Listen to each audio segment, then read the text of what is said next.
Hans Andersen's Fairy Tales. Second series ***** title Hans Andersen's Fairy Tales Second series edited by J. H. Stickney, illustrated by Edna F. Hart, Gin and Company, Boston, New York, Chicago, London. Copyright 1915 by Gin and Company, all rights reserved. 315.2 The Athenaeum Press, Gin and Company, Times Proprietors, Times Boston, Times USA. Preface. The present volume is the second of the selected stories from Hans Andersen. Together the books include what, out of a larger number, are the best for children's use. The storytelling activity of this inimitable genius covered a period of more than 40 years. Besides these shorter juvenile tales, there are a few which deserve to survive. The Ice Maiden is a standard, if not a classic, and the Sand Hills of Jutland was pronounced by Ruskin the most perfect story that he knew. It adds a charm to the little stories of these two volumes to know that the genial author traveled widely for a man of his time and everywhere was urged to tell the tales himself. This he did with equal charm in the kitchens of the humble and in the courts and palaces of nobles. As was said in the preface to the first volume, wherever there are children to read, the stories of Hans Christian Andersen will be read and loved.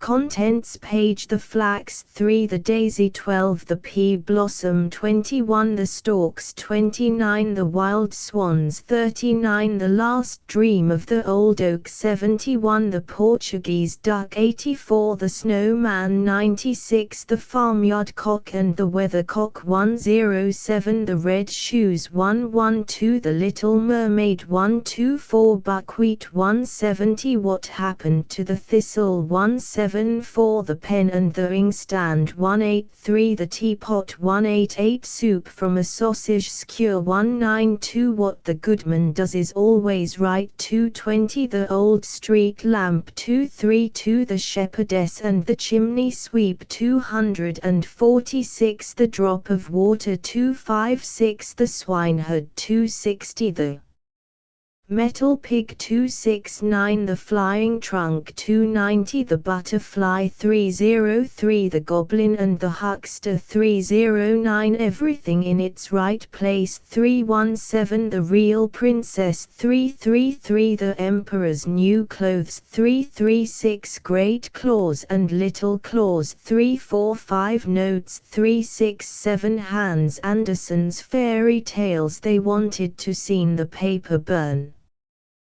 The Flax, Hans Andersen's Fairy Tales. The flax flax was in full bloom. It had pretty little blue flowers, as delicate as the wings of a moth. The sun shone on it and the showers watered it, and this was as good for the flax as it is for little children to be washed and then kissed by their mothers. They look much prettier for it, and so did the flax. People say that I look exceedingly well, said the flax, and that I am so fine and long that I shall make a beautiful piece of linen. How fortunate I am! It makes me so happy to know that something can be made of me. How the sunshine cheers me, and how sweet and refreshing is the rain. My happiness overpowers me. No one in the world can feel happier than I. Ah, yes, no doubt, said the fern, but you do not know the world yet as well as I do, for my sticks are knotty. And then it sang quite mournfully, snip, snap, snarr, baslar. The song is ended. No, it is not ended, said the flax. Tomorrow the sun will shine or the rain descend. I feel that I am growing. I feel that I am in full blossom. I am the happiest of all creatures, for I may someday come to something. Well, one day some people came, who took hold of the flax and pulled it up by the roots, which was very painful. Then it was laid in water, as if it were to be drowned, and after that placed near a fire, as if it were to be roasted. All this was very shocking. We cannot expect to be happy always, said the flax. By experiencing evil as well as good we become wise. And certainly there was plenty of evil in store for the flax. It was steeped, and roasted, and broken, and combed, indeed, it scarcely knew what was done to it. At last it was put on the spinning wheel. Whir, whir went the wheel, so quickly that the flax could not collect its thoughts. Well, I have been very happy, it thought in the midst of its pain, and must be contented with the past. And contented it remained, till it was put on the loom and became a beautiful piece of white linen. All the flax, even to the last stalk, was used in making this one piece. Well, this is quite wonderful, said the flax. I could not have believed that I should be so favored by fortune. The fern was not wrong when it sang, snip, snap, snarr, baslar. But the song is not ended yet, I am sure, it is only just beginning. How wonderful it is that, after all I have suffered, I am made something of at last. I am the luckiest person in the world, so strong and fine. And how white and long I am. This is far better than being a mere plant and bearing flowers. Then I had no attention, nor any water unless it rained, now I am watched and cared for. Every morning the maid turns me over, and I have a shower bath from the watering pot every evening. Yes, and the clergyman's wife noticed me and said I was the best piece of linen in the whole parish. I cannot be happier than I am now. After some time the linen was taken into the house, and there cut with the scissors and torn into pieces and then pricked with needles. This certainly was not pleasant, but at last it was made into 12 garments of the kind that everybody wears. See now, then, said the flax, I have become something of importance. This was my destiny, it is quite a blessing. Now I shall be of some use in the world, as everyone ought to be, it is the only way to be happy. I am now divided into 12 pieces, and yet the whole dozen is all one and the same. It is most extraordinary good fortune. Years passed away, and at last the linen was so worn it could scarcely hold together. It must end very soon, said the pieces to each other. We would gladly have held together a little longer, but it is useless to expect impossibilities. And at length they fell into rags and tatters and thought it was all over with them, for they were torn to shreds and steeped in water and made into a pulp and dried, and they knew not what besides, till all at once they found themselves beautiful white paper. Well, now, this is a surprise, a glorious surprise too, said the paper. Now I am finer than ever, and who can tell what fine things I may have written upon me. This is wonderful luck. And so it was, for the most beautiful stories and poetry were written upon it, and only once was there a blot, which was remarkable good fortune. Then people heard the stories and poetry read, and it made them wiser and better, for all that was written had a good and sensible meaning, and a great blessing was contained in it. I never imagined anything like this when I was only a little blue flower growing in the fields, said the paper. How could I know that I should ever be the means of bringing knowledge and joy to men? I cannot understand it myself, and yet it is really so. Heaven knows that I have done nothing myself but what I was obliged to do with my weak powers for my own preservation, and yet I have been promoted from one joy and honor to another. Each time I think that the song is ended, and then something higher and better begins for me. I suppose now I shall be sent out to journey about the world, so that people may read me. It cannot be otherwise, for I have more splendid thoughts written upon me than I had pretty flowers in olden times.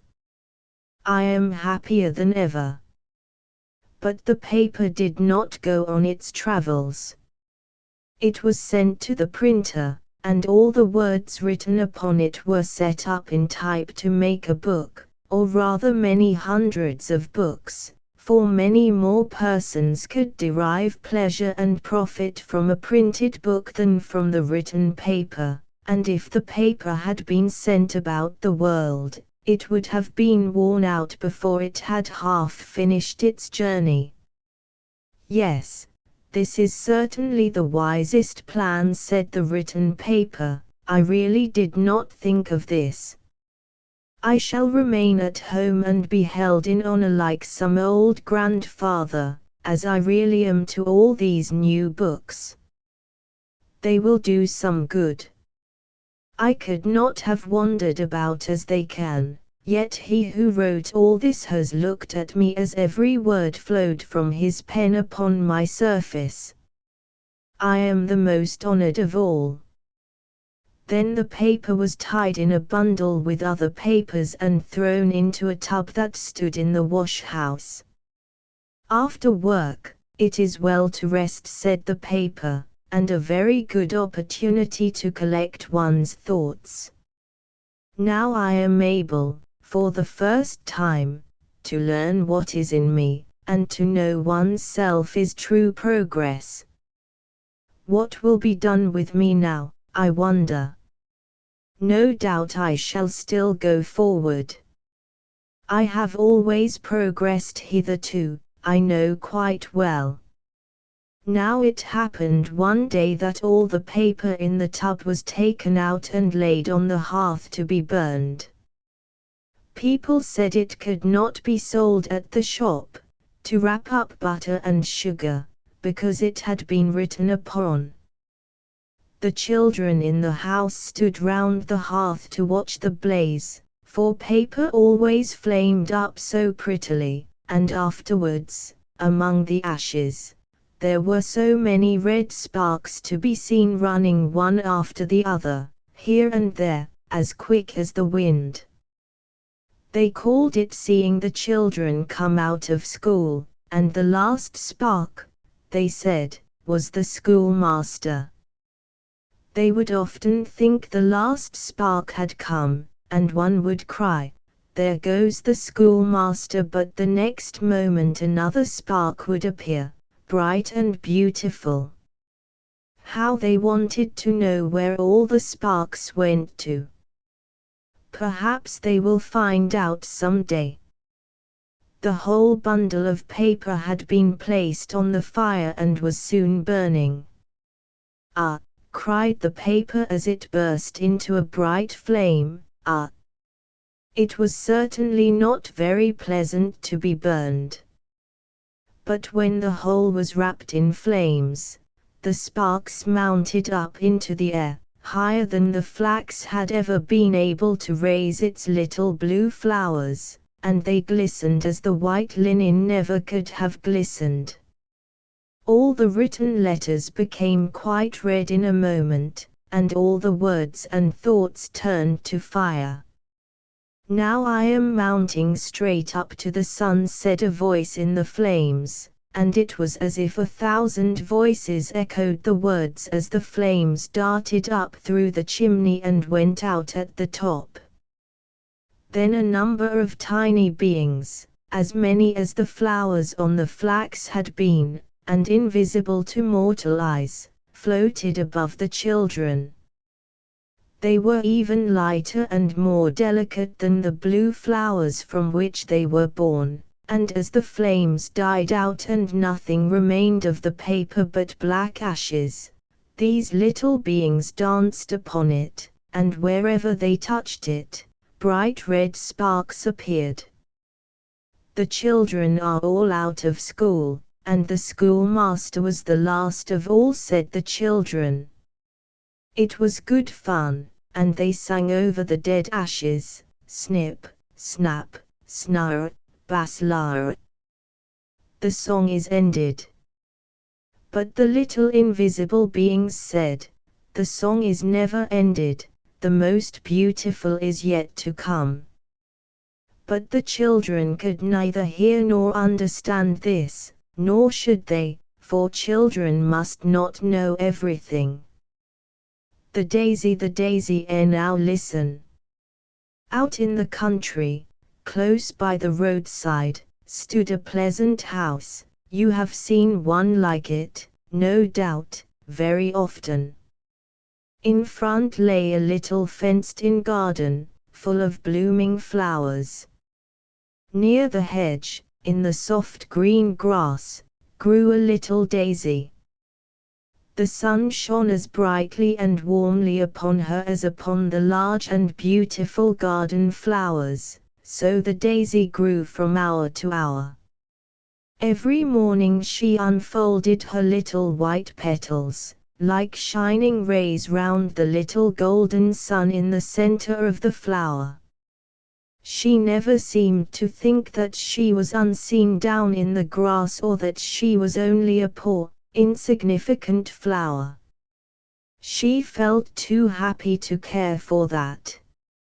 Merrily she turned toward the warm sun, looked up to the blue sky, and listened to the lark singing high in the air. One day the little flower was as joyful as if it had been a great holiday, although it was only Monday. All the children were at school, and while they sat on their benches learning their lessons, she, on her little stem, learned also from the warm sun and from everything around her how good God is, and it made her happy to hear the lark expressing in his song her own glad feelings. The daisy admired the happy bird who could warble so sweetly and fly so high, and she was not at all sorrowful because she could not do the same. "I can see and hear," thought she, "the sun shines upon me, and the wind kisses me, what else do I need to make me happy?" Within the garden grew a number of aristocratic flowers. The less scent they had, the more they flaunted. The ponies considered it a grand thing to be so large, and puffed themselves out to be larger than the roses. The tulips knew that they were marked with beautiful colors, and held themselves bolt upright so that they might be seen more plainly. They did not notice the little daisy outside, but she looked at them and thought, "How rich and beautiful they are. No wonder the pretty bird flies down to visit them. How glad I am that I grow so near them, that I may admire their beauty." Just at this moment the lark flew down, crying "Tweet," but he did not go to the tall ponies and tulips, he hopped into the grass near the lowly daisy. She trembled for joy and hardly knew what to think. The little bird hopped round the daisy, singing, "Oh, what sweet, soft grass, and what a lovely little flower, with gold in its heart and silver on its dress." for the yellow center in the daisy looked like gold, and the leaves around were glittering white, like silver. How happy the little daisy felt, no one can describe. The bird kissed her with his beak, sang to her, and then flew up again into the blue air above. It was at least a quarter of an hour before the daisy could recover herself. Half ashamed, yet happy in herself, she glanced at the other flowers. They must have seen the honor she had received, and would understand her delight and pleasure. But the tulips looked prouder than ever, indeed, they were evidently quite vexed about it. The ponies were disgusted, and could they have spoken, the poor little daisy would no doubt have received a good scolding. She could see they were all out of temper, and it made her very sorry. At this moment there came into the garden a girl with a large, glittering knife in her hand. She went straight to the tulips and cut off several of them. "Oh dear," sighed the daisy, "how shocking! It is all over with them now." The girl carried the tulips away, and the daisy felt very glad to grow outside in the grass and to be only a poor little flower. When the sun set, she folded up her leaves and went to sleep. She dreamed the whole night long of the warm sun and the pretty little bird. The next morning, when she joyfully stretched out her white leaves once more to the warm air and the light, she recognized the voice of the bird, but his song sounded mournful and sad. Alas! He had good reason to be sad. He had been caught and made a prisoner in a cage that hung close by the open window. He sang of the happy time when he could fly in the air, joyous and free, of the young green corn in the fields, from which he would spring higher and higher to sing his glorious song, but now he was a prisoner in a cage. The little daisy wished very much to help him. But what could she do? In her anxiety she forgot all the beautiful things around her, the warm sunshine, and her own pretty, shining, white leaves. Alas! She could think of nothing but the captive bird and her own inability to help him. Two boys came out of the garden. One of them carried a sharp knife in his hand, like the one with which the girl had cut the tulips. They went straight to the little daisy, who could not think what they were going to do. "We can cut out a nice piece of turf for the lark here," said one of the boys, and he began to cut a square piece round the daisy, so that she stood just in the center. So the daisy remained, and was put with the turf in the lark's cage. "Pull up the flowers," said the other boy, and the daisy trembled with fear, for to pluck her up would destroy her life, and she wished so much to live and to be taken to the captive lark in his cage. "No, let it stay where it is," said the boy, "it looks so pretty." So the daisy remained, and was put with the turf in the lark's cage. The poor bird was complaining loudly about his lost freedom, beating his wings against the iron bars of his prison. The little daisy could make no sign and utter no word to console him, as she would gladly have done. The whole morning passed in this manner.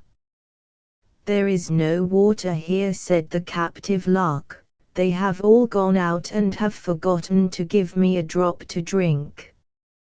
My throat is hot and dry, I feel as if I had fire and ice within me, and the air is so heavy. Alas! I must die.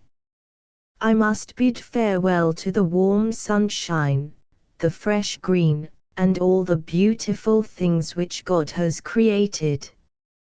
And then he thrust his beak into the cool turf to refresh himself a little with the fresh grass, and, as he did so, his eye fell upon the daisy. The bird nodded to her and kissed her with his beak and said, "You also will wither here, you poor little flower.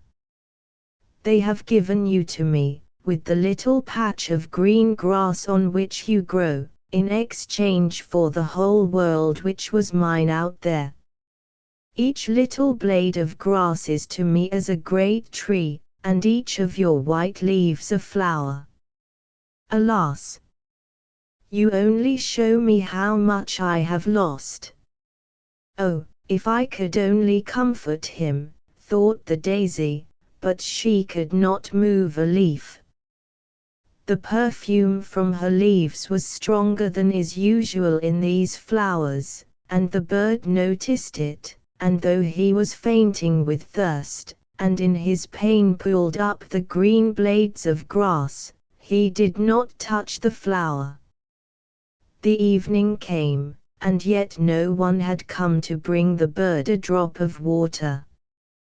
Then he stretched out his pretty wings and shook convulsively. He could only sing tweet, tweet in a weak, mournful tone.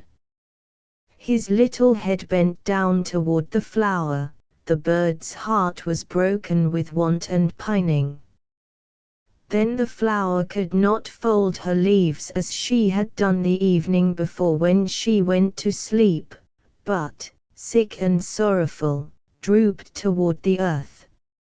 Not till morning did the boys come, and when they found the bird dead, they wept many and bitter tears. They dug a pretty grave for him and adorned it with leaves of flowers. The bird's lifeless body was placed in a smart red box and was buried with great honor. Poor bird! While he was alive and could sing, they forgot him and allowed him to sit in his cage and suffer want, but now that he was dead, they mourned for him with many tears and buried him in royal state.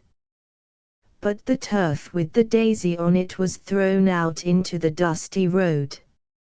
No one thought of the little flower that had felt more for the poor bird than had anyone else, and that would have been so glad to help and comfort him if she had been able. The pea blossom tea. Here were once 5 peas in one shell. They were green, and the shell was green, and so they believed that the whole world must be green also, which was a very natural conclusion. The shell grew, and the peas grew, and as they grew they arranged themselves all in a row. The sun shone without and warmed the shell, and the rain made it clear and transparent. It looked mild and agreeable in broad daylight and dark at night, just as it should. And the peas, as they sat there, grew bigger and bigger, and more thoughtful as they mused, for they felt there must be something for them to do. "Are we to sit here forever?" asked one. "Shall we not become hard, waiting here so long? It seems to me there must be something outside, I feel sure of it." Weeks passed by, the peas became yellow, and the shell became yellow. "All the world is turning yellow, I suppose," said they, and perhaps they were right. Suddenly they felt a pull at the shell. It was torn off and held in human hands, then it was slipped into the pocket of a jacket, together with other full pods. "Now we shall soon be let out," said one, and that was just what they all wanted. "I should like to know which of us will travel farthest," said the smallest of the 5, "and we shall soon see." "What is to happen will happen," said the largest pea. Crack went the shell, and the 5 peas rolled out into the bright sunshine. There they lay in a child's hand. A little boy was holding them tightly. He said they were fine peas for his pea shooter, and immediately he put one in and shot it out. "Now I am flying out into the wide world," said the pea. "Catch me if you can." And he was gone in a moment. "I intend to fly straight to the sun," said the second. "That is a shell that will suit me exactly, for it lets itself be seen." And away he went. "We will go to sleep wherever we find ourselves," said the next two, "we shall still be rolling onwards." And they did fall to the floor and roll about, but they got into the pea shooter for all that. "We will go farthest of any," said they. "What is to happen will happen," exclaimed the last one, as he was shot out of the pea shooter. Up he flew against an old board under a garret window and fell into a little crevice which was almost filled with moss and soft earth. The moss closed itself about him, and there he lay, a captive indeed, but not unnoticed by God. "What is to happen will happen," said he to himself. Within the little garret lived a poor woman, who went out to clean stoves, chop wood into small pieces, and do other hard work, for she was both strong and industrious. Yet she remained always poor, and at home in the garret lay her only daughter, not quite grown up and very delicate and weak. For a whole year she had kept her bed, and it seemed as if she could neither die nor get well. "She is going to her little sister," said the woman. "I had only the 2 children, and it was not an easy thing to support them, but the good God provided for one of them by taking her home to himself. The other was left to me, but I suppose they are not to be separated, and my sick girl will soon go to her sister in heaven." All day long the sick girl lay quietly and patiently, while her mother went out to earn money. Spring came, and early one morning the sun shone through the little window and threw his rays mildly and pleasantly over the floor of the room. Just as the mother was going to her work, the sick girl fixed her gaze on the lowest pane of the window. "Mother," she exclaimed, "what can that little green thing be that peeps in at the window? It is moving in the wind." The mother stepped to the window and half opened it. "Oh," she said, "there is actually a little pea that has taken root and is putting out its green leaves. How could it have got into this crack?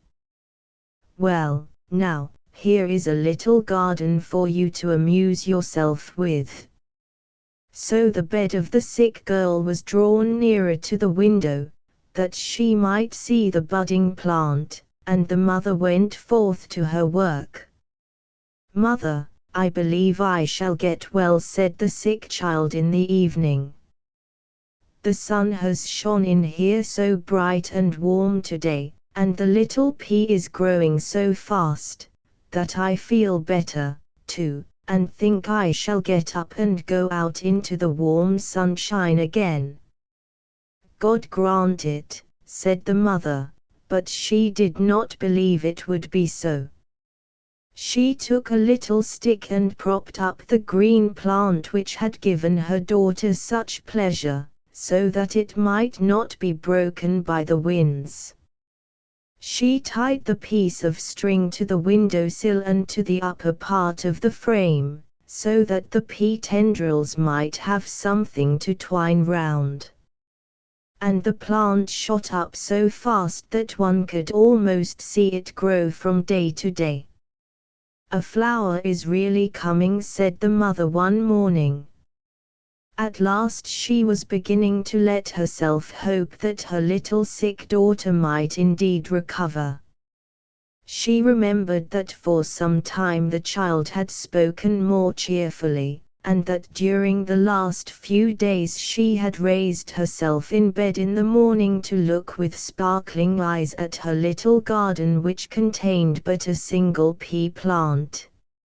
A week later the invalid sat up by the open window a whole hour, feeling quite happy in the warm sunshine, while outside grew the little plant, and on it a pink pea blossom in full bloom. The little maiden bent down and gently kissed the delicate leaves. This day was like a festival to her. Our Heavenly Father Himself has planted that pea and made it grow and flourish, to bring joy to you and hope to me, my blessed child, said the happy mother, and she smiled at the flower as if it had been an angel from God. On it a pink pea blossom, in full bloom. But what became of the other peas?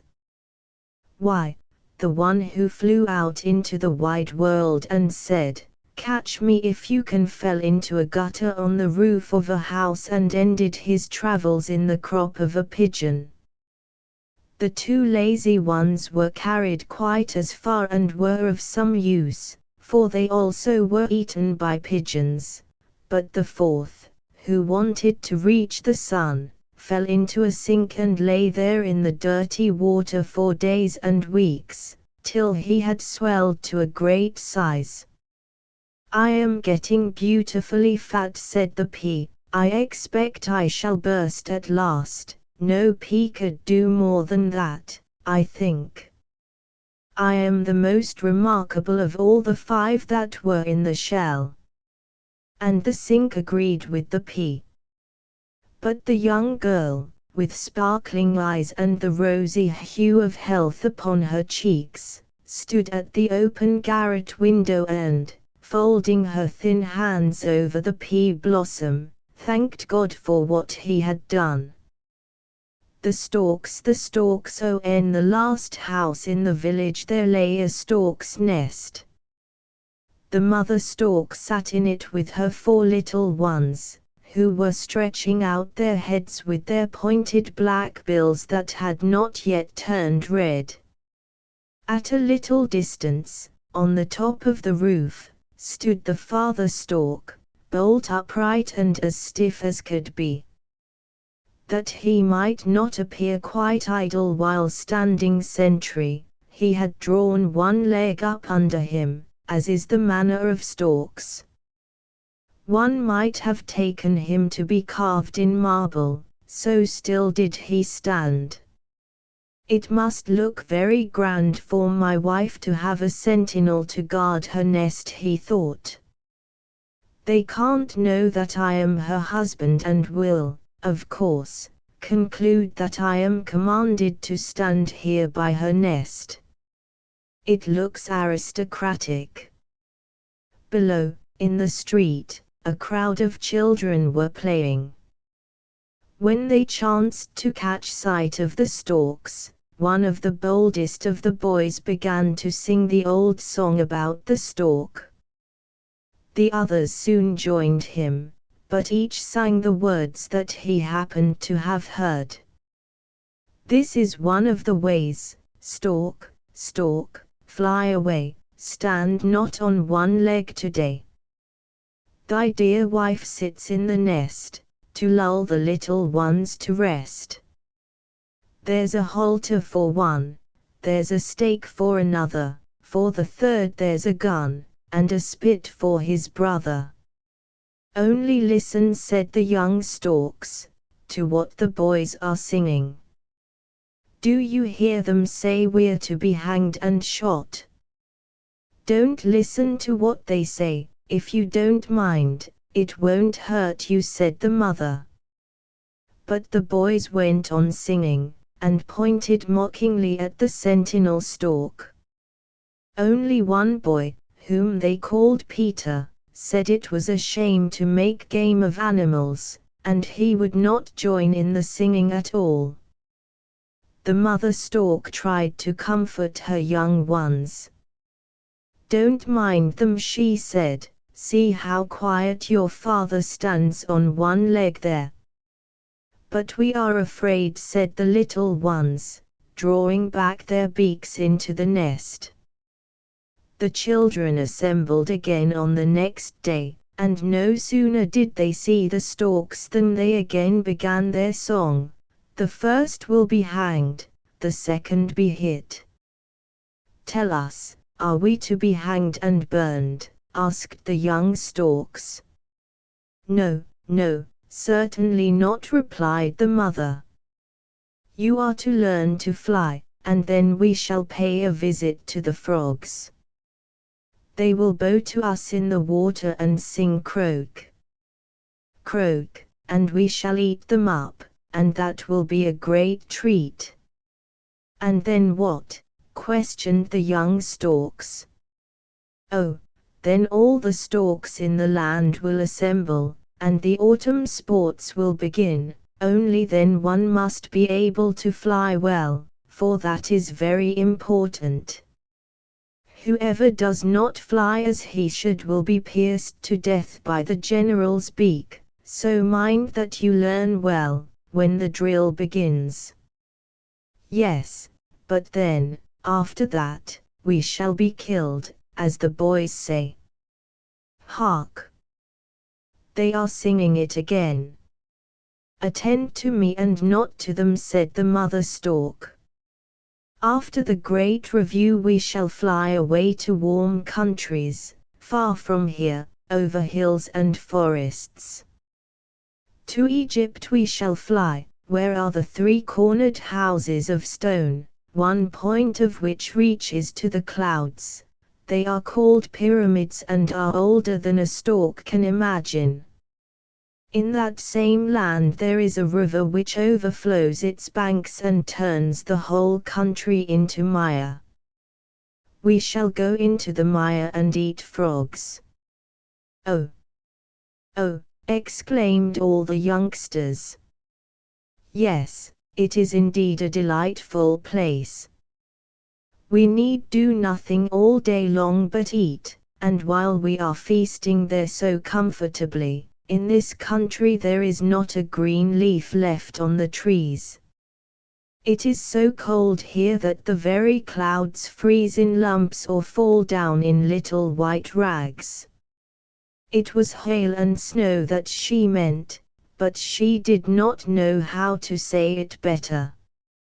"And will the naughty boys freeze in lumps?" asked the young storks. "No, they will not freeze in lumps, but they will come near it, and they will sit moping and cowering in gloomy rooms while you are flying about in foreign lands, amid bright flowers and warm sunshine." Some time passed, and the nestlings had grown so large and strong that they could stand upright in the nest and look all about them. Every day the father stork came with delicious frogs, nice little snakes, and other such dainties that storks delight in. How funny it was to see the clever feats he performed to amuse them. He would lay his head right round upon his tail, and sometimes he would clatter with his beak, as if it were a little rattle, or he would tell them stories, all relating to swamps and fens. "Come, children," said the mother stork one day, "now you must learn to fly." And all the 4 young storks had to go out on the ridge of the roof. How they did totter and stagger about! They tried to balance themselves with their wings, but came very near falling to the ground. "Look at me," said the mother. "This is the way to hold your head. And thus you must place your feet. Left, right, left, right. That's what will help you on in the world." Then she flew a little way, and the young ones took a clumsy little leap. Bump! Plump! Down they fell, for their bodies were still too heavy for them. "I will not fly," said one of the young storks, as he crept back to the nest. "I don't care about going to warm countries. Do you want to stay here and freeze when the winter comes? Will you wait till the boys come to hang, to burn, or to roast you? Well, then, I'll call them." "Oh, no," cried the timid stork, hopping back to the roof with the rest.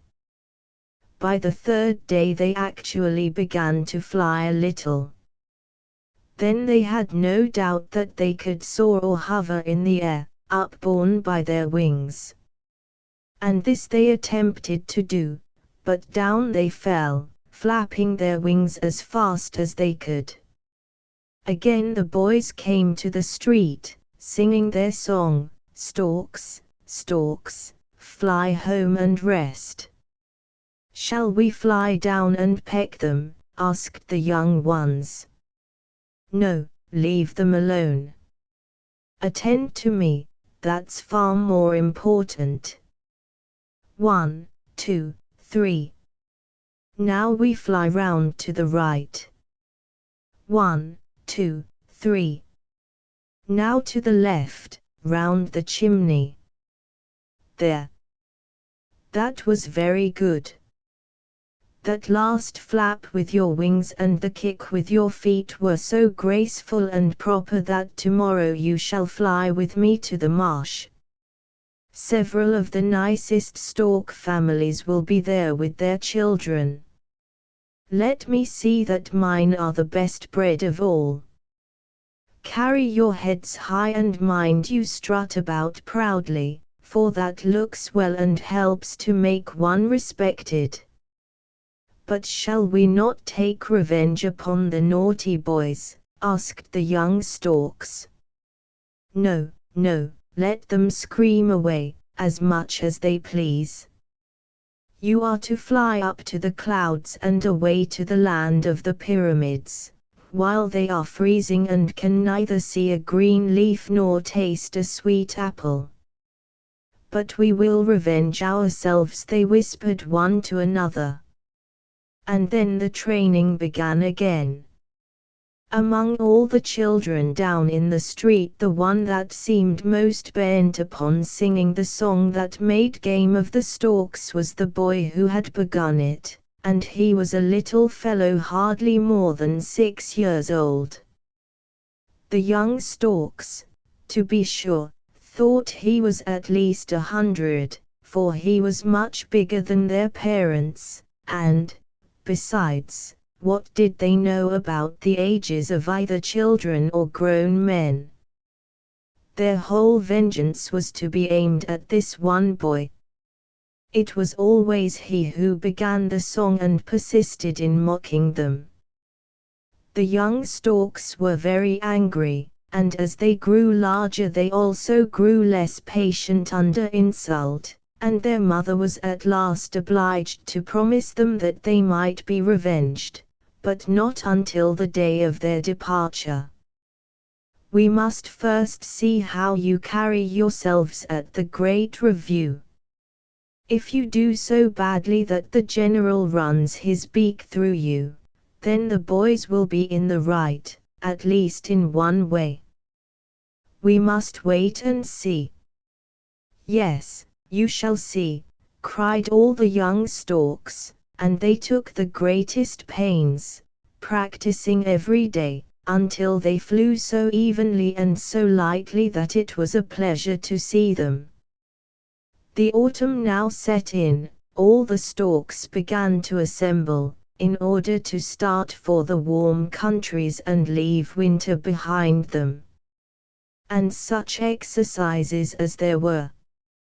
Young fledglings were set to fly over forests and villages, to see if they were equal to the long journey that was before them. So well did our young storks acquit themselves, that, as a proof of the satisfaction they had given, the mark they got was, remarkably well, with a present of a frog and a snake, which they lost no time in eating. Now, said they, we will be revenged. Yes, certainly, said their mother, and I have thought of a way that will surely be the fairest. I know a pond where all the little human children lie till the stork comes to take them to their parents. There lie the pretty little babies, dreaming more sweetly than they ever dream afterwards.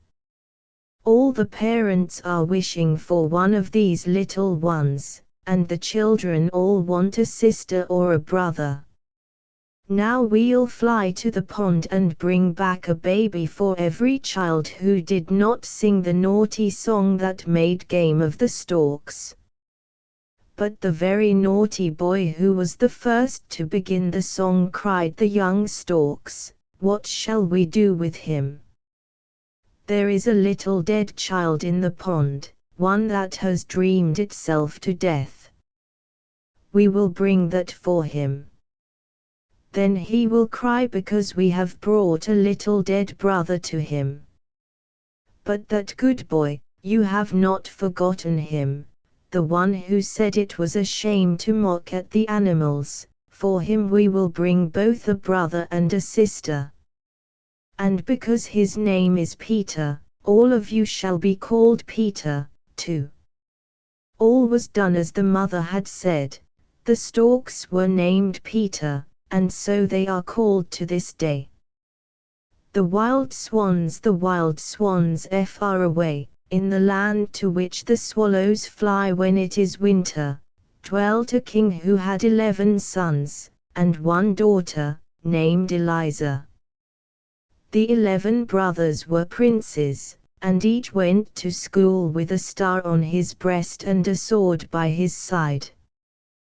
They wrote with diamond pencils on golden slates and learned their lessons so quickly and read so easily that everyone knew they were princes.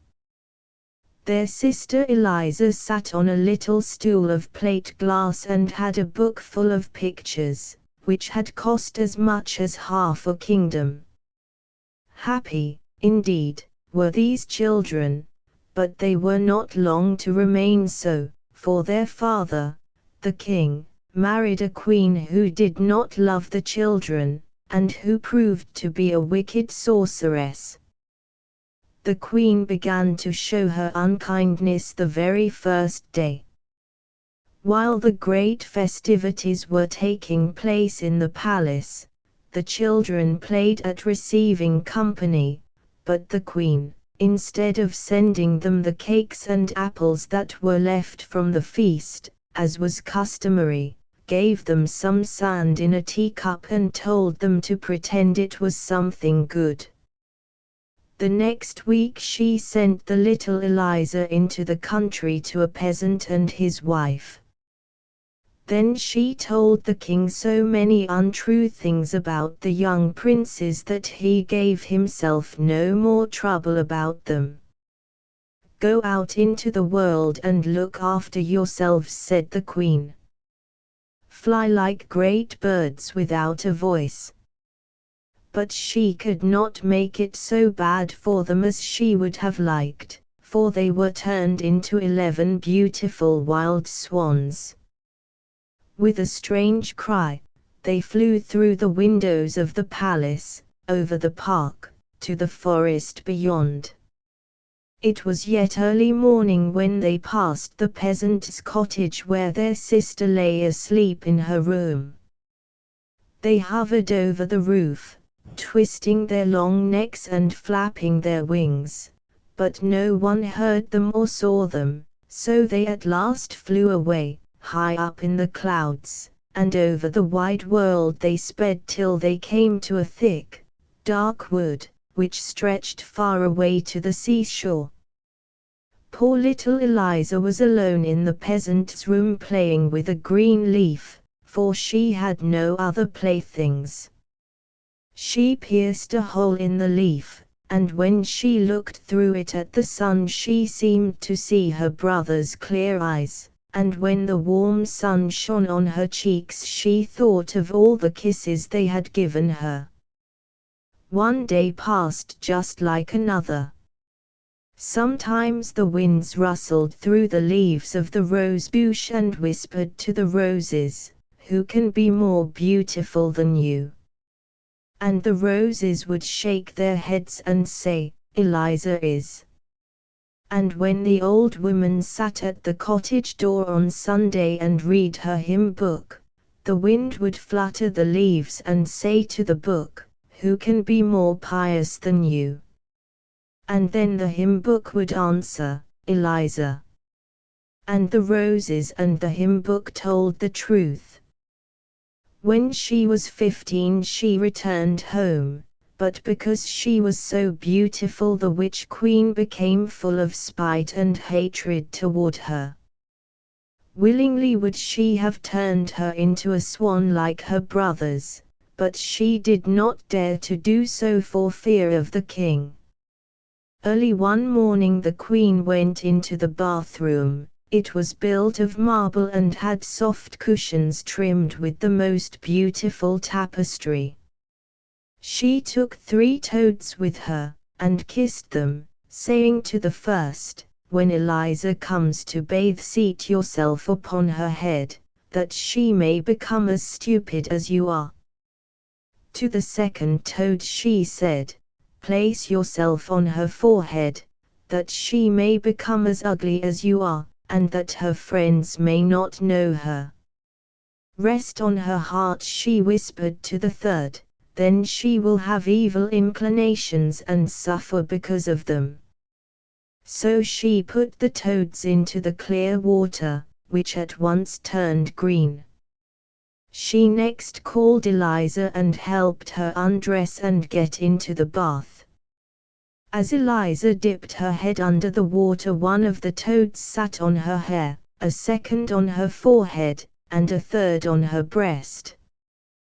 But she did not seem to notice them, and when she rose from the water there were 3 red poppies floating upon it.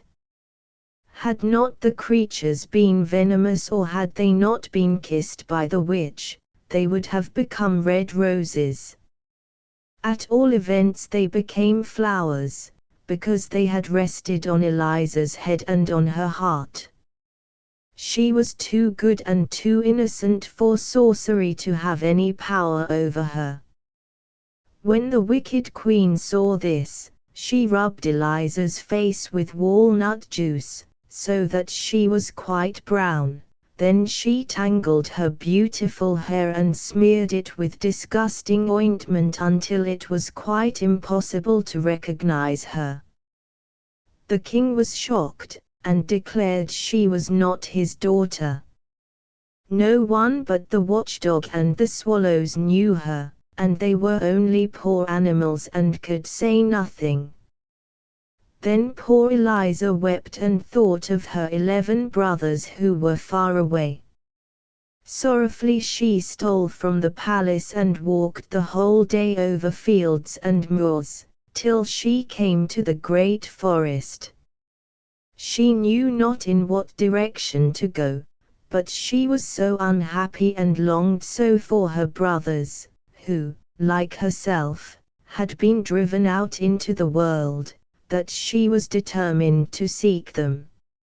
She had been in the wood only a short time when night came on and she quite lost the path, so she laid herself down on the soft moss, offered up her evening prayer, and leaned her head against the stump of a tree. All nature was silent, and the soft, mild air fanned her forehead. The light of hundreds of glowworms shone amidst the grass and the moss like green fire, and if she touched a twig with her hand, ever so lightly, the brilliant insects fell down around her like shooting stars. All night long she dreamed of her brothers. She thought they were all children again, playing together. She saw them writing with their diamond pencils on golden slates, while she looked at the beautiful picture book which had cost half a kingdom. They were not writing lines and letters, as they used to do, but descriptions of the noble deeds they had performed and of all that they had discovered and seen. In the picture book, too, everything was living. The birds sang, and the people came out of the book and spoke to Eliza and her brothers, but as the leaves were turned over they darted back again to their places, that all might be in order. When she awoke, the sun was high in the heavens. She could not see it, for the lofty trees spread their branches thickly overhead, but its gleams here and there shone through the leaves like a gauzy golden mist. There was a sweet fragrance from the fresh verdure, and the birds came near and almost perched on her shoulders. She heard water rippling from a number of springs, all flowing into a lake with golden sands. Bushes grew thickly round the lake, and at one spot, where an opening had been made by a deer, Eliza went down to the water.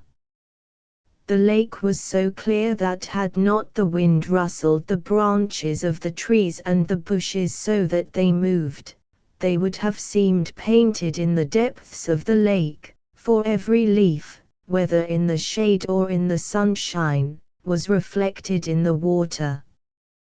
When Eliza saw her own face she was quite terrified at finding it so brown and ugly. But after she had wet her little hand and rubbed her eyes and forehead, the white skin gleamed forth once more, and when she had undressed and dipped herself in the fresh water, a more beautiful king's daughter could not have been found anywhere in the wide world. As soon as she had dressed herself again and braided her long hair, she went to the bubbling spring and drank some water out of the hollow of her hand. Then she wandered far into the forest, not knowing whither she went. She thought of her brothers and of her father and mother and felt sure that God would not forsake her. It is God who makes the wild apples grow in the wood to satisfy the hungry. And he now showed her one of these trees, which was so loaded with fruit that the boughs bent beneath the weight. Here she ate her noonday meal, and then placing props under the boughs, she went into the gloomiest depths of the forest. It was so still that she could hear the sound of her own footsteps, as well as the rustling of every withered leaf which she crushed under her feet. Not a bird was to be seen, not a sunbeam could penetrate the large, dark boughs of the trees. The lofty trunks stood so close together that when she looked before her it seemed as if she were enclosed within trellis work. Here was such solitude as she had never known before. The night was very dark. Not a glowworm was glittering in the moss. Sorrowfully Eliza laid herself down to sleep. After a while it seemed to her as if the branches of the trees parted over her head and the mild eyes of angels looked down upon her from heaven. In the morning, when she awoke, she knew not whether this had really been so or whether she had dreamed it. She continued her wandering, but she had not gone far when she met an old woman who had berries in her basket and who gave her a few to eat. Eliza asked her if she had not seen 11 princes riding through the forest. No, replied the old woman, but I saw yesterday 11 swans with gold crowns on their heads, swimming in the river close by. Then she led Eliza a little distance to a sloping bank, at the foot of which ran a little river. The trees on its banks stretched their long leafy branches across the water toward each other, and where they did not meet naturally the roots had torn themselves away from the ground, so that the branches might mingle their foliage as they hung over the water. Eliza bade the old woman farewell and walked by the flowing river till she reached the shore of the open sea. And there, before her eyes, lay the glorious ocean, but not a sail appeared on its surface, not even a boat could be seen. How was she to go farther? She noticed how the countless pebbles on the shore had been smoothed and rounded by the action of the water. Glass, iron, stones, everything that lay there mingled together, had been shaped by the same power until they were as smooth as her own delicate hand.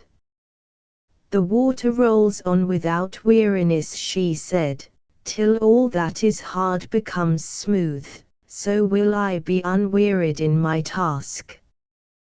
Thanks for your lesson, bright rolling waves. My heart tells me you will one day lead me to my dear brothers. Eliza asked her if she had not seen 11 princes riding through the forest. On the foam-covered seaweeds lay 11 white swan feathers, which she gathered and carried with her. Drops of water lay upon them, whether they were dewdrops or tears no one could say. It was lonely on the seashore, but she did not know it, for the ever-moving sea showed more changes in a few hours than the most varying lake could produce in a whole year. When a black, heavy cloud arose, it was as if the sea said, "I can look dark and angry too." And then the wind blew, and the waves turned to white foam as they rolled. When the wind slept and the clouds glowed with the red sunset, the sea looked like a rose leaf. Sometimes it became green and sometimes white. But, however quietly it lay, the waves were always restless on the shore and rose and fell like the breast of a sleeping child. When the sun was about to set, Eliza saw 11 white swans, with golden crowns on their heads, flying toward the land, one behind the other, like a long white ribbon. She went down the slope from the shore and hid herself behind the bushes. The swans alighted quite close to her, flapping their great white wings. As soon as the sun had disappeared under the water, the feathers of the swans fell off and 11 beautiful princes, Eliza's brothers, stood near her. She uttered a loud cry, for, although they were very much changed, she knew them immediately. She sprang into their arms and called them each by name. Very happy the princes were to see their little sister again. They knew her, although she had grown so tall and beautiful. They laughed and wept and told each other how cruelly they had been treated by their stepmother. "We brothers," said the eldest, "fly about as wild swans while the sun is in the sky. But as soon as it sinks behind the hills we recover our human shape. Therefore we must always be near a resting place before sunset, for if we were flying toward the clouds when we recovered our human form, we should sink deep into the sea.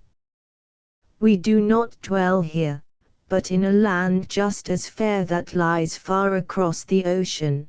The way is long, and there is no island upon which we can pass the night, nothing but a little rock rising out of the sea, upon which, even crowded together, we can scarcely stand with safety. If the sea is rough, the foam dashes over us, yet we thank God for this rock.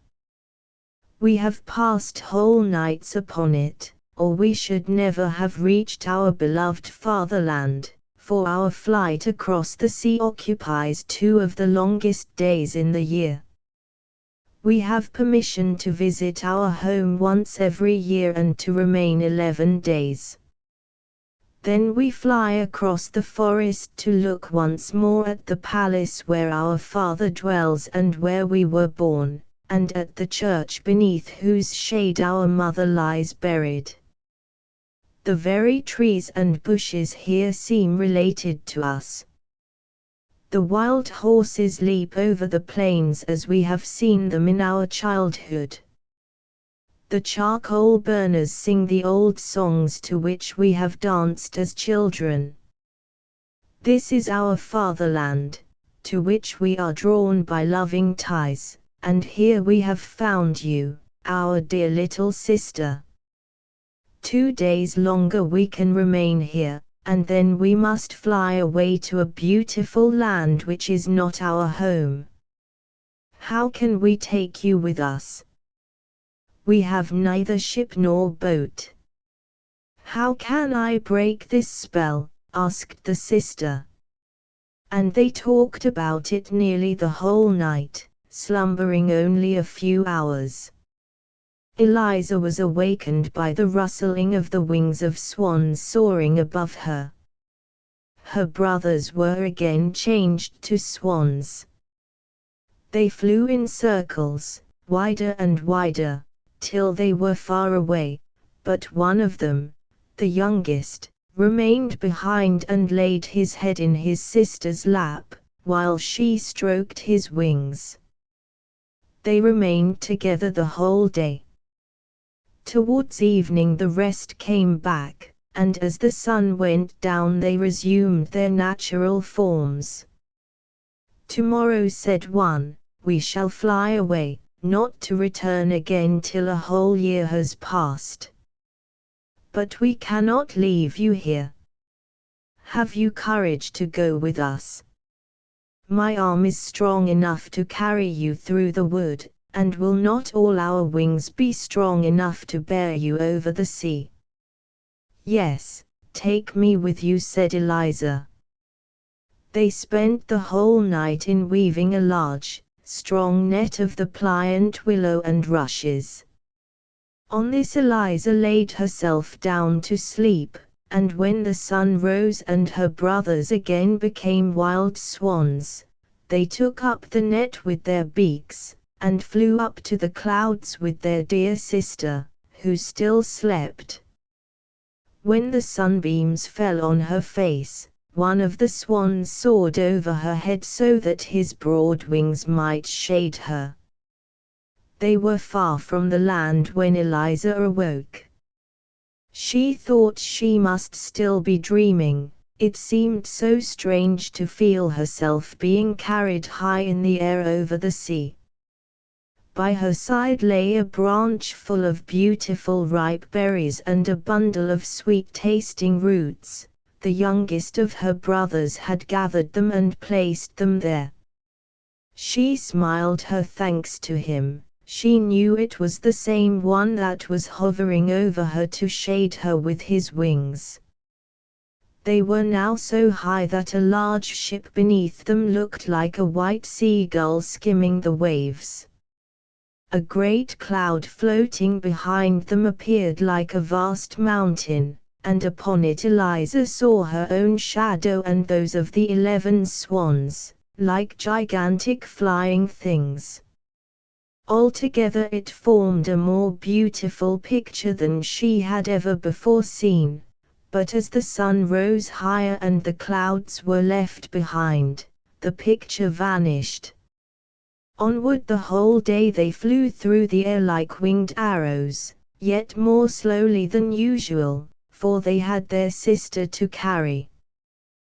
The weather grew threatening, and Eliza watched the sinking sun with great anxiety, for the little rock in the ocean was not yet in sight. It seemed to her as if the swans were exerting themselves to the utmost. Alas! She was the cause of their not advancing more quickly. When the sun set they would change to men, fall into the sea, and be drowned. Then she offered a prayer from her inmost heart, but still no rock appeared. Dark clouds came nearer, the gusts of wind told of the coming storm, while from a thick, heavy mass of clouds the lightning burst forth, flash after flash. The sun had reached the edge of the sea, when the swans darted down so swiftly that Eliza's heart trembled. She believed they were falling, but they again soared onward. Presently, and by this time the sun was half hidden by the waves, she caught sight of the rock just below them. It did not look larger than a seal's head thrust out of the water.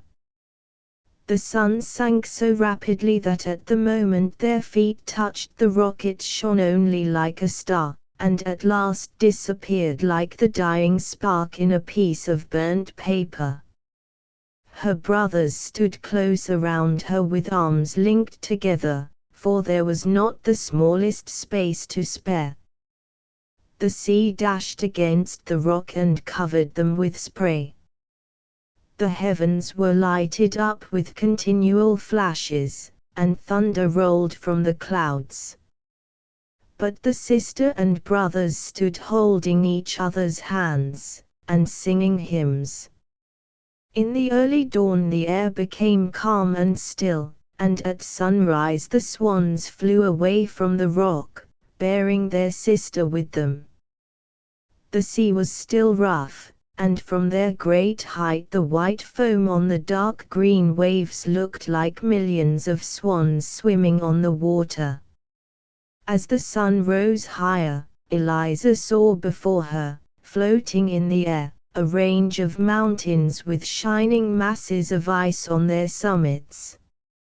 In the center rose a castle that seemed a mile long, with rows of columns rising one above another, while around it palm trees waved and flowers as large as mill wheels bloomed. She asked if this was the land to which they were hastening. The swans shook their heads, for what she beheld were the beautiful, ever-changing cloud palaces of the Fata Morgana, into which no mortal can enter. Eliza was still gazing at the scene, when mountains, forests, and castles melted away, and 20 stately churches rose in their stead, with high towers and pointed Gothic windows.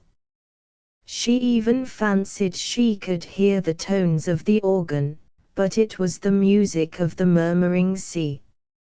As they drew nearer to the churches, these too were changed and became a fleet of ships, which seemed to be sailing beneath her, but when she looked again she saw only a sea mist gliding over the ocean.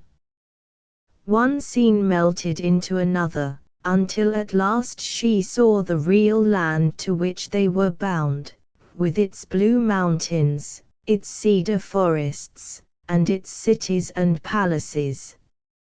Long before the sun went down she was sitting on a rock in front of a large cave, the floor of which was overgrown with delicate green creeping plants, like an embroidered carpet. "Now we shall expect to hear what you dream of tonight," said the youngest brother, as he showed his sister her bedroom. "Heaven grant that I may dream how to release you," she replied. And this thought took such hold upon her mind that she prayed earnestly to God for help, and even in her sleep she continued to pray.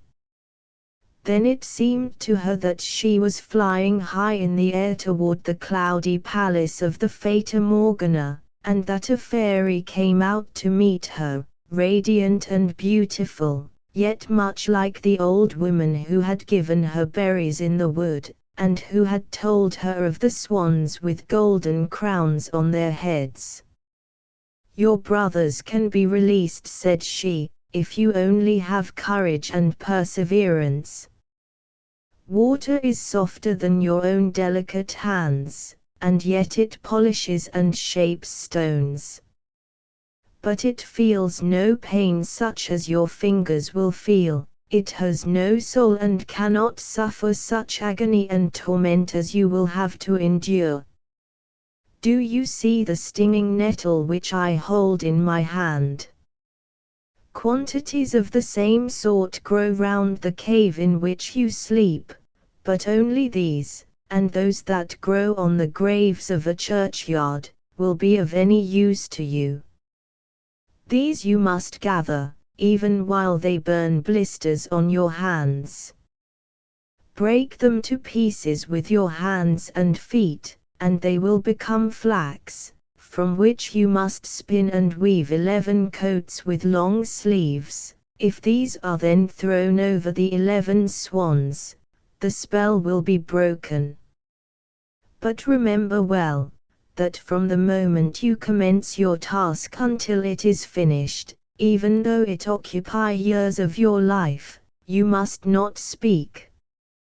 The first word you utter will pierce the hearts of your brothers like a deadly dagger. Their lives hang upon your tongue. Remember all that I have told you. And as she finished speaking, she touched Eliza's hand lightly with the nettle, and a pain as of burning fire awoke her. It was broad daylight, and near her lay a nettle like the one she had seen in her dream. She fell on her knees and offered thanks to God. Then she went forth from the cave to begin work with her delicate hands. She groped in amongst the ugly nettles, which burned great blisters on her hands and arms, but she determined to bear the pain gladly if she could only release her dear brothers. So she bruised the nettles with her bare feet and spun the flax. At sunset her brothers returned, and were much frightened when she did not speak. They believed her to be under the spell of some new sorcery, but when they saw her hands they understood what she was doing in their behalf. The youngest brother wept, and where his tears touched her the pain ceased and the burning blisters vanished. Eliza kept to her work all night, for she could not rest till she had released her brothers. During the whole of the following day, while her brothers were absent, she sat in solitude, but never before had the time flown so quickly. One coat was already finished and she had begun the second, when she heard a huntsman's horn and was struck with fear. As the sound came nearer and nearer, she also heard dogs barking, and fled with terror into the cave.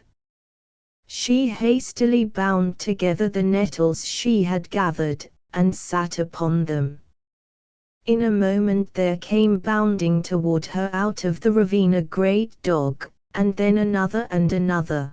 They ran back and forth barking furiously, until in a few minutes all the huntsmen stood before the cave.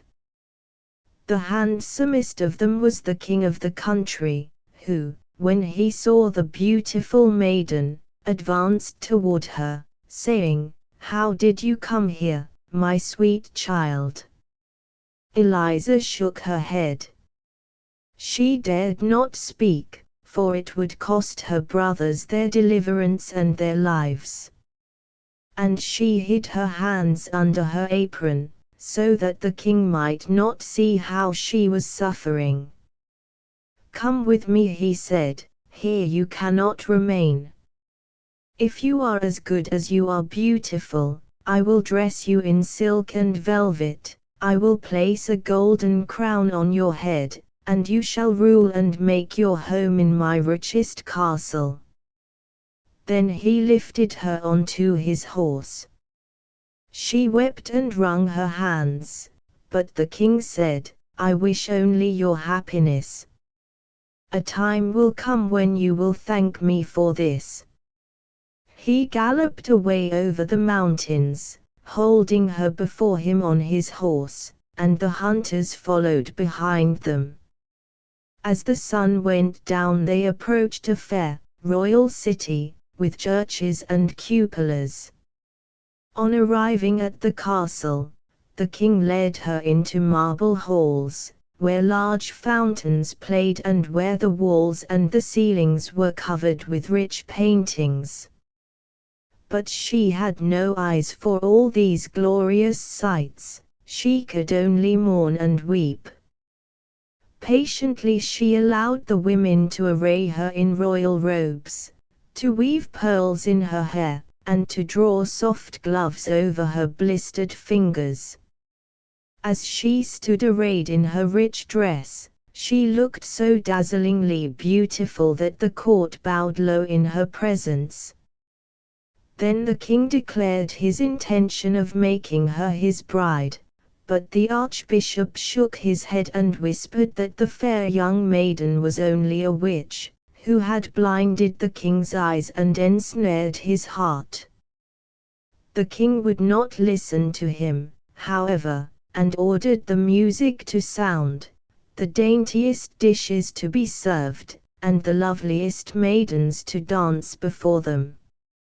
Afterwards he led her through fragrant gardens and lofty halls, but not a smile appeared on her lips or sparkled in her eyes. She looked the very picture of grief. Then the king opened the door of a little chamber in which she was to sleep. It was adorned with rich green tapestry and resembled the cave in which he had found her. On the floor lay the bundle of flax which she had spun from the nettles, and under the ceiling hung the coat she had made. These things had been brought away from the cave as curiosities, by one of the huntsmen. "Here you can dream yourself back again in the old home in the cave," said the king. "Here is the work with which you employed yourself.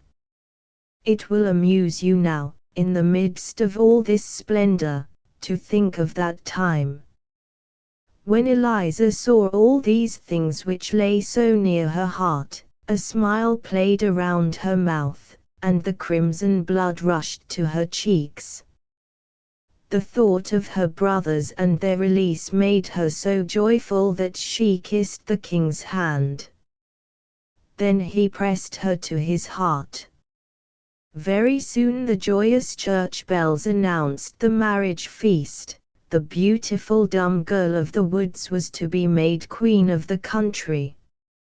A single word would cost her brothers their lives, but she loved the kind, handsome king, who did everything to make her happy. More and more each day, she loved him with her whole heart, and her eyes beamed with the love she dared not speak. Oh! If she could only confide in him and tell him of her grief. But dumb she must remain till her task was finished. Therefore at night she crept away into her little chamber which had been decked out to look like the cave and quickly wove one coat after another. But when she began the seventh, she found she had no more flax. She knew that the nettles she wanted to use grew in the churchyard and that she must pluck them herself. How should she get out there? "Oh, what is the pain in my fingers to the torment which my heart endures?" thought she. "I must venture, I shall not be denied help from heaven." Then with a trembling heart, as if she were about to perform a wicked deed, Eliza crept into the garden in the broad moonlight, and passed through the narrow walks and the deserted streets till she reached the churchyard. She prayed silently, gathered the burning nettles, and carried them home with her to the castle. One person only had seen her, and that was the archbishop. He was awake while others slept. Now he felt sure that his suspicions were correct. All was not right with the queen. She was a witch and had bewitched the king and all the people. Secretly he told the king what he had seen and what he feared, and as the hard words came from his tongue, the carved images of the saints shook their heads as if they would say, "It is not so, Eliza is innocent." But the archbishop interpreted it in another way. He believed that they witnessed against her and were shaking their heads at her wickedness. 2 tears rolled down the king's cheeks. He went home with doubt in his heart, and at night pretended to sleep. But no real sleep came to his eyes, for every night he saw Eliza get up and disappear from her chamber. Day by day his brow became darker, and Eliza saw it, and although she did not understand the reason, it alarmed her and made her heart tremble for her brothers. Her hot tears glittered like pearls on the regal velvet and diamonds, while all who saw her were wishing they could be queen. In the meantime she had almost finished her task. Only one of her brother's coats was wanting, but she had no flax left and not a single nettle. Once more only, and for the last time, must she venture to the churchyard and pluck a few handfuls. She went, and the king and the archbishop followed her. The king turned away his head and said, "The people must condemn her." Quickly she was condemned to suffer death by fire. Away from the gorgeous regal halls she was led to a dark, dreary cell, where the wind whistled through the iron bars. Instead of the velvet and silk dresses, they gave her the 10 coats which she had woven, to cover her, and the bundle of nettles for a pillow. But they could have given her nothing that would have pleased her more. She continued her task with joy and prayed for help, while the street boys sang jeering songs about her and not a soul comforted her with a kind word. Toward evening she heard at the grating the flutter of a swan's wing. It was her youngest brother. He had found his sister, and she sobbed for joy, although she knew that probably this was the last night she had to live. Still, she had hope, for her task was almost finished and her brothers were come.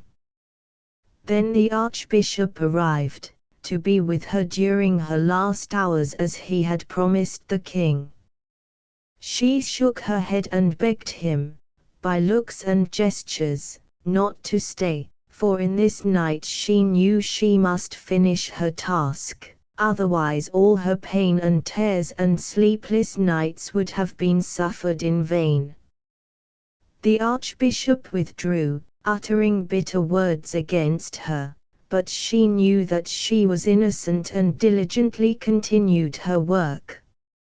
Little mice ran about the floor, dragging the nettles to her feet, to help as much as they could, and a thrush, sitting outside the grating of the window, sang to her the whole night long as sweetly as possible, to keep up her spirits. It was still twilight, and at least an hour before sunrise, when the 11 brothers stood at the castle gate and demanded to be brought before the king. They were told it could not be, it was yet night, the king slept and could not be disturbed. They threatened, they entreated, until the guard appeared, and even the king himself, inquiring what all the noise meant. At this moment the sun rose, and the 11 brothers were seen no more, but 11 wild swans flew away over the castle. Now all the people came streaming forth from the gates of the city to see the witch burned. An old horse drew the cart on which she sat. They had dressed her in a garment of coarse sackcloth. Her lovely hair hung loose on her shoulders, her cheeks were deadly pale, her lips moved silently while her fingers still worked at the green flax. Even on the way to death she would not give up her task. The 10 finished coats lay at her feet. She was working hard at the 11th, while the mob jeered her and said, "See the witch, how she mutters. She has no hymn book in her hand, she sits there with her ugly sorcery. Let us tear it into 1,000 pieces." They pressed toward her, and doubtless would have destroyed the coats had not, at that moment, 11 wild swans flown over her and alighted on the cart. They flapped their large wings, and the crowd drew back in alarm. "It is a sign from heaven that she is innocent," whispered many of them, but they did not venture to say it aloud. As the executioner seized her by the hand to lift her out of the cart, she hastily threw the 11 coats over the 11 swans, and they immediately became 11 handsome princes. But the youngest had a swan's wing instead of an arm, for she had not been able to finish the last sleeve of the coat. "Now I may speak," she exclaimed. "I am innocent." Even on the way to death she would not give up her task. Then the people, who saw what had happened, bowed to her as before a saint, but she sank unconscious in her brother's arms, overcome with suspense, anguish, and pain. "Yes, she is innocent," said the eldest brother, and related all that had taken place. While he spoke, there rose in the air a fragrance as from millions of roses. Every piece of faggot in the pile made to burn her had taken root, and threw out branches until the whole appeared like a thick hedge, large and high, covered with roses, while above all bloomed a white, shining flower that glittered like a star. This flower the king plucked, and when he placed it in Eliza's bosom she awoke from her swoon with peace and happiness in her heart. Then all the church bells rang of themselves, and the birds came in great flocks. And a marriage procession, such as no king had ever before seen, returned to the castle. The last dream of the old oak, the last dream of the old oak. In the forest, high up on the steep shore and not far from the open sea coast, stood a very old oak tree. It was just 365 years old, but that long time was to the tree as the same number of days might be to us. We wake by day and sleep by night, and then we have our dreams. It is different with the tree. It is obliged to keep awake through 3 seasons of the year and does not get any sleep till winter comes. Winter is its time for rest, its night after the long day of spring, summer, and autumn. During many a warm summer, the ephemeras, which are flies that exist for only a day, had fluttered about the old oak, enjoyed life, and felt happy. And if, for a moment, one of the tiny creatures rested on the large, fresh leaves, the tree would always say, "Poor little creature. Your whole life consists of but a single day. How very short. It must be quite melancholy." "Melancholy? What do you mean?" the little creature would always reply. "Why do you say that? Everything around me is so wonderfully bright and warm and beautiful that it makes me joyous. but only for one day, and then it is all over. Over, repeated the fly. What is the meaning of all over? Are you all over too? No, I shall very likely live for thousands of your days, and my day is whole seasons long. Indeed, it is so long that you could never reckon it up. No. Then I don't understand you. You may have thousands of my days, but I have thousands of moments in which I can be merry and happy. Does all the beauty of the world cease when you die? No, replied the tree, it will certainly last much longer, infinitely longer than I can think of. Well, then, said the little fly, we have the same time to live, only we reckon differently. And the little creature danced and floated in the air, rejoicing in its delicate wings of gauze and velvet, rejoicing in the balmy breezes laden with the fragrance from the clover fields and wild roses, elder blossoms and honeysuckle, and from the garden hedges of wild thyme, primroses, and mint. The perfume of all these was so strong that it almost intoxicated the little fly. The long and beautiful day had been so full of joy and sweet delights, that, when the sun sank, the fly felt tired of all its happiness and enjoyment. Its wings could sustain it no longer, and gently and slowly it glided down to the soft, waving blades of grass, nodded its little head as well as it could, and slept peacefully and sweetly. The fly was dead. Poor little ephemera, said the oak, what a short life. And so on every summer day the dance was repeated, the same questions were asked and the same answers given, and there was the same peaceful falling asleep at sunset.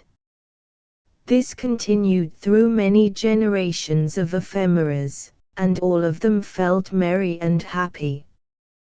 The oak remained awake through the morning of spring, the noon of summer, and the evening of autumn. Its time of rest, its night, drew near, its winter was coming. Here fell a leaf and there fell a leaf. Already the storms were singing, good night, good night. We will rock you and lull you. Go to sleep, go to sleep. We will sing you to sleep, and shake you to sleep, and it will do your old twigs good, they will even crackle with pleasure. Sleep sweetly, it is your 365th night. You are still very young in the world. Sleep sweetly, the clouds will drop snow upon you, which will be your coverlid, warm and sheltering to your feet. Sweet sleep to you, and pleasant dreams. And there stood the oak, stripped of all its leaves, left to rest during the whole of a long winter, and to dream many dreams of events that had happened, just as men dream. The great tree had once been small, indeed, in its cradle it had been an acorn. According to human reckoning, it was now in the 4th century of its existence. It was the largest and best tree in the forest. Its summit towered above all the other trees and could be seen far out at sea, so that it served as a landmark to the sailors. It had no idea how many eyes looked eagerly for it. In its topmost branches the wood pigeon built her nest, and the cuckoo sang his well-known song, the familiar notes echoing among the boughs, and in autumn, when the leaves looked like beaten copper plates, the birds of passage came and rested on the branches before beginning their flight across the sea. But now that it was winter, the tree stood leafless, so that everyone could see how crooked and bent were the branches that sprang forth from the trunk. Crows and rooks came by turns and sat on them, and talked of the hard times that were beginning, and how difficult it was in winter to obtain a living. It was just at the holy Christmas time that the tree dreamed a dream. The tree had doubtless a feeling that the festive time had arrived, and in its dream fancied it heard the bells of the churches ringing. And yet it seemed to be a beautiful summer's day, mild and warm. The tree's mighty summit was crowned with spreading, fresh green foliage. The sunbeams played among its leaves and branches, and the air was full of fragrance from herb and blossom. Painted butterflies chased each other. The summer flies danced around it as if the world had been created merely that they might dance and be merry. All that had happened to the tree during all the years of its life seemed to pass before it as if in a festive pageant. It saw the knights of olden times and noble ladies ride through the wood on their gallant steeds, with plumes waving in their hats and with falcons on their wrists, while the hunting horn sounded and the dogs barked. It saw hostile warriors, in colored dress and glittering armor, with spear and halberd, pitching their tents and again taking them down. The watchfires blazed, and men sang and slept under the hospitable shelter of the tree. It saw lovers meet in quiet happiness near it in the moonshine, and carve the initials of their names in the grayish-green bark of its trunk. It saw lovers meet in quiet happiness near it in the moonshine. Once, but long years had passed since then, guitars and Aeolian harps had been hung on its boughs by merry travelers. Now they seemed to hang there again, and their marvelous notes sounded again. The wood pigeons cooed as if to express the feelings of the tree, and the cuckoo called out to tell it how many summer days it had yet to live. Then it appeared to it that new life was thrilling through every fiber of root and stem and leaf, rising even to its highest branches. The tree felt itself stretching and spreading out, while through the root beneath the earth ran the warm vigor of life. As it grew higher and still higher and its strength increased, the topmost boughs became broader and fuller, and in proportion to its growth its self-satisfaction increased, and there came a joyous longing to grow higher and higher, to reach even to the warm, bright sun itself. Already had its topmost branches pierced the clouds, which floated beneath them like troops of birds of passage or large white swans. Every leaf seemed gifted with sight, as if it possessed eyes to see. The stars became visible in broad daylight, large and sparkling, like clear and gentle eyes.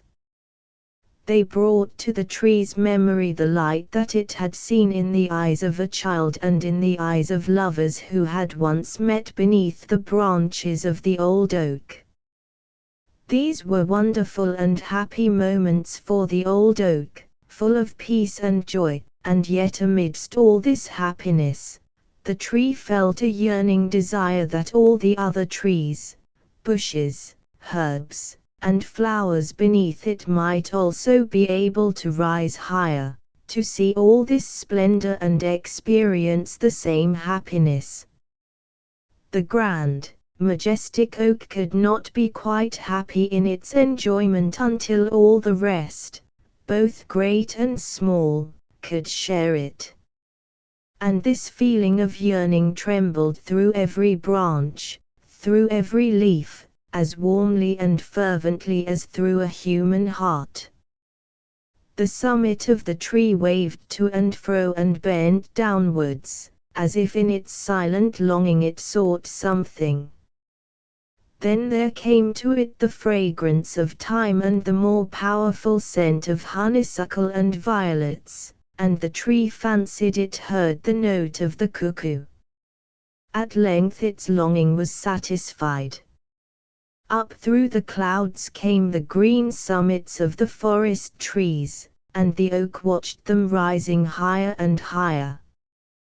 Bush and herb shot upward, and some even tore themselves up by the roots to rise more quickly. The quickest of all was the birch tree. Like a lightning flash the slender stem shot upwards in a zigzag line, the branches spreading round it like green gauze and banners. Every native of the wood, even to the brown and feathery rushes, grew with the rest, while the birds ascended with the melody of song. On a blade of grass that fluttered in the air like a long green ribbon sat a grasshopper cleaning its wings with its legs. May beetles hummed, bees murmured, birds sang, each in its own way. The air was filled with the sounds of song and gladness. But where is the little blue flower that grows by the water, and the purple bellflower, and the daisy? Asked the oak. I want them all. Here we are, came the reply in words and in song. But the beautiful time of last summer, where is that? And where are the lilies of the valley which last year covered the earth with their bloom, and the wild apple tree with its fragrant blossoms, and all the glory of the wood, which has flourished year after year? And where is even what may have but just been born? We are here, sounded voices high up in the air, as if they had flown there beforehand. Why, this is beautiful, too beautiful to be believed, cried the oak in a joyful tone. I have them all here, both great and small, not one has been forgotten. Can such happiness be imagined? It seems almost impossible. In heaven with the eternal God it can be imagined, for all things are possible, sounded the reply through the air. And the old tree, as it still grew upwards and onwards, felt that its roots were loosening themselves from the earth. It is right so, it is best, said the tree. No fetters hold me now. I can fly up to the very highest point in light and glory. And all I love are with me, both small and great. All are here. Such was the dream of the old oak at the holy Christmas time. And while it dreamed, a mighty storm came rushing over land and sea. The sea rolled in great billows toward the shore.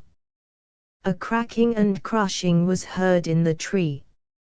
Its roots were torn from the ground, just at the moment when in its dream it was being loosened from the earth. It fell, its 365 years were ended like the single day of the ephemera. On the morning of Christmas Day, when the sun rose, the storm had ceased. From all the churches sounded the festive bells, and from every hearth, even of the smallest hut, rose the smoke into the blue sky, like the smoke from the festive thank-offerings on the Druids' altars. The sea gradually became calm, and on board a great ship that had withstood the tempest during the night, all the flags were displayed as a token of joy and festivity. The tree is down. The old oak, our landmark on the coast, exclaimed the sailors. It must have fallen in the storm of last night. Who can replace it? Alas!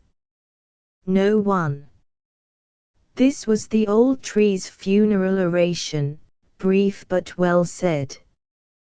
There it lay stretched on the snow-covered shore, and over it sounded the notes of a song from the ship, a song of Christmas joy, of the redemption of the soul of man, and of eternal life through Christ.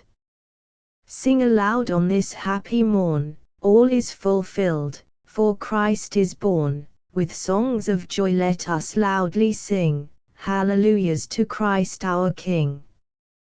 Thus sounded the Christmas carol, and every one on board the ship felt his thoughts elevated through the song and the prayer, even as the old tree had felt lifted up in its last beautiful dream on that Christmas morn. The Portuguese duck, a duck once arrived from Portugal. There were some who said she came from Spain, but that is almost the same thing. At all events, she was called the Portuguese duck, and she laid eggs, was killed and cooked, and that was the end of her. The ducklings which crept forth from her eggs were also called Portuguese ducks, and about that there may be some question. But of all the family only one remained in the duck yard, which may be called a farmyard, since the chickens were admitted to it and the cock strutted about in a very hostile manner. "He annoys me with his loud crowing," said the Portuguese duck, "but still, he's a handsome bird, there's no denying that, even if he is not a duck. He ought to moderate his voice, like those little birds who are singing in the lime trees over there in our neighbor's garden, but that is an art only acquired in polite society. How sweetly they sing there, it is quite a pleasure to listen to them. I call it Portuguese singing. If I only had such a little singing bird, I'd be as kind and good to him as a mother, for it's in my Portuguese nature."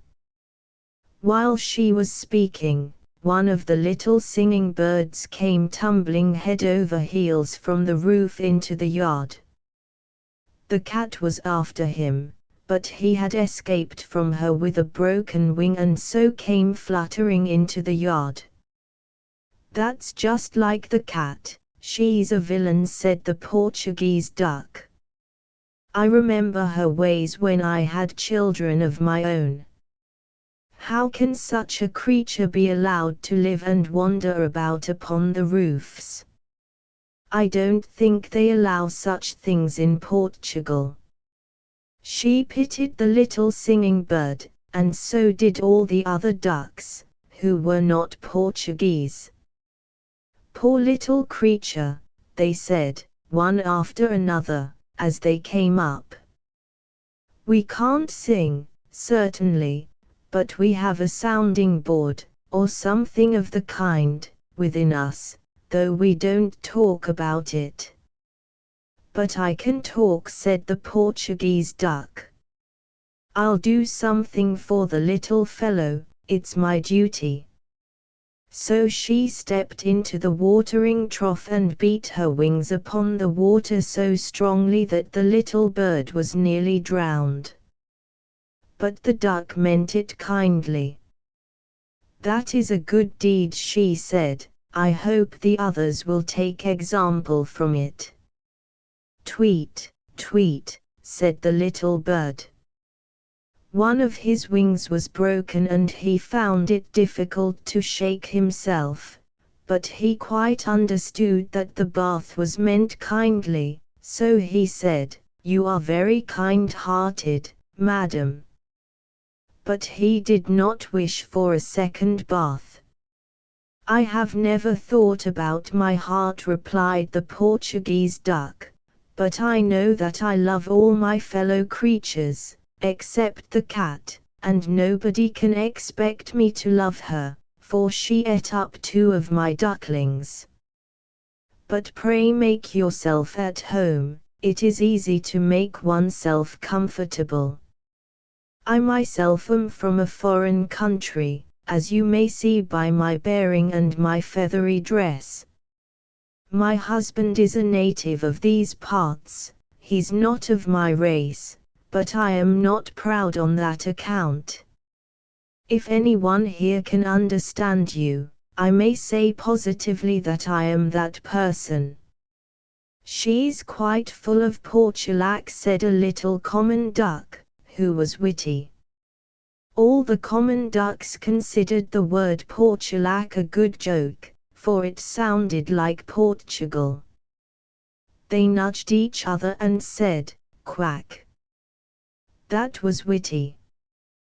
Then the other ducks began to notice the newcomer. "The Portuguese has certainly a great flow of language," they said to the little bird. "For our part, we don't care to fill our beaks with such long words, but we sympathize with you quite as much.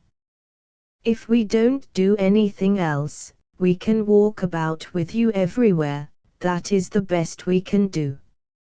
"You have a lovely voice," said one of the eldest ducks. "It must be a great satisfaction to you to be able to give as much pleasure as you do." "I am certainly no judge of your singing, so I keep my beak shut, which is better than talking nonsense as others do." "Don't plague him so," interrupted the Portuguese duck, "he requires rest and nursing. My little singing bird, do you wish me to prepare another bath for you?" "Oh, no. No. Pray let me be dry," implored the little bird. "The water cure is the only remedy for me when I am not well," said the Portuguese. "Amusement, too, is very beneficial. The fowls from the neighborhood will soon be here to pay you a visit. There are 2 Cochin Chinese among them. They wear feathers on their legs and are well educated. They have been brought from a great distance, and consequently I treat them with greater respect than I do the others." Then the fowls arrived, and the cock was polite enough to keep from being rude. "You are a real songster," he said, "and you do as much with your little voice as it is possible to do, but more noise and shrillness is necessary if one wishes others to know who he is." The 2 Chinese were quite enchanted with the appearance of the singing bird. His feathers had been much ruffled by his bath, so that he seemed to them quite like a tiny Chinese fowl. "He's charming," they said to each other, and began a conversation with him in whispers, using the most aristocratic Chinese dialect. "We are of the same race as yourself," they said. The ducks, even the Portuguese, are all aquatic birds, as you must have noticed. You do not know us yet. Very few, even of the fowls, know us or give themselves the trouble to make our acquaintance, though we were born to occupy a higher position in society than most of them. But that does not disturb us, we quietly go our way among them. Their ideas are certainly not ours, for we look at the bright side of things and only speak of what is good, although that is sometimes difficult to find where none exists. Except ourselves and the cock, there is not one in the yard who can be called talented or polite. It cannot be said even of the ducks, and we warn you, little bird, not to trust that one yonder, with the short tail feathers, for she is cunning. Then the curiously marked one, with the crooked stripes on her wings, is a mischief maker and never lets anyone have the last word, though she is always in the wrong. The fat duck yonder speaks evil of everyone, and that is against our principles. If we have nothing good to tell, we close our beaks. The Portuguese is the only one who has had any education and with whom we can associate, but she is passionate and talks too much about Portugal. I wonder what those two Chinese are whispering about, whispered one duck to another. They are always doing it, and it annoys me. We never speak to them. Now the drake came up, and he thought the little singing bird was a sparrow. Well, I don't understand the difference, he said, it appears to me all the same. He's only a plaything, and if people will have playthings, why let them, I say. Don't take any notice of what he says, whispered the Portuguese. He is very well in matters of business, and with him business is first. Now I shall lie down and have a little rest. It is a duty we owe to ourselves, so that we shall be nice and fat when we come to be embalmed with sage and onions and apples. So she laid herself down in the sun and winked with one eye. She had a very comfortable place and felt so at ease that she fell asleep.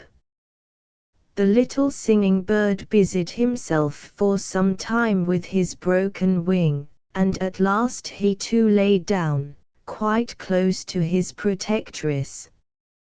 The sun shone warm and bright, and he found it a very good place. But the fowls of the neighborhood were all awake, and, to tell the truth, they had paid a visit to the duck yard solely to find food for themselves. The Chinese were the first to leave, and the other fowls soon followed them. The witty little duck said of the Portuguese that the old lady was getting to be quite a doting ducky. All the other ducks laughed at this. Doting ducky, they whispered, oh, that's too witty. Then they repeated the joke about Portulac and declared it was most amusing. After that they all lay down to have a nap. They had been lying asleep for quite a while, when suddenly something was thrown into the yard for them to eat. It came down with such a bang that the whole company started up and clapped their wings. The Portuguese awoke, too, and rushed over to the other side of the yard. In doing this she trod upon the little singing bird. Tweet, he cried, you trod very hard upon me, madam. Well, then, why do you lie in my way? She retorted. You must not be so touchy. I have nerves of my own, but I do not cry, tweet. Don't be angry, said the little bird, the tweet slipped out of my beak before I knew it. The Portuguese did not listen to him, but began eating as fast as she could, and made a good meal.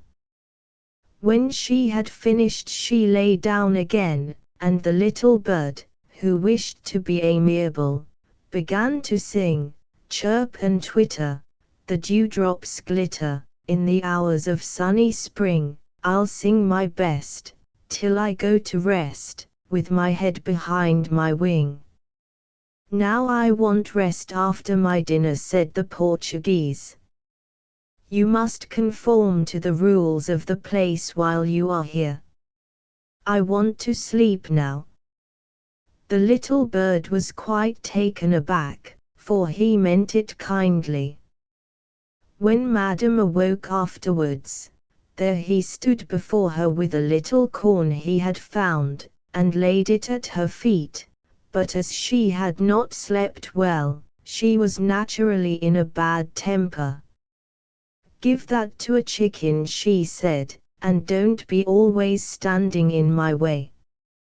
Why are you angry with me? Replied the little singing bird, what have I done? Done, repeated the Portuguese duck, your mode of expressing yourself is not very polite. I must call your attention to that fact. There was sunshine here yesterday, said the little bird, but today it is cloudy and the air is heavy. You know very little about the weather, I fancy, she retorted. The day is not over yet. Don't stand there looking so stupid. But you are looking at me just as the wicked eyes looked when I fell into the yard yesterday. Impertinent creature, exclaimed the Portuguese duck. Would you compare me with the cat, that beast of prey? There's not a drop of malicious blood in me. I've taken your part, and now I'll teach you better manners. So saying, she made a bite at the little singing bird's head, and he fell to the ground dead. Now whatever is the meaning of this, she said. Could he not bear even such a little peck as I gave him? Then, certainly, he was not made for this world. I've been like a mother to him, I know that, for I've a good heart. Then the cock from the neighboring yard stuck his head in and crowed with steam engine power. You'll kill me with your crowing, she cried. It's all your fault. He's lost his life, and I'm very near losing mine. There's not much of him lying there, observed the cock. Speak of him with respect, said the Portuguese duck, for he had manners and education, and he could sing. He was affectionate and gentle, and those are as rare qualities in animals as in those who call themselves human beings. Then all the ducks came crowding round the little dead bird. Ducks have strong passions, whether they feel envy or pity. There was nothing to envy here, so they all showed a great deal of pity. So also did the two Chinese. We shall never again have such a singing bird among us. He was almost a Chinese, they whispered, and then they wept with such a noisy, clucking sound that all the other fowls clucked too. But the ducks went about with redder eyes afterwards. We have hearts of our own, they said, nobody can deny that. Hearts, repeated the Portuguese. Indeed you have, almost as tender as the ducks in Portugal. Let us think of getting something to satisfy our hunger, said the drake, that's the most important business. If one of our toys is broken, why, we have plenty more. The snowman, it is so delightfully cold that it makes my whole body crackle, said the snowman.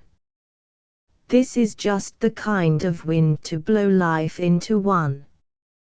How that great red thing up there is staring at me. He meant the sun, which was just setting. It shall not make me wink. I shall manage to keep the pieces. He had two triangular pieces of tile in his head instead of eyes, and his mouth, being made of an old broken rake, was therefore furnished with teeth. He had been brought into existence amid the joyous shouts of boys, the jingling of sleigh bells, and the slashing of whips. The sun went down, and the full moon rose, large, round, and clear, shining in the deep blue. There it comes again, from the other side, said the snowman, who supposed the sun was showing itself once more. Ah, I have cured it of staring. Now it may hang up there and shine, so that I may see myself. If I only knew how to manage to move away from this place, I should so like to move. If I could, I would slide along yonder on the ice, as I have seen the boys do, but I don't understand how. I don't even know how to run. Away, away, barked the old yard dog. He was quite hoarse and could not pronounce bow wow properly. He had once been an indoor dog and lain by the fire, and he had been hoarse ever since. The sun will make you run some day. I saw it, last winter, make your predecessor run, and his predecessor before him. Away, away. They all have to go. I don't understand you, comrade, said the snowman. Is that thing up yonder to teach me to run? I saw it running itself, a little while ago, and now it has come creeping up from the other side. You know nothing at all, replied the yard dog. But then, you've only lately been patched up. What you see yonder is the moon, and what you saw before was the sun. It will come again tomorrow and most likely teach you to run down into the ditch by the well, for I think the weather is going to change.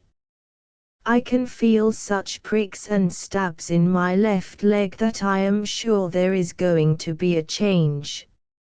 I don't understand him, said the snowman to himself, but I have a feeling that he is talking of something very disagreeable. The thing that stared so hard just now, which he calls the sun, is not my friend. I can feel that too. Away, away, barked the yard dog, and then he turned round 3 times and crept into his kennel to sleep. There really was a change in the weather. Toward morning a thick fog covered the whole country and a keen wind arose, so that the cold seemed to freeze one's bones. But when the sun rose, a splendid sight was to be seen. Trees and bushes were covered with hoarfrost and looked like a forest of white coral, while on every twig glittered frozen dewdrops. The many delicate forms, concealed in summer by luxuriant foliage, were now clearly defined and looked like glittering lacework. A white radiance glistened from every twig. The birches, waving in the wind, looked as full of life as in summer and as wondrously beautiful. Where the sun shone, everything glittered and sparkled as if diamond dust had been strewn about, and the snowy carpet of the earth seemed covered with diamonds from which gleamed countless lights, whiter even than the snow itself.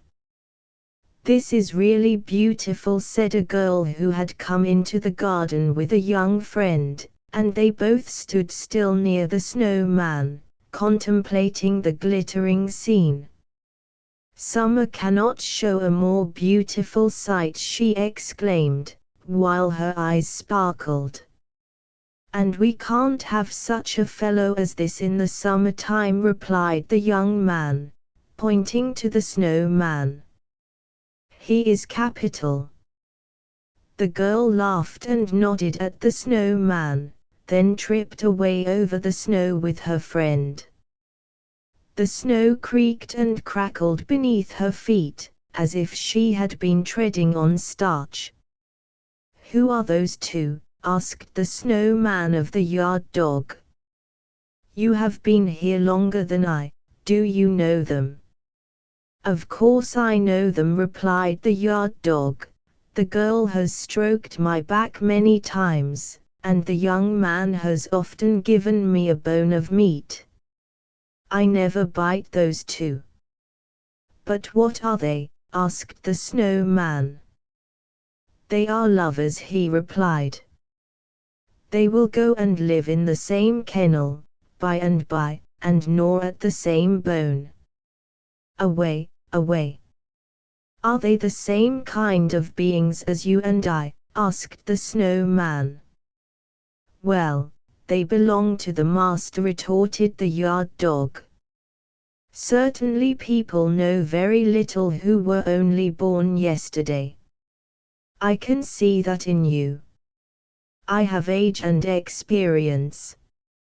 I know everyone here in the house, and I know there was once a time when I did not lie out here in the cold, fastened to a chain.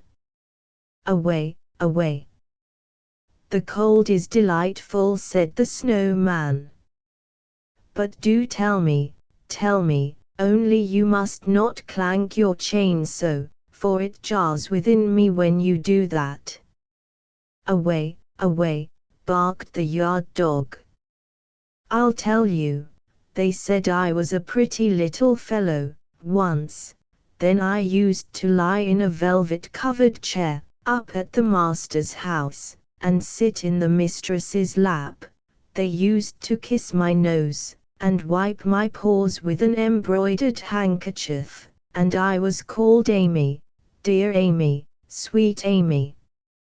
But after a while I grew too big for them, and they sent me away to the housekeeper's room, so I came to live on the lower story. You can look into the room from where you stand, and see where I was once master, for I was, indeed, master to the housekeeper. It was a much smaller room than those upstairs, but I was more comfortable, for I was not continually being taken hold of and pulled about by the children, as I had been. I received quite as good food and even better. I had my own cushion, and there was a stove. It is the finest thing in the world at this season of the year. I used to go under the stove and lie down. Ah, I still dream of that stove. Away, away. Does a stove look beautiful? Asked the snowman. Is it at all like me? It is just the opposite of you, said the dog. It's as black as a crow and has a long neck and a brass knob. It eats firewood, and that makes fire spurt out of its mouth. One has to keep on one side or under it, to be comfortable. You can see it through the window from where you stand. Then the snowman looked, and saw a bright polished thing with a brass knob, and fire gleaming from the lower part of it. The sight of this gave the snowman a strange sensation. It was very odd, he knew not what it meant, and he could not account for it. But there are people who are not men of snow who understand what the feeling is. And why did you leave her? Asked the snowman, for it seemed to him that the stove must be of the female sex. How could you give up such a comfortable place? I was obliged to, replied the yard dog. They turned me out of doors and chained me up here. I had bitten the youngest of my master's sons in the leg, because he kicked away the bone I was gnawing. Bone for bone, I thought. But they were very angry, and since that time I have been fastened to a chain and have lost my voice. Don't you hear how hoarse I am? Away, away. I can't talk like other dogs anymore. Away, away. That was the end of it all.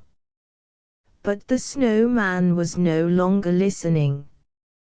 He was looking into the housekeeper's room on the lower story, where the stove, which was about the same size as the snowman himself, stood on its 4 iron legs. What a strange crackling I feel within me, he said. Shall I ever get in there? It is an innocent wish, and innocent wishes are sure to be fulfilled. I must go in there and lean against her, even if I have to break the window.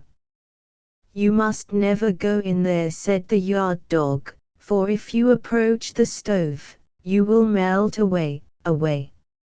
"I might as well go," said the snowman, "for I think I am breaking up as it is."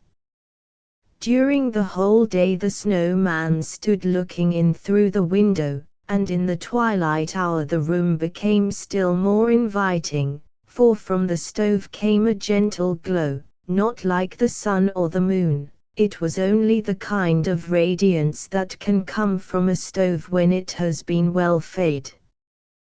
When the door of the stove was opened, the flames darted out of its mouth, as is customary with all stoves, and the light of the flames fell with a ruddy gleam directly on the face and breast of the snowman.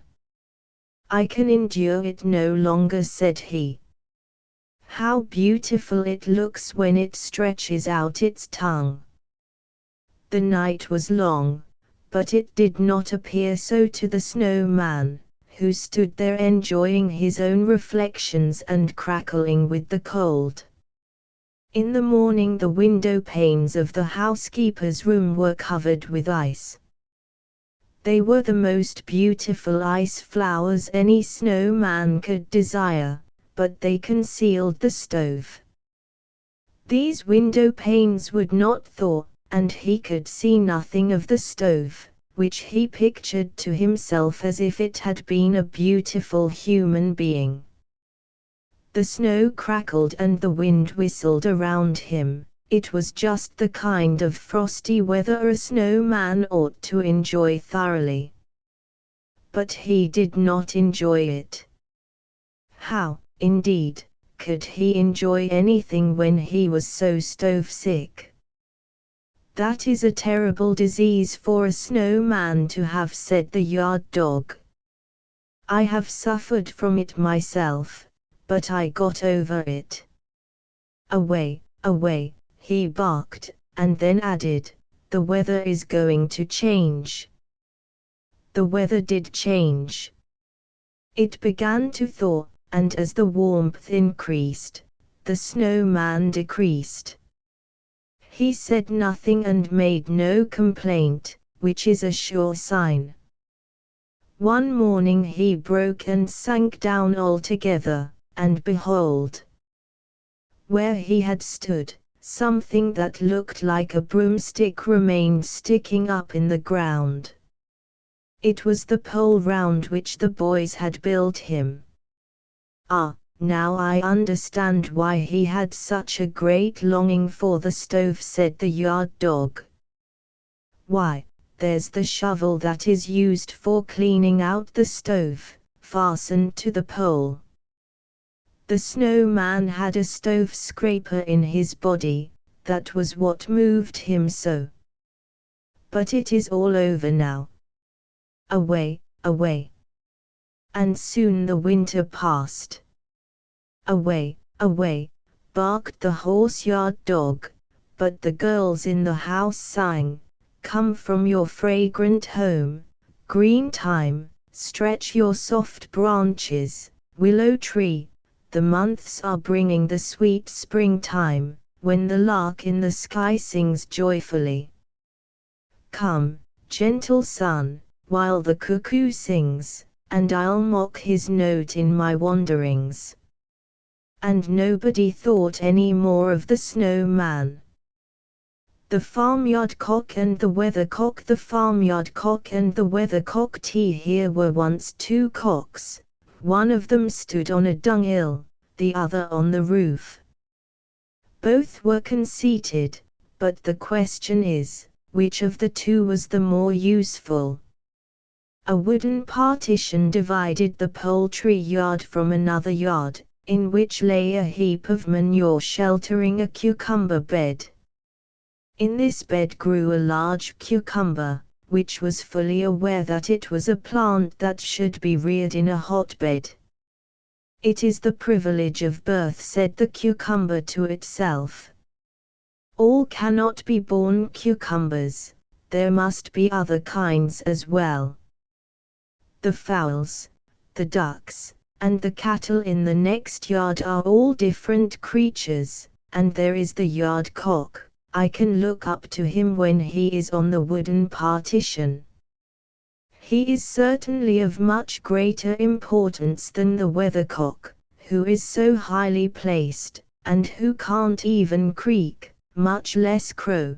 Besides, he has neither hens nor chickens, and thinks only of himself, and perspires verdigris. But the yard-cock is something like a cock. His gait is like a dance, and his crowing is music, and wherever he goes it is instantly known. What a trumpeter he is! If he would only come in here!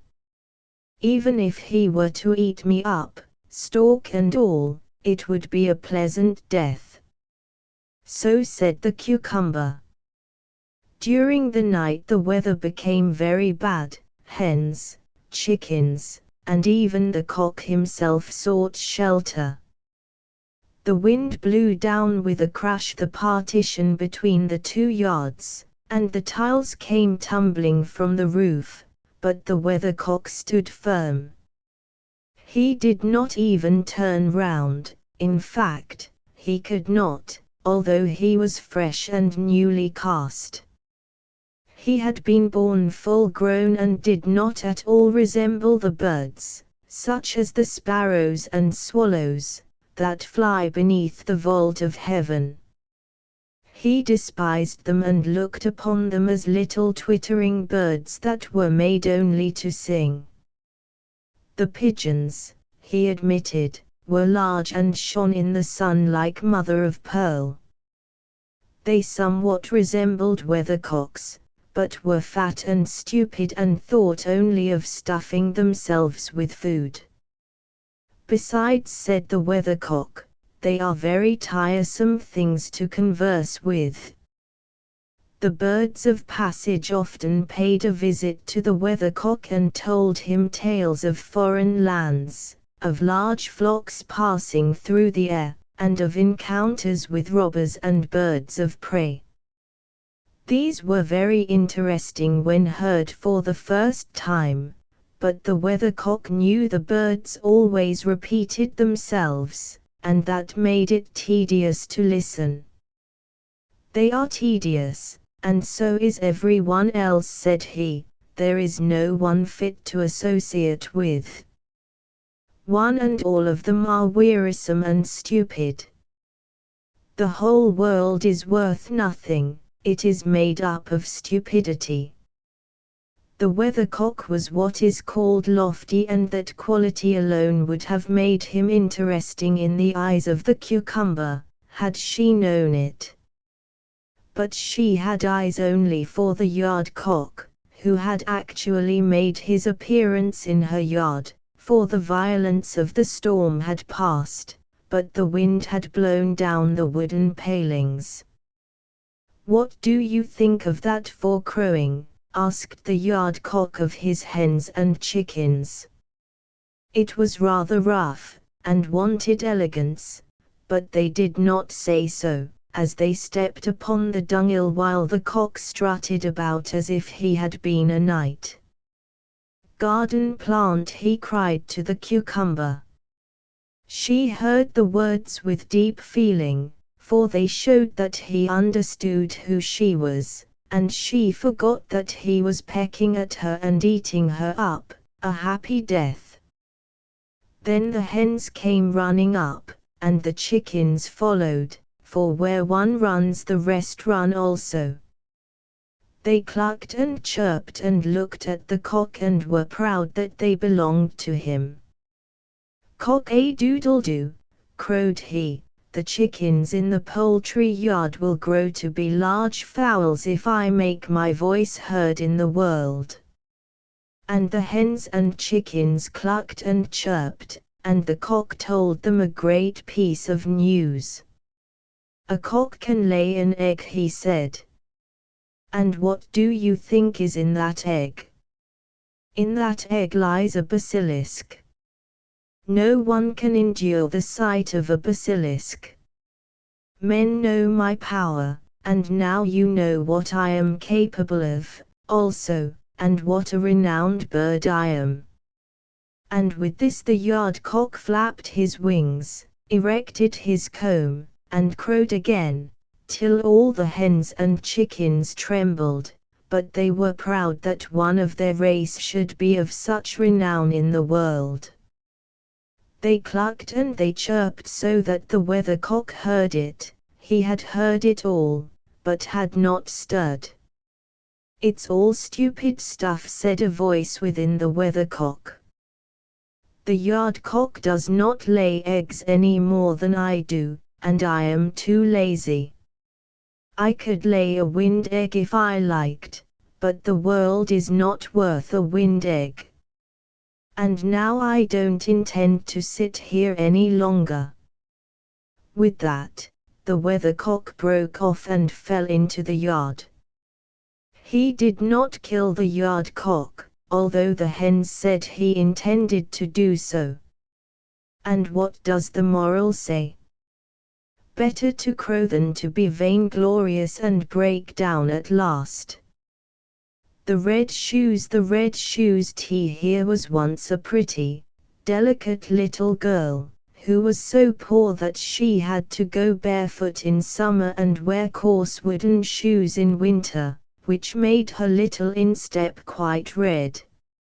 In the center of the village there lived an old shoemaker's wife. One day this good woman made, as well as she could, a little pair of shoes out of some strips of old red cloth. The shoes were clumsy enough, to be sure, but they fitted the little girl tolerably well, and anyway the woman's intention was kind. The little girl's name was Karen. On the very day that Karen received the shoes, her mother was to be buried. They were not at all suitable for mourning, but she had no others, so she put them on her little bare feet and followed the poor plain coffin to its last resting place. Just at that time a large, old-fashioned carriage happened to pass by, and the old lady who sat in it saw the little girl and pitied her. "Give me the little girl," she said to the clergyman, "and I will take care of her." Karen supposed that all this happened because of the red shoes, but the old lady thought them frightful and ordered them to be burned. Karen was then dressed in neat, well-fitting clothes and taught to read and sew. People told her she was pretty, but the mirror said, "You are much more than pretty, you are beautiful." It happened not long afterwards that the queen and her little daughter, the princess, traveled through the land. All the people, Karen among the rest, flocked toward the palace and crowded around it, while the little princess, dressed in white, stood at the window for everyone to see. She wore neither a train nor a golden crown, but on her feet were beautiful red morocco shoes, which, it must be admitted, were prettier than those the shoemaker's wife had given to little Karen. Surely nothing in the world could be compared to those red shoes. Now that Karen was old enough to be confirmed, she of course had to have a new frock and new shoes. The rich shoemaker in the town took the measure of her little feet in his own house, in a room where stood great glass cases filled with all sorts of fine shoes and elegant, shining boots. It was a pretty sight, but the old lady could not see well and naturally did not take so much pleasure in it as Karen. Among the shoes were a pair of red ones, just like those worn by the little princess.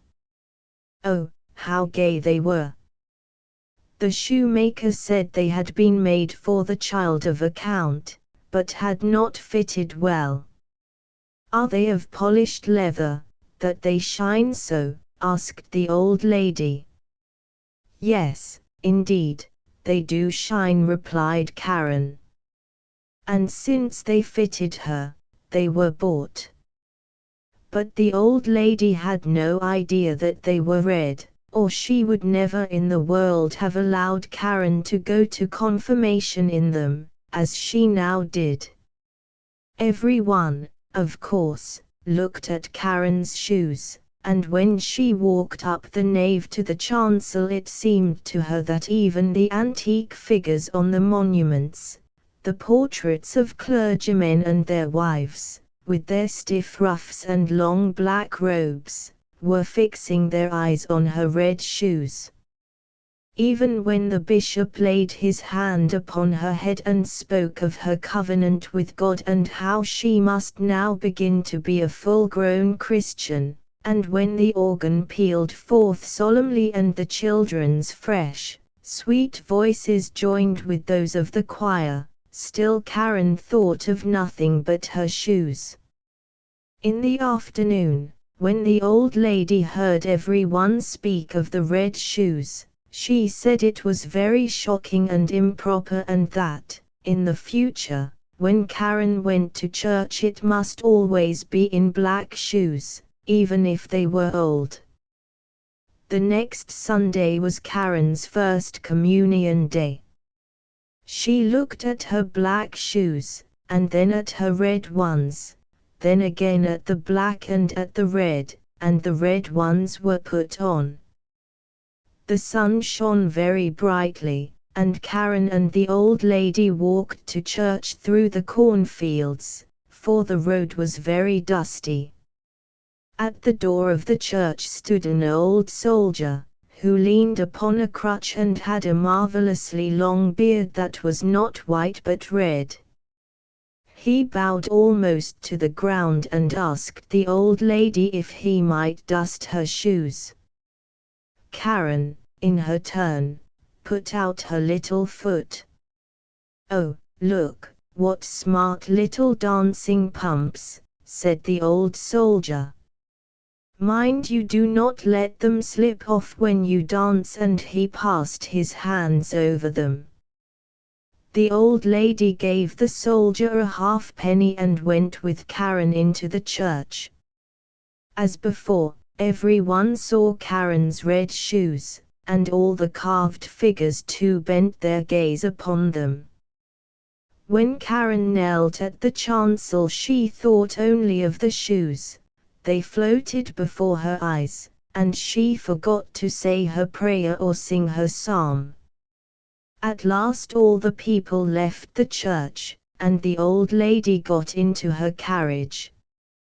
As Karen lifted her foot to step in, the old soldier said, "See what pretty dancing shoes." And Karen, in spite of herself, made a few dancing steps. When she had once begun, her feet went on of themselves. It was as though the shoes had received power over her. She danced round the church corner, she could not help it, and the coachman had to run behind and catch her to put her into the carriage. Still her feet went on dancing, so that she trod upon the good lady's toes. It was not until the shoes were taken from her feet that she had rest. The shoes were put away in a closet, but Karen could not resist going to look at them every now and then. Soon after this the old lady lay ill in bed, and it was said that she could not recover. She had to be nursed and waited on, and this, of course, was no one's duty so much as it was Karen's, as Karen herself well knew. But there happened to be a great ball in the town, and Karen was invited. She looked at the old lady, who was very ill, and she looked at the red shoes. She put them on, for she thought there could not be any sin in that, and of course there was not. But she went next to the ball and began to dance. Strange to say, when she wanted to move to the right the shoes bore her to the left, and when she wished to dance up the room the shoes persisted in going down the room. Down the stairs they carried her at last, into the street, and out through the town gate. On and on she danced, for dance she must, straight out into the gloomy wood. Up among the trees something glistened. She thought it was the round, red moon, for she saw a face, but no, it was the old soldier with the red beard, who sat and nodded, saying, "See what pretty dancing shoes." She was dreadfully frightened and tried to throw away the red shoes, but they clung fast and she could not unclasp them. They seemed to have grown fast to her feet. So dance she must, and dance she did, over field and meadow, in rain and in sunshine, by night and by day, and by night it was by far more dreadful. She danced out into the open churchyard, but the dead there did not dance, they were at rest and had much better things to do. She would have liked to sit down on the poor man's grave, where the bitter tansy grew, but for her there was no rest. She danced past the open church door. She danced past the open church door, and there she saw an angel in long white robes and with wings that reached from his shoulders to the earth. His look was stern and grave, and in his hand he held a broad, glittering sword. "Thou shalt dance," he said, "in thy red shoes, till thou art pale and cold, and till thy body is wasted like a skeleton. Thou shalt dance from door to door, and wherever proud, haughty children dwell thou shalt knock, that, hearing thee, they may take warning. Dance thou shalt, dance on." "Mercy!" cried Karen, but she did not hear the answer of the angel, for the shoes carried her past the door and on into the fields. One morning she danced past a well-known door. Within was the sound of a psalm, and presently a coffin strewn with flowers was borne out. She knew that her friend, the old lady, was dead, and in her heart she felt that she was abandoned by all on earth and condemned by God's angel in heaven. Still on she danced, for she could not stop, through thorns and briars, while her feet bled. Finally, she danced to a lonely little house where she knew that the executioner dwelt, and she tapped at the window, saying, "Come out, come out." "I cannot come in, for I must dance." The man said, "Do you know who I am and what I do?" "Yes," said Karen, "but do not strike off my head, for then I could not live to repent of my sin. Strike off my feet, that I may be rid of my red shoes." Then she confessed her sin, and the executioner struck off the red shoes, which danced away over the fields and into the deep wood. To Karen it seemed that the feet had gone with the shoes, for she had almost lost the power of walking. "Now I have suffered enough for the red shoes," she said, "I will go to the church, that people may see me." But no sooner had she hobbled to the church door than the shoes danced before her and frightened her back. All that week she endured the keenest sorrow and shed many bitter tears. When Sunday came, she said, "I am sure I must have suffered and striven enough by this time. I am quite as good, I dare say, as many who are holding their heads high in the church." So she took courage and went again. But before she reached the churchyard gate the red shoes were dancing there, and she turned back again in terror, more deeply sorrowful than ever for her sin. She then went to the pastor's house and begged as a favor to be taken into the family's service, promising to be diligent and faithful. She did not want wages, she said, only a home with good people. The clergyman's wife pitied her and granted her request, and she proved industrious and very thoughtful. Earnestly she listened when at evening the preacher read aloud the Holy Scriptures. All the children came to love her, but when they spoke of beauty and finery, she would shake her head and turn away. On Sunday, when they all went to church, they asked her if she would not go, too, but she looked sad and bade them go without her. Then she went to her own little room, and as she sat with the psalm book in her hand, reading its pages with a gentle, pious mind, the wind brought to her the notes of the organ. She raised her tearful eyes and said, "O God, do thou help me."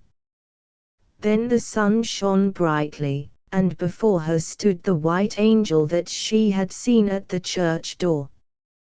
He no longer bore the glittering sword, but in his hand was a beautiful branch of roses. He touched the ceiling with it, and the ceiling rose, and at each place where the branch touched it there shone a star. He touched the walls, and they widened so that Karen could see the organ that was being played at the church. She saw, too, the old pictures and statues on the walls, and the congregation sitting in the seats and singing psalms, for the church itself had come to the poor girl in her narrow room, or she in her chamber had come to it. She sat in the seat with the rest of the clergyman's household, and when the psalm was ended, they nodded and said, "Thou didst well to come, Karen." "This is mercy," said she. "It is the grace of God." The organ pealed, and the chorus of children's voices mingled sweetly with it. The bright sunshine shed its warm light, through the windows, over the pew in which Karen sat. Her heart was so filled with sunshine, peace, and joy that it broke, and her soul was borne by a sunbeam up to God, where there was nobody to ask about the red shoes. The Little Mermaid far out in the ocean, where the water is as blue as the prettiest cornflower and as clear as crystal, it is very, very deep, so deep, indeed, that no cable could sound it, and many church steeples, piled one upon another, would not reach from the ground beneath to the surface of the water above. There dwell the Sea King and his subjects. We must not imagine that there is nothing at the bottom of the sea but bare yellow sand. No, indeed, for on this sand grow the strangest flowers and plants, the leaves and stems of which are so pliant that the slightest agitation of the water causes them to stir as if they had life. Fishes, both large and small, glide between the branches as birds fly among the trees here upon land. In the deepest spot of all stands the castle of the Sea King. Its walls are built of coral, and the long Gothic windows are of the clearest amber. The roof is formed of shells that open and close as the water flows over them. Their appearance is very beautiful, for in each lies a glittering pearl which would be fit for the diadem of a queen. The Sea King had been a widower for many years, and his aged mother kept house for him.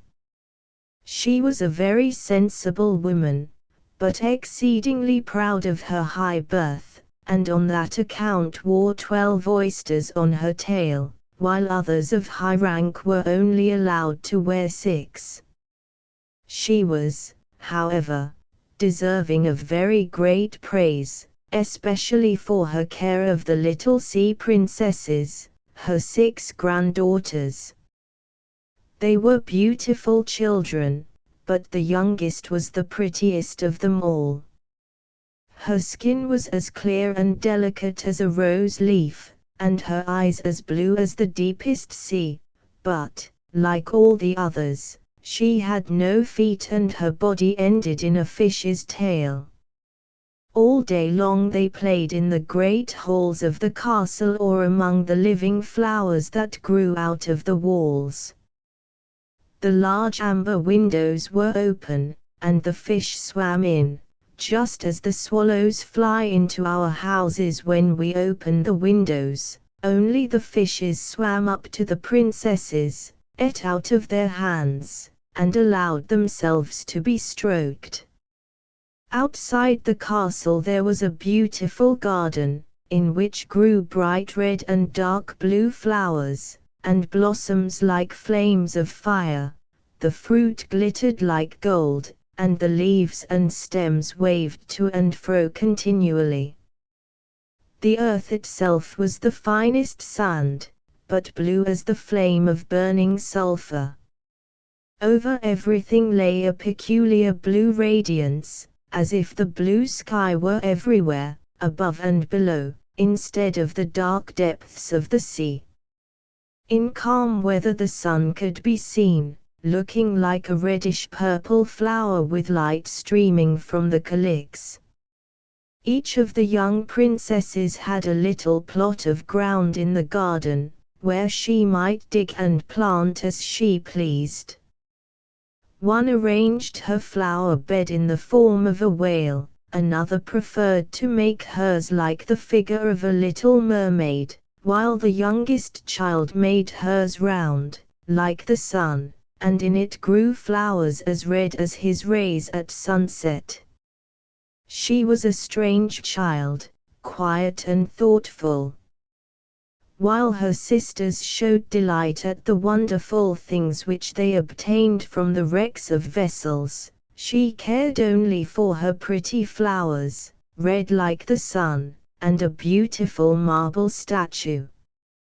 It was the representation of a handsome boy, carved out of pure white stone, which had fallen to the bottom of the sea from a wreck. She planted by the statue a rose-colored weeping willow. It grew rapidly and soon hung its fresh branches over the statue, almost down to the blue sands. The shadows had the color of violet and waved to and fro like the branches, so that it seemed as if the crown of the tree and the root were at play, trying to kiss each other.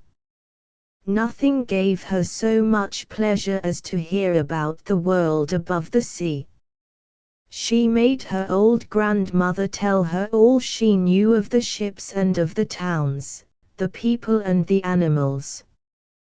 To her it seemed most wonderful and beautiful to hear that the flowers of the land had fragrance, while those below the sea had none, that the trees of the forest were green, and that the fishes among the trees could sing so sweetly that it was a pleasure to listen to them. Her grandmother called the birds fishes, or the little mermaid would not have understood what was meant, for she had never seen birds. "When you have reached your 15th year," said the grandmother, "you will have permission to rise up out of the sea and sit on the rocks in the moonlight, while the great ships go sailing by. Then you will see both forests and towns." In the following year, one of the sisters would be 15, but as each was a year younger than the other, the youngest would have to wait 5 years before her turn came to rise up from the bottom of the ocean to see the earth as we do. However, each promised to tell the others what she saw on her first visit and what she thought was most beautiful. Their grandmother could not tell them enough. There were so many things about which they wanted to know. None of them longed so much for her turn to come as the youngest, she who had the longest time to wait and who was so quiet and thoughtful. Many nights she stood by the open window, looking up through the dark blue water and watching the fish as they splashed about with their fins and tails. She could see the moon and stars shining faintly, but through the water they looked larger than they do to our eyes. When something like a black cloud passed between her and them, she knew that it was either a whale swimming over her head, or a ship full of human beings who never imagined that a pretty little mermaid was standing beneath them, holding out her white hands towards the keel of their ship. At length the eldest was 15 and was allowed to rise to the surface of the ocean. When she returned she had hundreds of things to talk about. But the finest thing, she said, was to lie on a sandbank in the quiet moonlit sea, near the shore, gazing at the lights of the nearby town, that twinkled like hundreds of stars, and listening to the sounds of music, the noise of carriages, the voices of human beings, and the merry pealing of the bells in the church steeples. Because she could not go near all these wonderful things, she longed for them all the more. Oh, how eagerly did the youngest sister listen to all these descriptions! And afterwards, when she stood at the open window looking up through the dark blue water, she thought of the great city, with all its bustle and noise, and even fancied she could hear the sound of the church bells down in the depths of the sea. In another year the second sister received permission to rise to the surface of the water and to swim about where she pleased. She rose just as the sun was setting, and this, she said, was the most beautiful sight of all. The whole sky looked like gold, and violet and rose-colored clouds, which she could not describe, drifted across it. And more swiftly than the clouds, flew a large flock of wild swans toward the setting sun, like a long white veil across the sea. She also swam towards the sun, but it sank into the waves, and the rosy tints faded from the clouds and from the sea. The third sister's turn followed, and she was the boldest of them all, for she swam up a broad river that emptied into the sea. On the banks she saw green hills covered with beautiful vines, and palaces and castles peeping out from amid the proud trees of the forest. She heard birds singing and felt the rays of the sun so strongly that she was obliged often to dive under the water to cool her burning face. In a narrow creek she found a large group of little human children, almost naked, sporting about in the water. She wanted to play with them, but they fled in a great fright, and then a little black animal, it was a dog, but she did not know it, for she had never seen one before, came to the water and barked at her so furiously that she became frightened and rushed back to the open sea.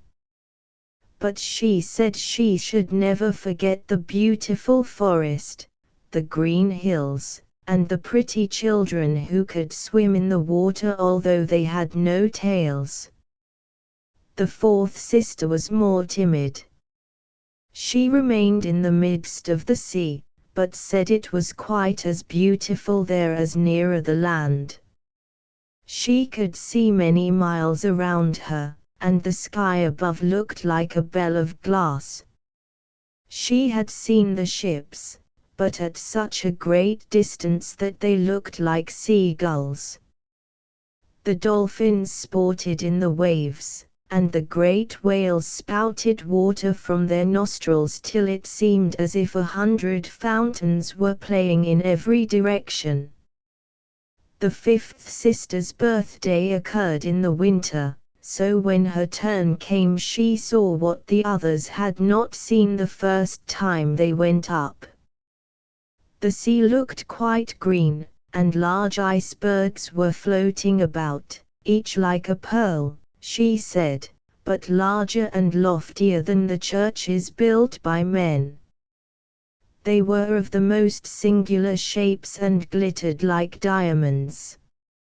She had seated herself on one of the largest and let the wind play with her long hair. She noticed that all the ships sailed past very rapidly, steering as far away as they could, as if they were afraid of the iceberg. Towards evening, as the sun went down, dark clouds covered the sky, the thunder rolled, and the flashes of lightning glowed red on the icebergs as they were tossed about by the heaving sea. On all the ships the sails were reefed with fear and trembling, while she sat on the floating iceberg, calmly watching the lightning as it darted its forked flashes into the sea. Each of the sisters, when first she had permission to rise to the surface, was delighted with the new and beautiful sights. Now that they were grown-up girls and could go when they pleased, they had become quite indifferent about it. They soon wished themselves back again, and after a month had passed they said it was much more beautiful down below and pleasanter to be at home. Yet often, in the evening hours, the 5 sisters would twine their arms about each other and rise to the surface together. Their voices were more charming than that of any human being, and before the approach of a storm, when they feared that a ship might be lost, they swam before the vessel, singing enchanting songs of the delights to be found in the depths of the sea and begging the voyagers not to fear if they sank to the bottom. But the sailors could not understand the song and thought it was the sighing of the storm. These things were never beautiful to them, for if the ship sank, the men were drowned and their dead bodies alone reached the palace of the Sea King. When the sisters rose, arm in arm, through the water, their youngest sister would stand quite alone, looking after them, ready to cry, only, since mermaids have no tears, she suffered more acutely. "Oh, were I but 15 years old," said she. "I know that I shall love the world up there, and all the people who live in it." At last she reached her 15th year. "Well, now you are grown up," said the old dowager, her grandmother. "Come, and let me adorn you like your sisters." And she placed in her hair a wreath of white lilies, of which every flower leaf was half a pearl. Then the old lady ordered 8 great oysters to attach themselves to the tail of the princess to show her high rank. "But they hurt me so," said the little mermaid. "Yes, I know, pride must suffer pain," replied the old lady. Oh, how gladly she would have shaken off all this grandeur and laid aside the heavy wreath. The red flowers in her own garden would have suited her much better.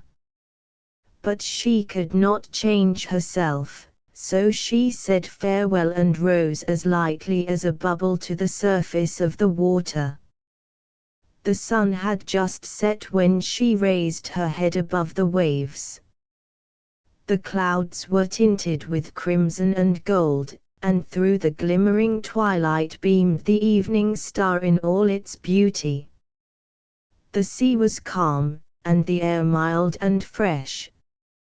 A large ship with 3 masts lay becalmed on the water. Only one sail was set, for not a breeze stirred, and the sailors sat idle on deck or amidst the rigging. There was music and song on board, and as darkness came on, 100 colored lanterns were lighted, as if the flags of all nations waved in the air.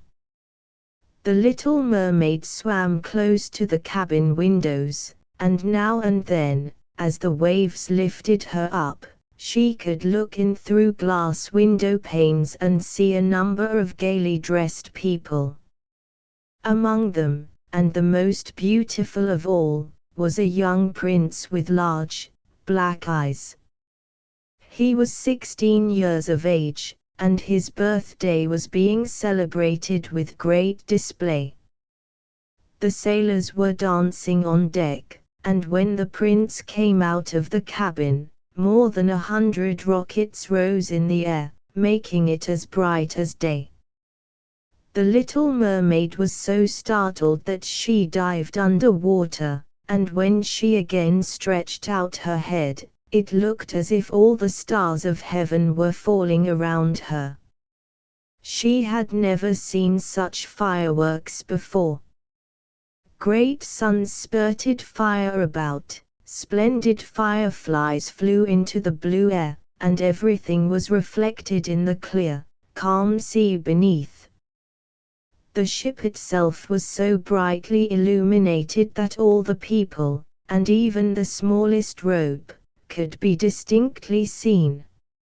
How handsome the young prince looked, as he pressed the hands of all his guests and smiled at them, while the music resounded through the clear night air.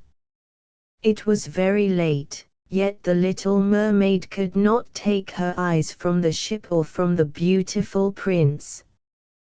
The colored lanterns had been extinguished, no more rockets rose in the air, and the cannon had ceased firing, but the sea became restless, and a moaning, grumbling sound could be heard beneath the waves.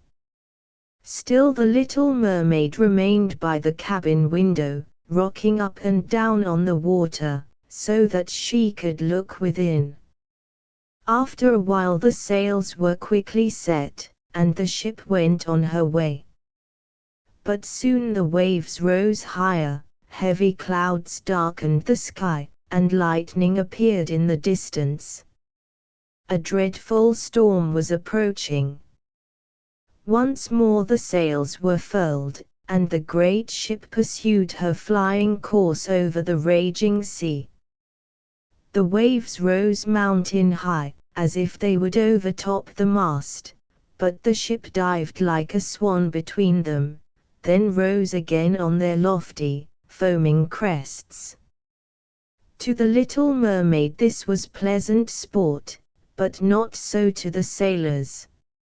At length the ship groaned and creaked, the thick planks gave way under the lashing of the sea, as the waves broke over the deck, the mainmast snapped asunder like a reed, and as the ship lay over on her side, the water rushed in.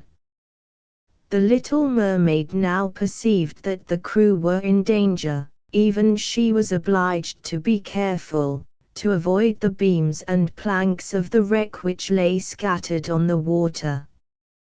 At one moment it was pitch dark so that she could not see a single object, but when a flash of lightning came it revealed the whole scene. She could see everyone who had been on board except the prince.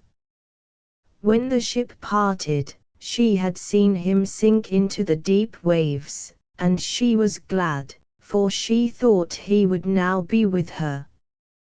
Then she remembered that human beings could not live in the water, so that when he got down to her father's palace he would certainly be quite dead. No, he must not die. So she swam about among the beams and planks which strewed the surface of the sea, forgetting that they could crush her to pieces. Diving deep under the dark waters, rising and falling with the waves, she at length managed to reach the young prince, who was fast losing the power to swim in that stormy sea. His limbs were failing him, his beautiful eyes were closed, and he would have died had not the little mermaid come to his assistance. She held his head above the water and let the waves carry them where they would. In the morning the storm had ceased, but of the ship not a single fragment could be seen. The sun came up red and shining out of the water, and its beams brought back the hue of health to the prince's cheeks, but his eyes remained closed. The mermaid kissed his high, smooth forehead and stroked back his wet hair.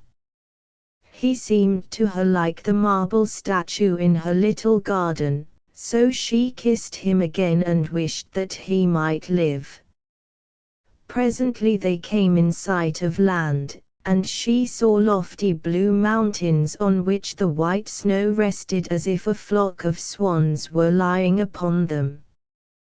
Beautiful green forests were near the shore, and close by stood a large building, whether a church or a convent she could not tell. Orange and citron trees grew in the garden, and before the door stood lofty palms. The sea here formed a little bay, in which the water lay quiet and still, but very deep. She swam with the handsome prince to the beach, which was covered with fine white sand, and there she laid him in the warm sunshine, taking care to raise his head higher than his body. Then bells sounded in the large white building, and some young girls came into the garden. The little mermaid swam out farther from the shore and hid herself among some high rocks that rose out of the water. Covering her head and neck with the foam of the sea, she watched there to see what would become of the poor prince. It was not long before she saw a young girl approach the spot where the prince lay. She seemed frightened at first, but only for a moment. Then she brought a number of people, and the mermaid saw that the prince came to life again and smiled upon those who stood about him. But to her he sent no smile, he knew not that she had saved him. This made her very sorrowful, and when he was led away into the great building, she dived down into the water and returned to her father's castle. She had always been silent and thoughtful, and now she was more so than ever. Her sisters asked her what she had seen during her first visit to the surface of the water, but she could tell them nothing. Many an evening and morning did she rise to the place where she had left the prince. She saw the fruits in the garden ripen and watched them gathered. She watched the snow on the mountain tops melt away, but never did she see the prince, and therefore she always returned home more sorrowful than before. It was her only comfort to sit in her own little garden and fling her arm around the beautiful marble statue, which was like the prince. She gave up tending her flowers, and they grew in wild confusion over the paths, twining their long leaves and stems round the branches of the trees so that the whole place became dark and gloomy. At length she could bear it no longer and told one of her sisters all about it. Then the others heard the secret, and very soon it became known to several mermaids, one of whom had an intimate friend who happened to know about the prince. She had also seen the festival on board ship, and she told them where the prince came from and where his palace stood. "Come, little sister," said the other princesses. Then they entwined their arms and rose together to the surface of the water, near the spot where they knew the prince's palace stood. It was built of bright yellow, shining stone and had long flights of marble steps, one of which reached quite down to the sea. Splendid gilded cupolas rose over the roof, and between the pillars that surrounded the whole building stood lifelike statues of marble. Through the clear crystal of the lofty windows could be seen noble rooms, with costly silk curtains and hangings of tapestry and walls covered with beautiful paintings. In the center of the largest salon a fountain threw its sparkling jets high up into the glass cupola of the ceiling, through which the sun shone in upon the water and upon the beautiful plants that grew in the basin of the fountain. Now that the little mermaid knew where the prince lived, she spent many an evening and many a night on the water near the palace. She would swim much nearer the shore than any of the others had ventured, and once she went up the narrow channel under the marble balcony, which threw a broad shadow on the water. Here she sat and watched the young prince, who thought himself alone in the bright moonlight. She often saw him evenings, sailing in a beautiful boat on which music sounded and flags waved. She peeped out from among the green rushes, and if the wind caught her long silvery white veil, those who saw it believed it to be a swan, spreading out its wings. Many a night, too, when the fishermen set their nets by the light of their torches, she heard them relate many good things about the young prince. And this made her glad that she had saved his life when he was tossed about half dead on the waves. She remembered how his head had rested on her bosom and how heartily she had kissed him, but he knew nothing of all this and could not even dream of her.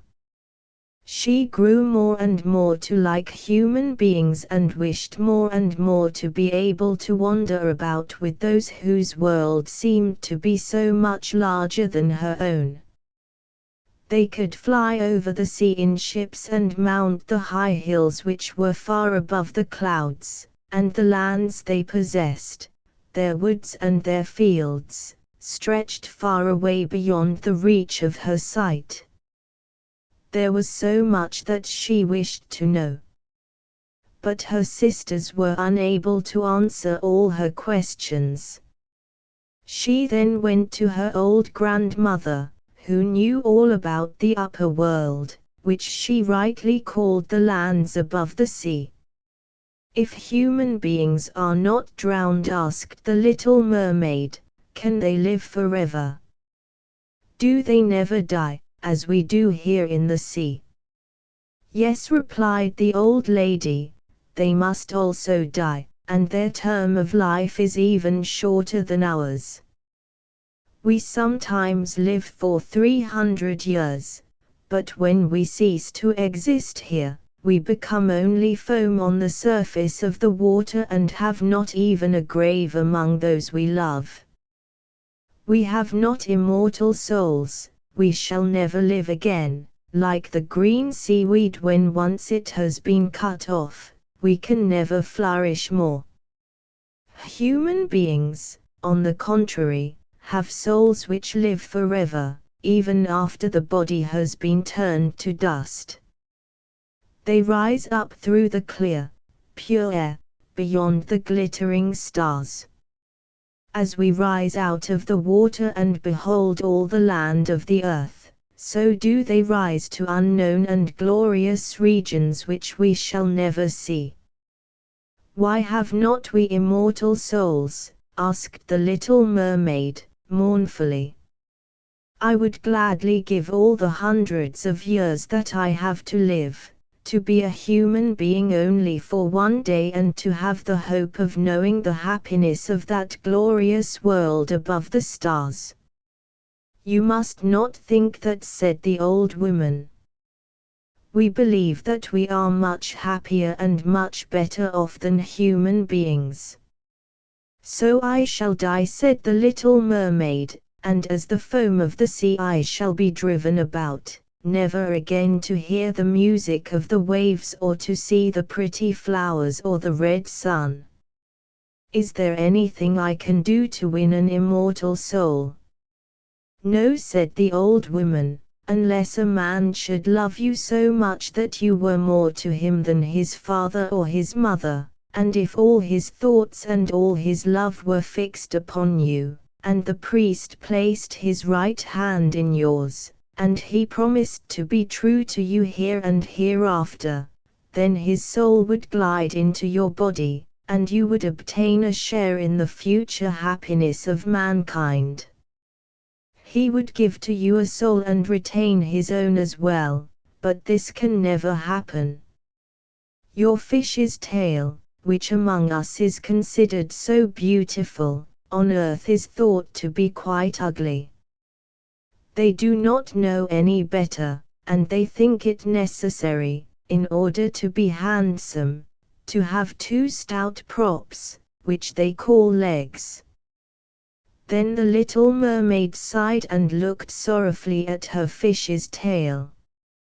Let us be happy, said the old lady, and dart and spring about during the 300 years that we have to live, which is really quite long enough. After that we can rest ourselves all the better. This evening we are going to have a court ball.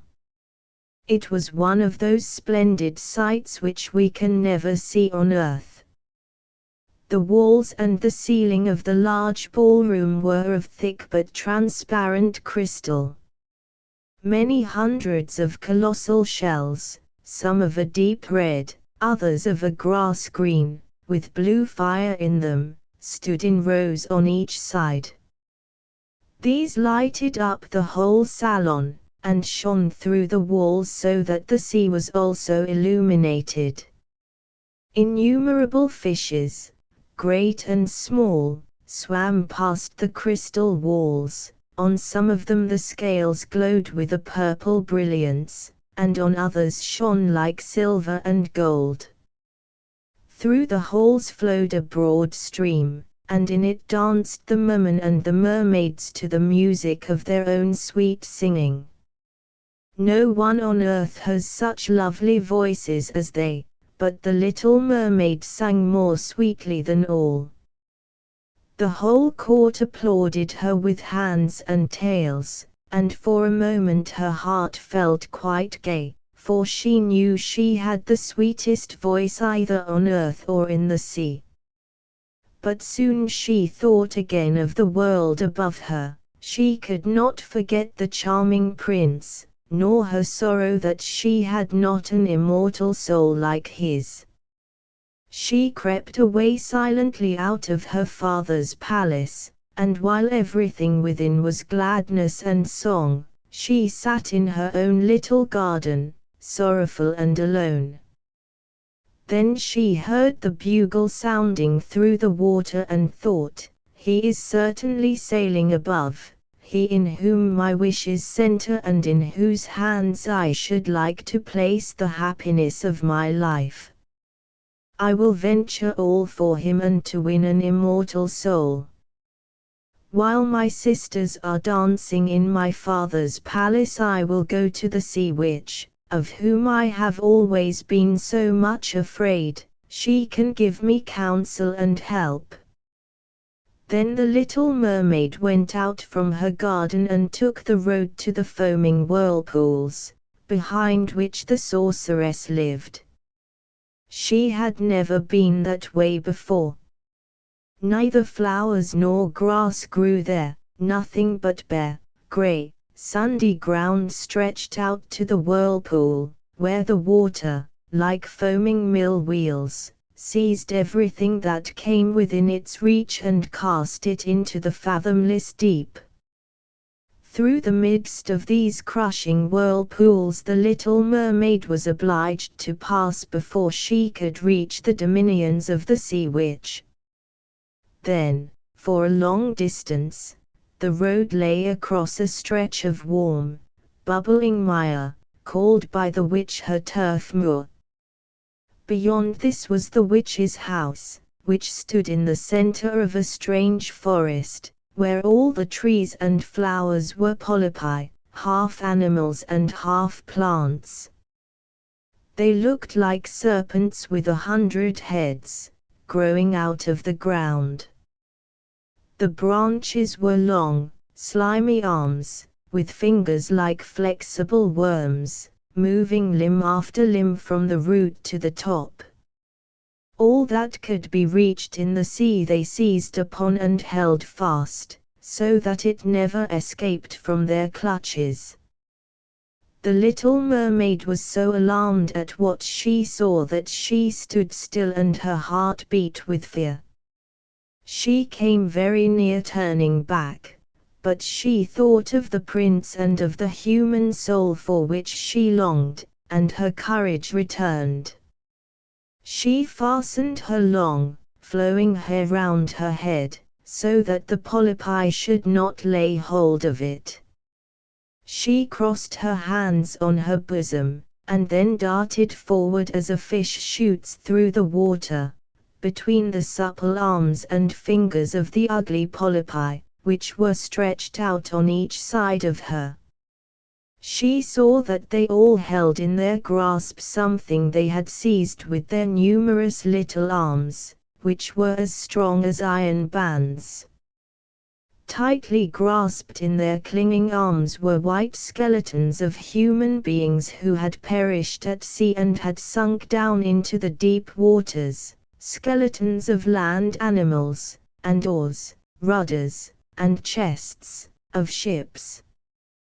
There was even a little mermaid whom they had caught and strangled, and this seemed the most shocking of all to the little princess. She now came to a space of marshy ground in the wood, where large, fat water snakes were rolling in the mire and showing their ugly, drab-colored bodies. In the midst of this spot stood a house, built of the bones of shipwrecked human beings. There sat the sea witch, allowing a toad to eat from her mouth just as people sometimes feed a canary with pieces of sugar. She called the ugly water snakes her little chickens and allowed them to crawl all over her bosom. "I know what you want," said the sea witch. "It is very stupid of you, but you shall have your way, though it will bring you to sorrow, my pretty princess. You want to get rid of your fish's tail and to have two supports instead, like human beings on earth, so that the young prince may fall in love with you and so that you may have an immortal soul." And then the witch laughed so loud and so disgustingly that the toad and the snakes fell to the ground and lay there wriggling. "You are but just in time," said the witch, "for after sunrise tomorrow I should not be able to help you till the end of another year. I will prepare a draught for you, with which you must swim to land tomorrow before sunrise. Seat yourself there and drink it. Your tail will then disappear, and shrink up into what men call legs. You will feel great pain, as if a sword were passing through you. But all who see you will say that you are the prettiest little human being they ever saw. You will still have the same floating gracefulness of movement, and no dancer will ever tread so lightly. Every step you take, however, will be as if you were treading upon sharp knives and as if the blood must flow. If you will bear all this, I will help you." "Yes, I will," said the little princess in a trembling voice, as she thought of the prince and the immortal soul. "But think again," said the witch, "for when once your shape has become like a human being, you can no more be a mermaid. You will never return through the water to your sisters or to your father's palace again, And if you do not win the love of the prince, so that he is willing to forget his father and mother for your sake and to love you with his whole soul and allow the priest to join your hands that you may be man and wife, then you will never have an immortal soul. The first morning after he marries another, your heart will break and you will become foam on the crest of the waves. I will do it, said the little mermaid, and she became pale as death.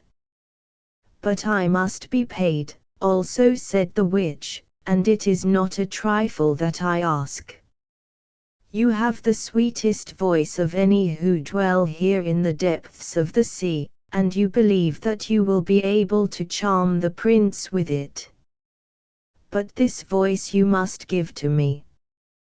The best thing you possess will I have as the price of my costly draught, which must be mixed with my own blood so that it may be as sharp as a two-edged sword. But if you take away my voice, said the little mermaid, what is left for me? Your beautiful form, your graceful walk, and your expressive eyes. Surely with these you can enchain a man's heart. Well, have you lost your courage? Put out your little tongue, that I may cut it off as my payment, then you shall have the powerful draught. It shall be, said the little mermaid. Then the witch placed her cauldron on the fire, to prepare the magic draught. Cleanliness is a good thing, said she, scouring the vessel with snakes which she had tied together in a large knot.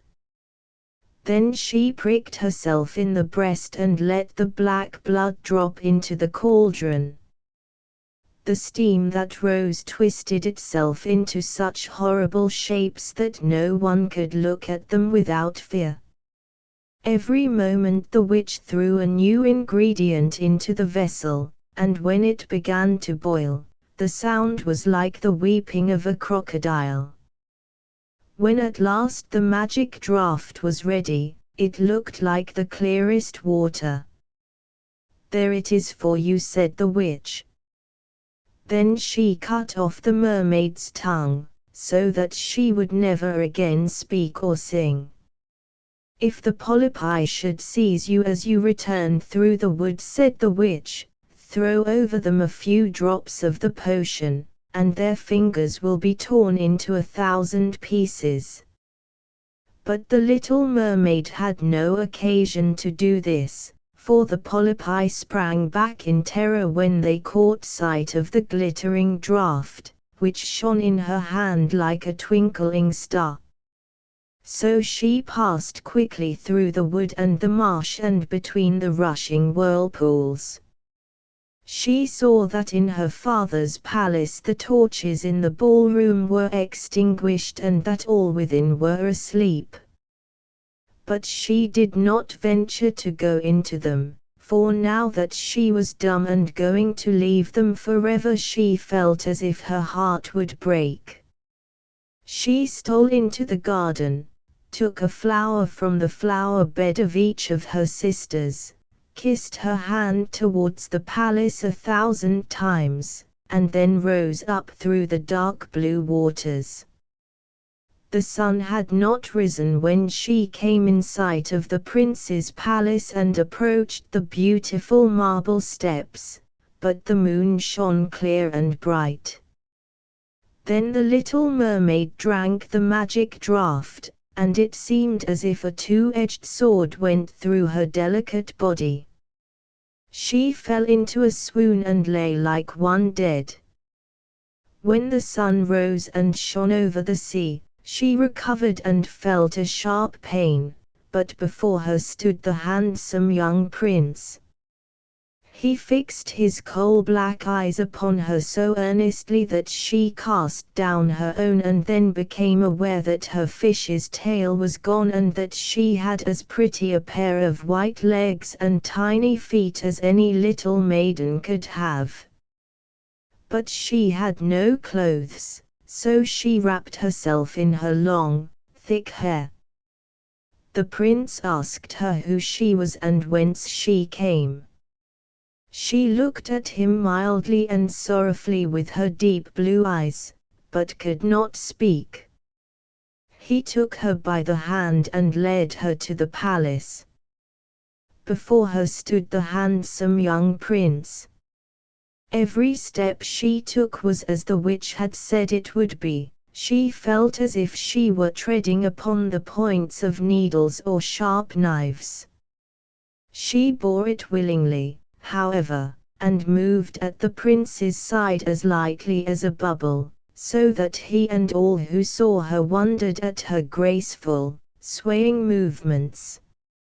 She was very soon arrayed in costly robes of silk and muslin and was the most beautiful creature in the palace, but she was dumb and could neither speak nor sing. Beautiful female slaves, dressed in silk and gold, stepped forward and sang before the prince and his royal parents. One sang better than all the others, and the prince clapped his hands and smiled at her. This was a great sorrow to the little mermaid, for she knew how much more sweetly she herself once could sing, and she thought, "Oh, if he could only know that I have given away my voice forever, to be with him." The slaves next performed some pretty fairy-like dances, to the sound of beautiful music. Then the little mermaid raised her lovely white arms, stood on the tips of her toes, glided over the floor, and danced as no one yet had been able to dance.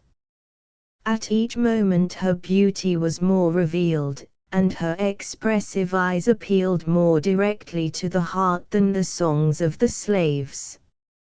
Everyone was enchanted, especially the prince, who called her his little foundling.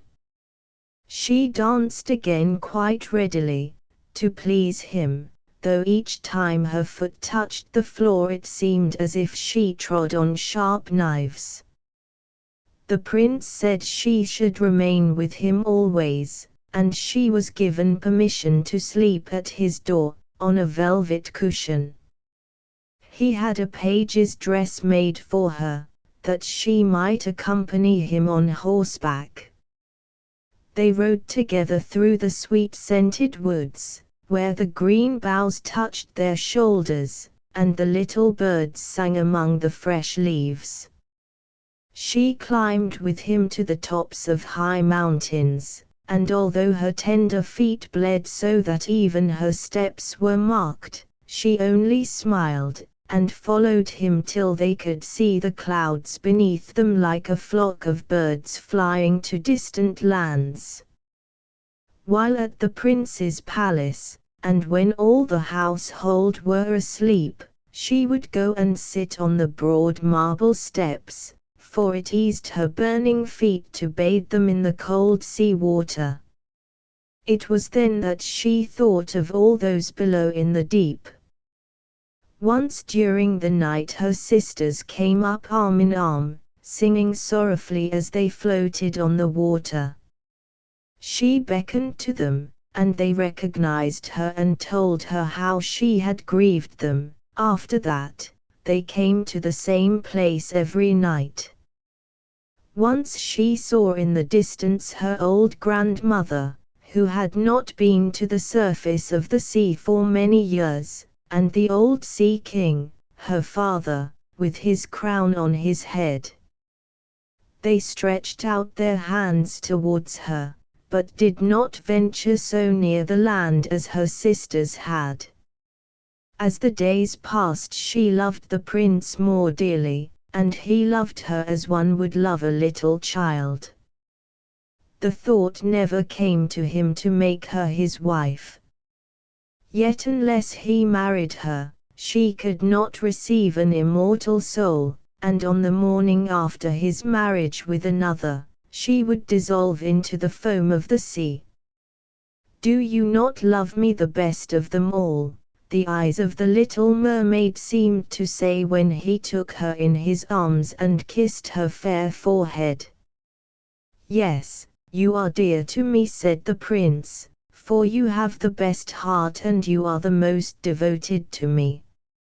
You are like a young maiden whom I once saw, but whom I shall never meet again.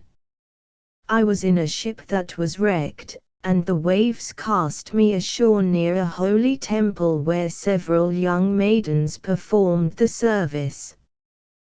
The youngest of them found me on the shore and saved my life. I saw her but twice, and she is the only one in the world whom I could love. But you are like her, and you have almost driven her image from my mind. She belongs to the holy temple, and good fortune has sent you to me in her stead. We will never part." "Ah, he knows not that it was I who saved his life," thought the little mermaid. "I carried him over the sea to the wood where the temple stands. I sat beneath the foam and watched till the human beings came to help him. I saw the pretty maiden that he loves better than he loves me." The mermaid sighed deeply, but she could not weep. "He says the maiden belongs to the holy temple, therefore she will never return to the world, they will meet no more. I am by his side and see him every day. I will take care of him, and love him, and give up my life for his sake." Very soon it was said that the prince was to marry and that the beautiful daughter of a neighboring king would be his wife, for a fine ship was being fitted out. Although the prince gave out that he intended merely to pay a visit to the king, it was generally supposed that he went to court the princess. A great company were to go with him. The little mermaid smiled and shook her head. She knew the prince's thoughts better than any of the others. "I must travel," he had said to her. "I must see this beautiful princess. My parents desire it, but they will not oblige me to bring her home as my bride.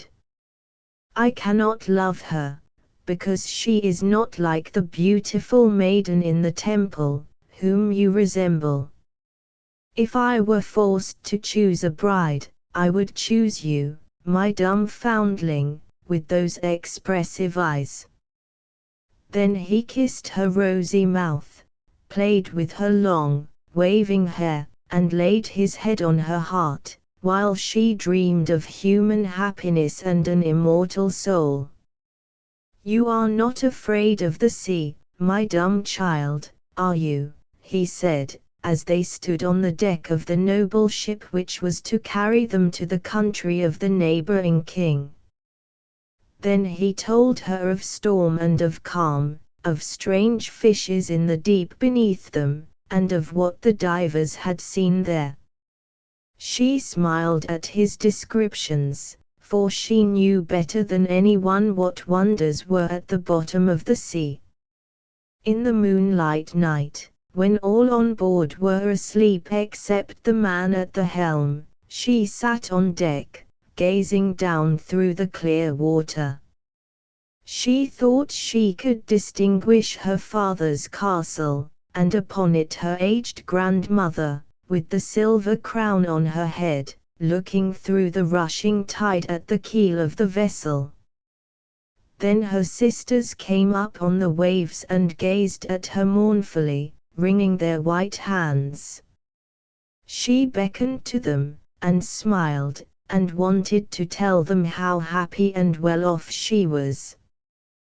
But the cabin boy approached, and when her sisters dived down, he thought what he saw was only the foam of the sea.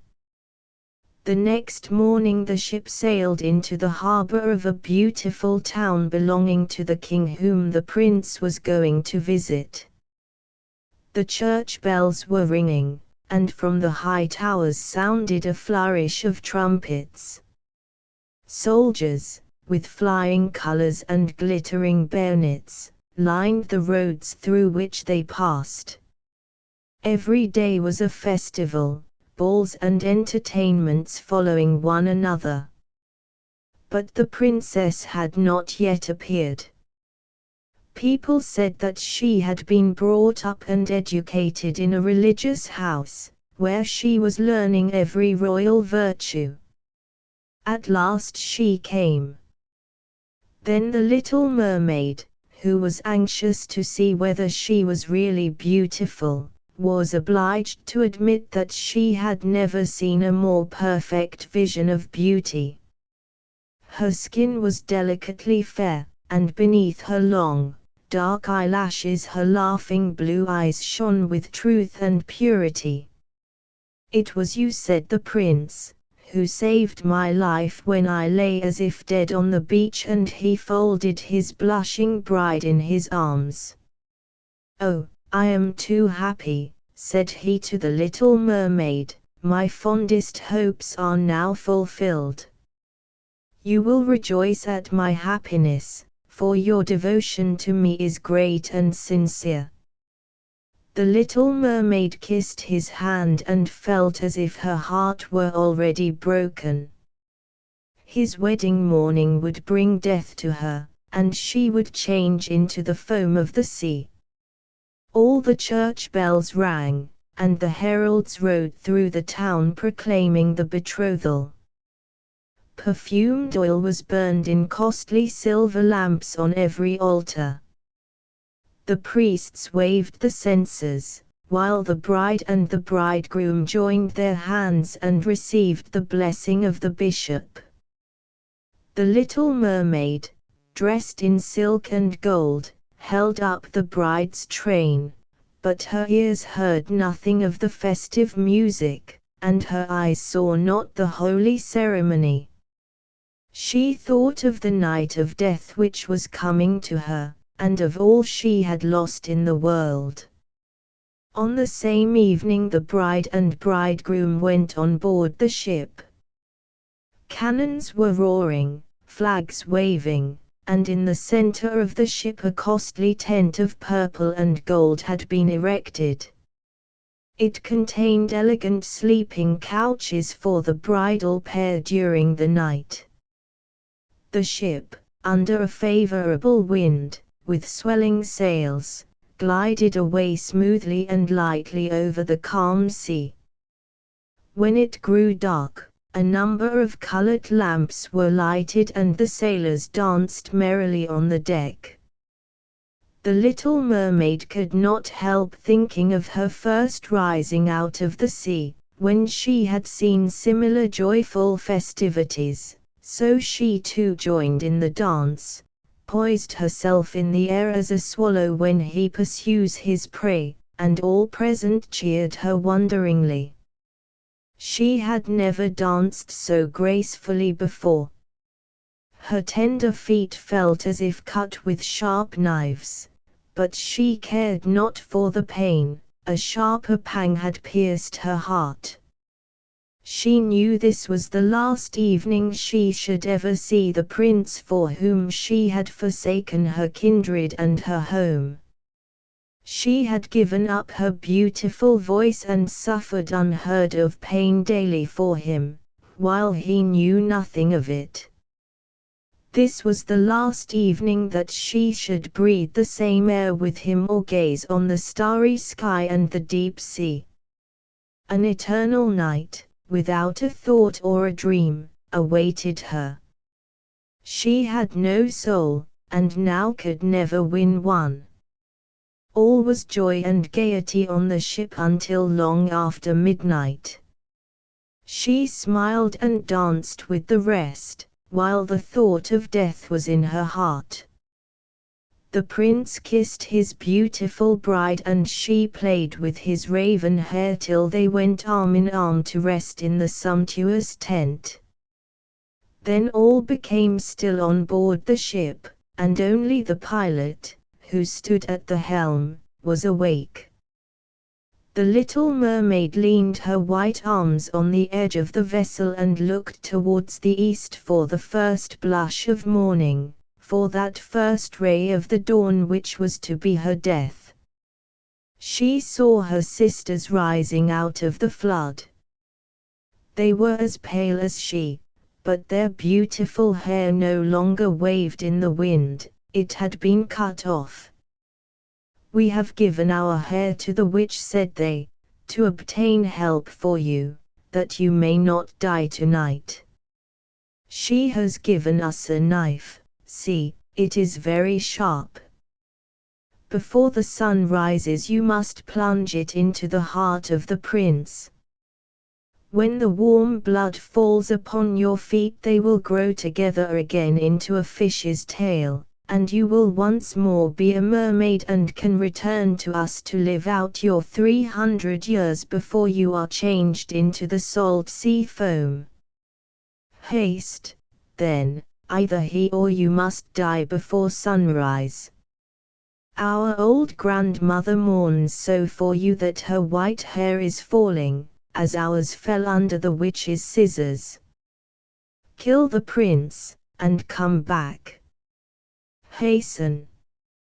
Do you not see the first red streaks in the sky? In a few minutes the sun will rise, and you must die." Then they sighed deeply and mournfully, and sank beneath the waves. The little mermaid drew back the crimson curtain of the tent and beheld the fair bride, whose head was resting on the prince's breast. She bent down and kissed his noble brow, then looked at the sky, on which the rosy dawn grew brighter and brighter. She glanced at the sharp knife and again fixed her eyes on the prince, who whispered the name of his bride in his dreams.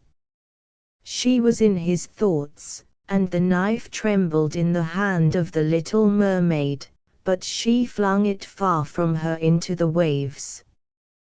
The water turned red where it fell, and the drops that spurted up looked like blood. She cast one more lingering, half-fainting glance at the prince, then threw herself from the ship into the sea and felt her body dissolving into foam. The sun rose above the waves, and his warm rays fell on the cold foam of the little mermaid, who did not feel as if she were dying. She saw the bright sun, and hundreds of transparent, beautiful creatures floating around her. She could see through them the white sails of the ships and the red clouds in the sky. Their speech was melodious, but could not be heard by mortal ears, just as their bodies could not be seen by mortal eyes. The little mermaid perceived that she had a body like theirs and that she continued to rise higher and higher out of the foam. "Where am I?" asked she, and her voice sounded ethereal, like the voices of those who were with her. No earthly music could imitate it. "Among the daughters of the air," answered one of them. "A mermaid has not an immortal soul, nor can she obtain one unless she wins the love of a human being. On the will of another hangs her eternal destiny. But the daughters of the air, although they do not possess an immortal soul, can, by their good deeds, procure one for themselves. We fly to warm countries and cool the sultry air that destroys mankind with the pestilence. We carry the perfume of the flowers to spread health and restoration. After we have striven for 300 years to do all the good in our power, we receive an immortal soul and take part in the happiness of mankind. You, poor little mermaid, have tried with your whole heart to do as we are doing. You have suffered and endured, and raised yourself to the spirit world by your good deeds, and now, by striving for 300 years in the same way, you may obtain an immortal soul. The little mermaid lifted her glorified eyes toward the sun and, for the first time, felt them filling with tears. On the ship in which she had left the prince there were life and noise, and she saw him and his beautiful bride searching for her. Sorrowfully they gazed at the pearly foam, as if they knew she had thrown herself into the waves. Unseen she kissed the forehead of the bride and fanned the prince, and then mounted with the other children of the air to a rosy cloud that floated above. After 300 years, thus shall we float into the kingdom of heaven, said she. And we may even get there sooner, whispered one of her companions. Unseen we can enter the houses of men where there are children, and for every day on which we find a good child that is the joy of his parents and deserves their love, our time of probation is shortened. The child does not know, when we fly through the room, that we smile with joy at his good conduct, for we can count 1 year less of our 300 years. But when we see a naughty or a wicked child we shed tears of sorrow, and for every terror day is added to our time of trial. Buckwheat, buckwheat, if you should chance, after a tempest, to cross a field where buckwheat is growing, you may observe that it looks black and singed, as if a flame of fire had passed over it. And should you ask the reason, a farmer will tell you, the lightning did that. But how is it that the lightning did it? I will tell you what the sparrow told me, and the sparrow heard it from an aged willow which stood, and still stands for that matter, close to the field of buckwheat. This willow is tall and venerable, though old and crippled. Its trunk is split clear through the middle, and grass and blackberry tendrils creep out through the cleft. The tree bends forward, and its branches droop like long, green hair. In the fields around the willow grew rye, wheat, and oats, beautiful oats that, when ripe, looked like little yellow canary birds sitting on a branch. The harvest had been blessed, and the fuller the ears of grain the lower they bowed their heads in reverent humility. There was also a field of buckwheat lying just in front of the old willow. The buckwheat did not bow its head, like the rest of the grain, but stood erect in stiff-necked pride. I am quite as rich as the oats, it said, and, moreover, I am much more sightly. My flowers are as pretty as apple blossoms. It is a treat to look at me and my companions. Old willow, do you know anything more beautiful than we? The willow nodded his head, as much as to say, indeed I do. But the buckwheat was so puffed with pride that it only said, the stupid tree. He is so old that grass is growing out of his body. Now there came on a dreadful storm, and the flowers of the field folded their leaves or bent their heads as it passed over them. The buckwheat flower alone stood erect in all its pride. Bow your heads, as we do, called the flowers. There is no need for me to do that, answered the buckwheat. Bow your head as we do, said the grain. The angel of storms comes flying hither. He has wings that reach from the clouds to the earth. He will smite you before you have time to beg for mercy. But I do not choose to bow down, said the buckwheat. Close your flowers and fold your leaves, said the old willow. Do not look at the lightning when the cloud breaks. Even human beings dare not do that, for in the midst of the lightning one may look straight into God's heaven. The sight strikes human beings blind, so dazzling is it. What would not happen to us, mere plants of the field, who are so much humbler, if we should dare do so? So much humbler. Indeed. If there is a chance, I shall look right into God's heaven. And in its pride and haughtiness it did so. The flashes of lightning were so awful that it seemed as if the whole world were in flames. When the tempest was over, both the grain and the flowers, greatly refreshed by the rain, again stood erect in the pure, quiet air. But the buckwheat had been burned as black as a cinder by the lightning and stood in the field like a dead, useless weed. The old willow waved his branches to and fro in the wind, and large drops of water fell from his green leaves, as if he were shedding tears. The sparrows asked, "Why are you weeping when all around seems blessed? Do you not smell the sweet perfume of flowers and bushes? The sun shines, and the clouds have passed from the sky. Why do you weep, old tree?" Then the willow told them of the buckwheat's stubborn pride and of the punishment which followed. I, who tell this tale, heard it from the sparrows. They told it to me one evening when I had asked them for a story.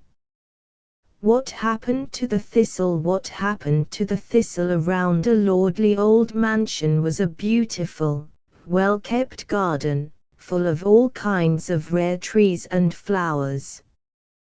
Guests always expressed their delight and admiration at the sight of its wonders. The people from far and near used to come on Sundays and holidays and ask permission to see it. Even whole schools made excursions for the sole purpose of seeing its beauties. Near the fence that separated the garden from the meadow stood an immense thistle.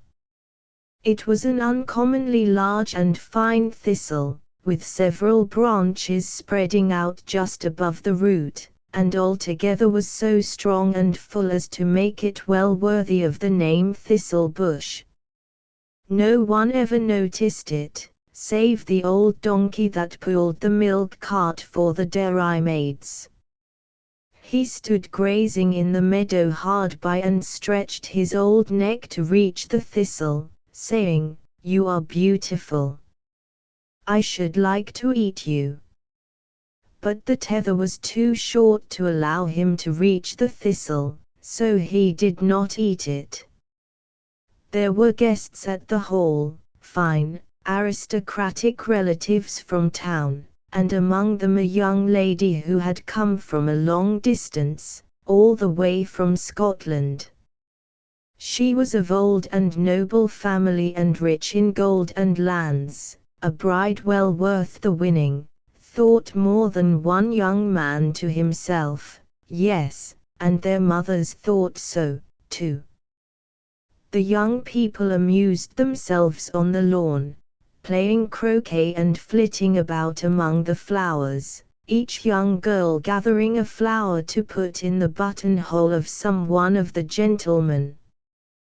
The young Scotch lady looked about for a flower, but none of them seemed to please her, until, happening to glance over the fence, she espied the fine, large thistle bush, full of bluish-red, sturdy-looking flowers. She smiled as she saw it, and begged the son of the house to get one of them for her. "That is Scotland's flower," she said. "It grows and blossoms in our coat of arms. Get that one yonder for me, please." And he gathered the finest of the thistle flowers, though he pricked his fingers as much in doing so as if it had been growing on a wild rose bush. She took the flower and put it in his buttonhole, which made him feel greatly honored. Each of the other young men would gladly have given up his graceful garden flower if he might have worn the one given by the delicate hands of the Scotch girl. As keenly as the son of the house felt the honor conferred upon him, the thistle felt even more highly honored. It seemed to feel dew and sunshine going through it. "It seems I am of more consequence than I thought," it said to itself. "I ought by rights to stand inside and not outside the fence. One gets strangely placed in this world, but now I have at least one of my flowers over the fence, and not only there, but in a buttonhole." To each one of its buds as it opened, the thistle bush told this great event. And not many days had passed before it heard, not from the people who passed, nor yet from the twittering of little birds, but from the air, which gives out, far and wide, the sounds that it has treasured up from the shadiest walks of the beautiful garden and from the most secluded rooms at the Hall, where doors and windows are left open, that the young man who received the thistle flower from the hands of the Scottish maiden had received her heart and hand as well. "That is my doing," said the thistle, thinking of the flower she had given to the buttonhole. And every new flower that came was told of this wonderful event. "Surely I shall now be taken and planted in the garden," thought the thistle.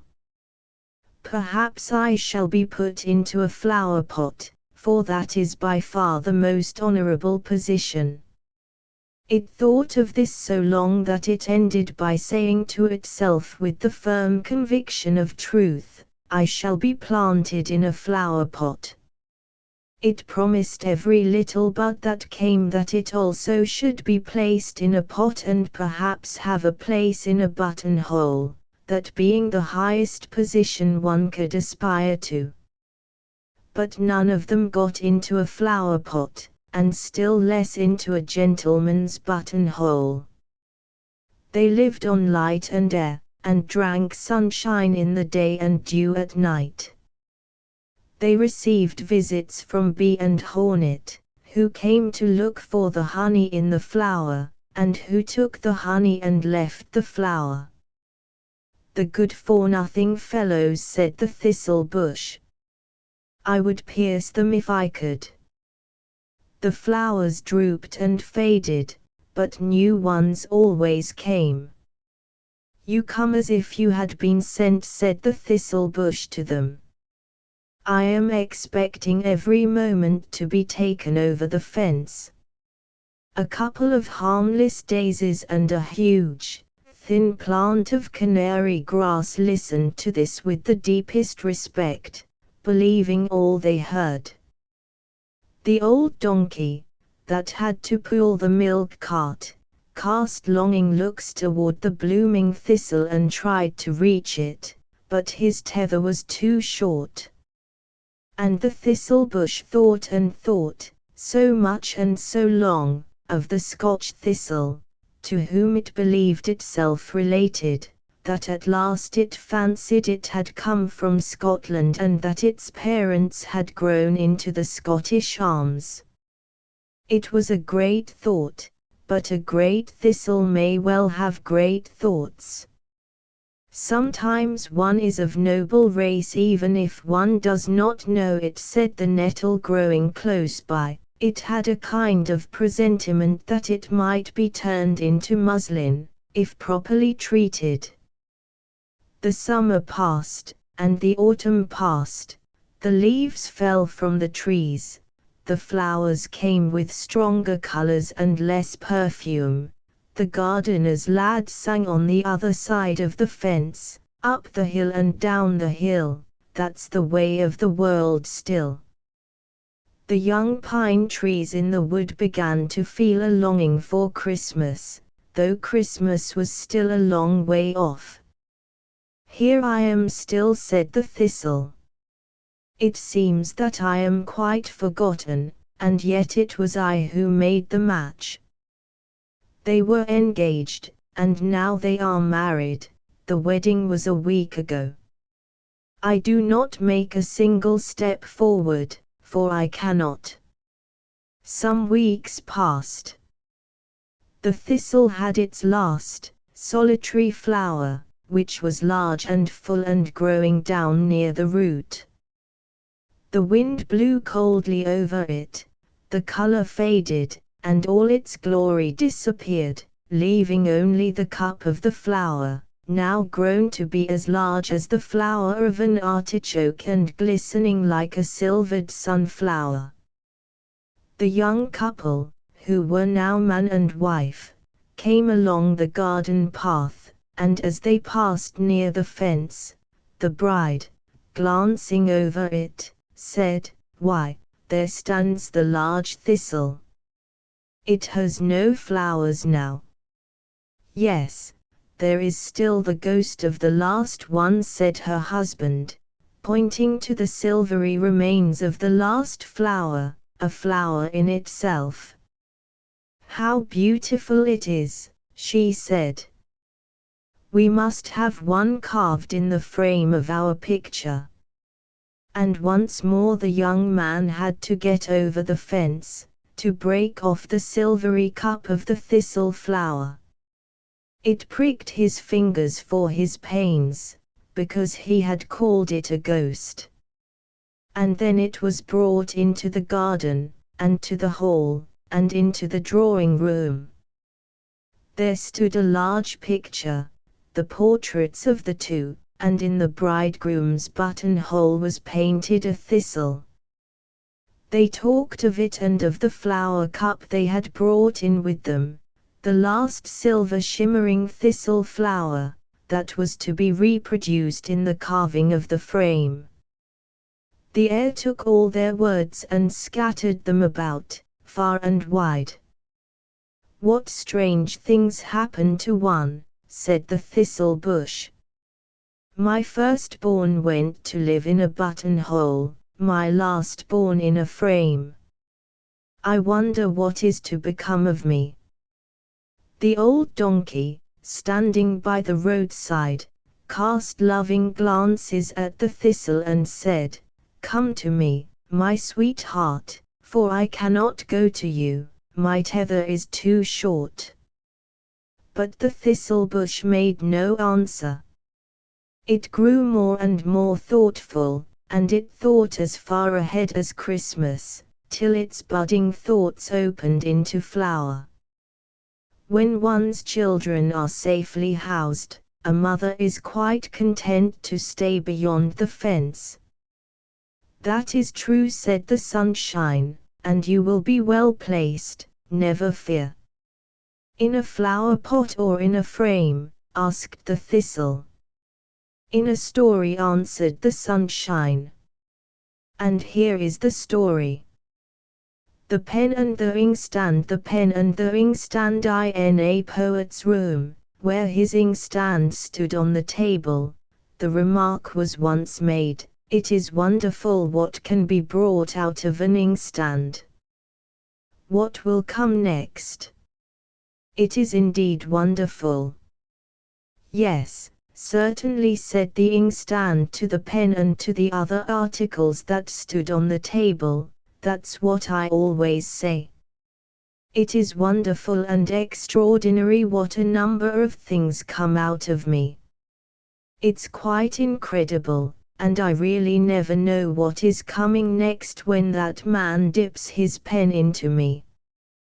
One drop out of me is enough for half a page of paper, and what cannot half a page contain? From me all the works of the poet are produced, all those imaginary characters whom people fancy they have known or met, and all the deep feeling, the humor, and the vivid pictures of nature. I myself don't understand how it is, for I am not acquainted with nature, but it is certainly in me. From me have gone forth to the world those wonderful descriptions of charming maidens, and of brave knights on prancing steeds, of the halt and the blind, and I know not what more, for I assure you I never think of these things. There you are right, said the pen, for you don't think at all. If you did, you would see that you can only provide the means.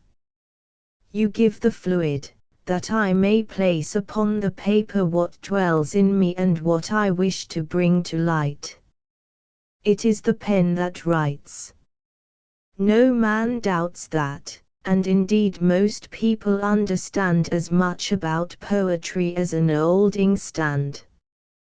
You have had very little experience, replied the inkstand. You have hardly been in service a week and are already half worn out. Do you imagine you are a poet?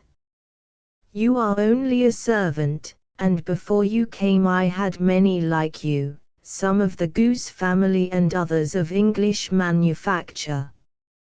I know a quill pen as well as I know a steel one. I have had both sorts in my service, and I shall have many more as long as he comes, the man who performs the mechanical part, and writes down what he obtains from me. I should like to know what will be the next thing he gets out of me. Inkpot, retorted the pen, contemptuously. Late in the evening the poet returned home from a concert, where he had been quite enchanted by the admirable performance of a famous violin player. The player had produced from his instrument a richness of tone that sometimes sounded like tinkling water drops or rolling pearls, sometimes like the birds twittering in chorus, and then again, rising and swelling like the wind through the fir trees.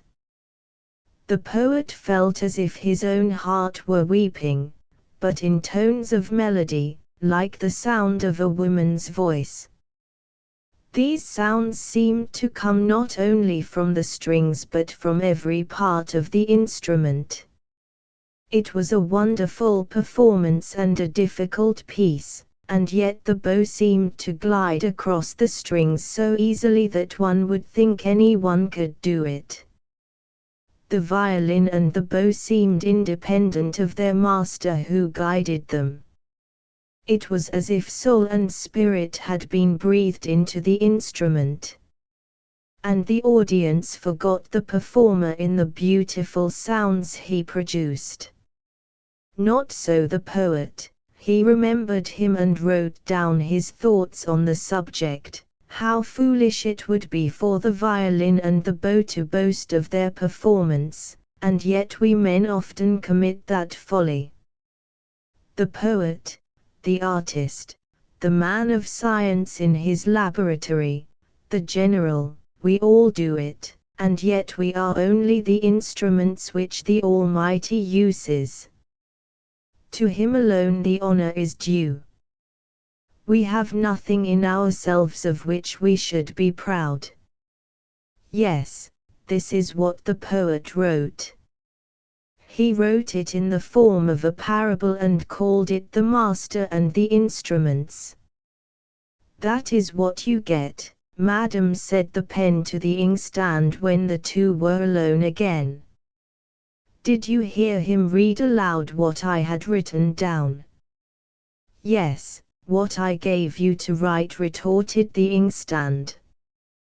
That was a cut at you, because of your conceit. To think that you could not understand that you were being quizzed. I gave you a cut from within me. Surely I must know my own satire. Ink pitcher, cried the pen. Writing stick, retorted the inkstand. And each of them felt satisfied that he had given a good answer, It is pleasing to be convinced that you have settled a matter by your reply. It is something to make you sleep well.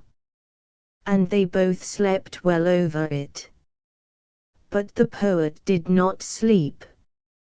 Thoughts rose within him, like the tones of the violin, falling like pearls or rushing like the strong wind through the forest. He understood his own heart in these thoughts. They were as a ray from the mind of the great Master of all minds. To him be all the honor.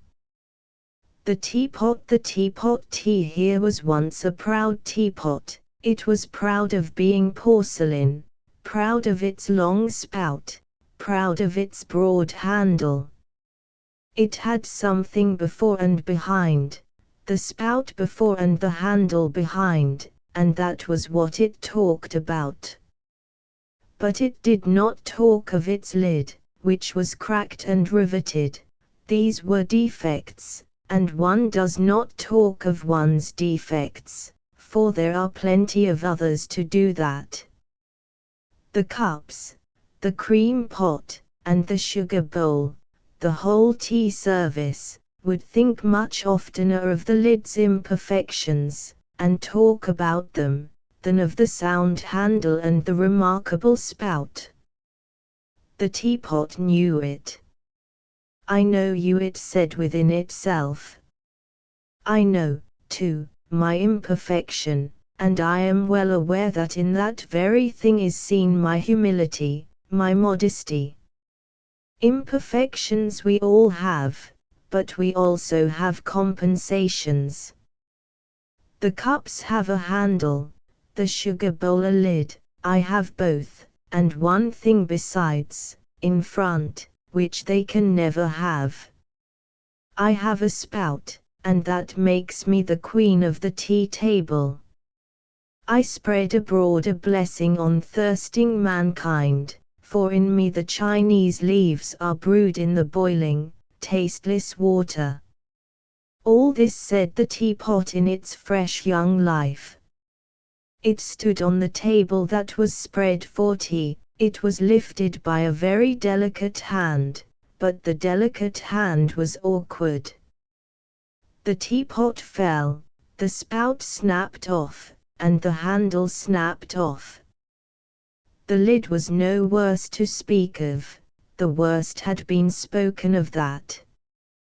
The teapot lay in a swoon on the floor, while the boiling water ran out of it.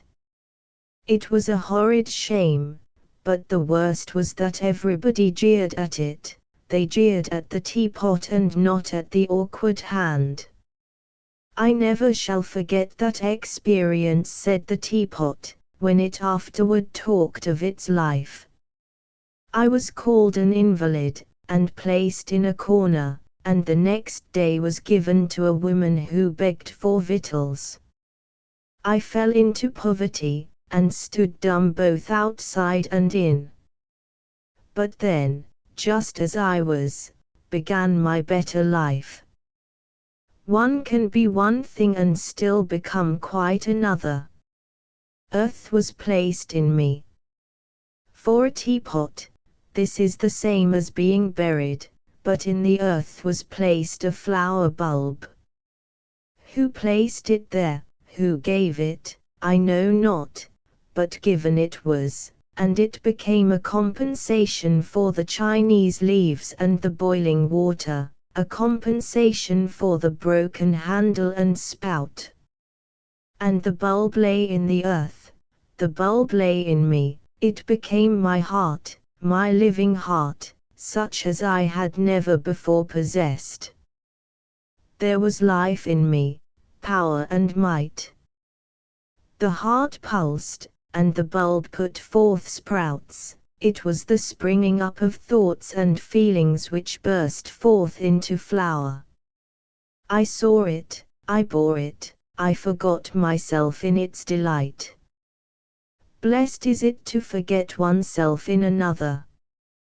The flower gave me no thanks, it did not think of me. It was admired and praised, and I was glad at that. How happy it must have been. One day I heard someone say that the flour deserved a better pot.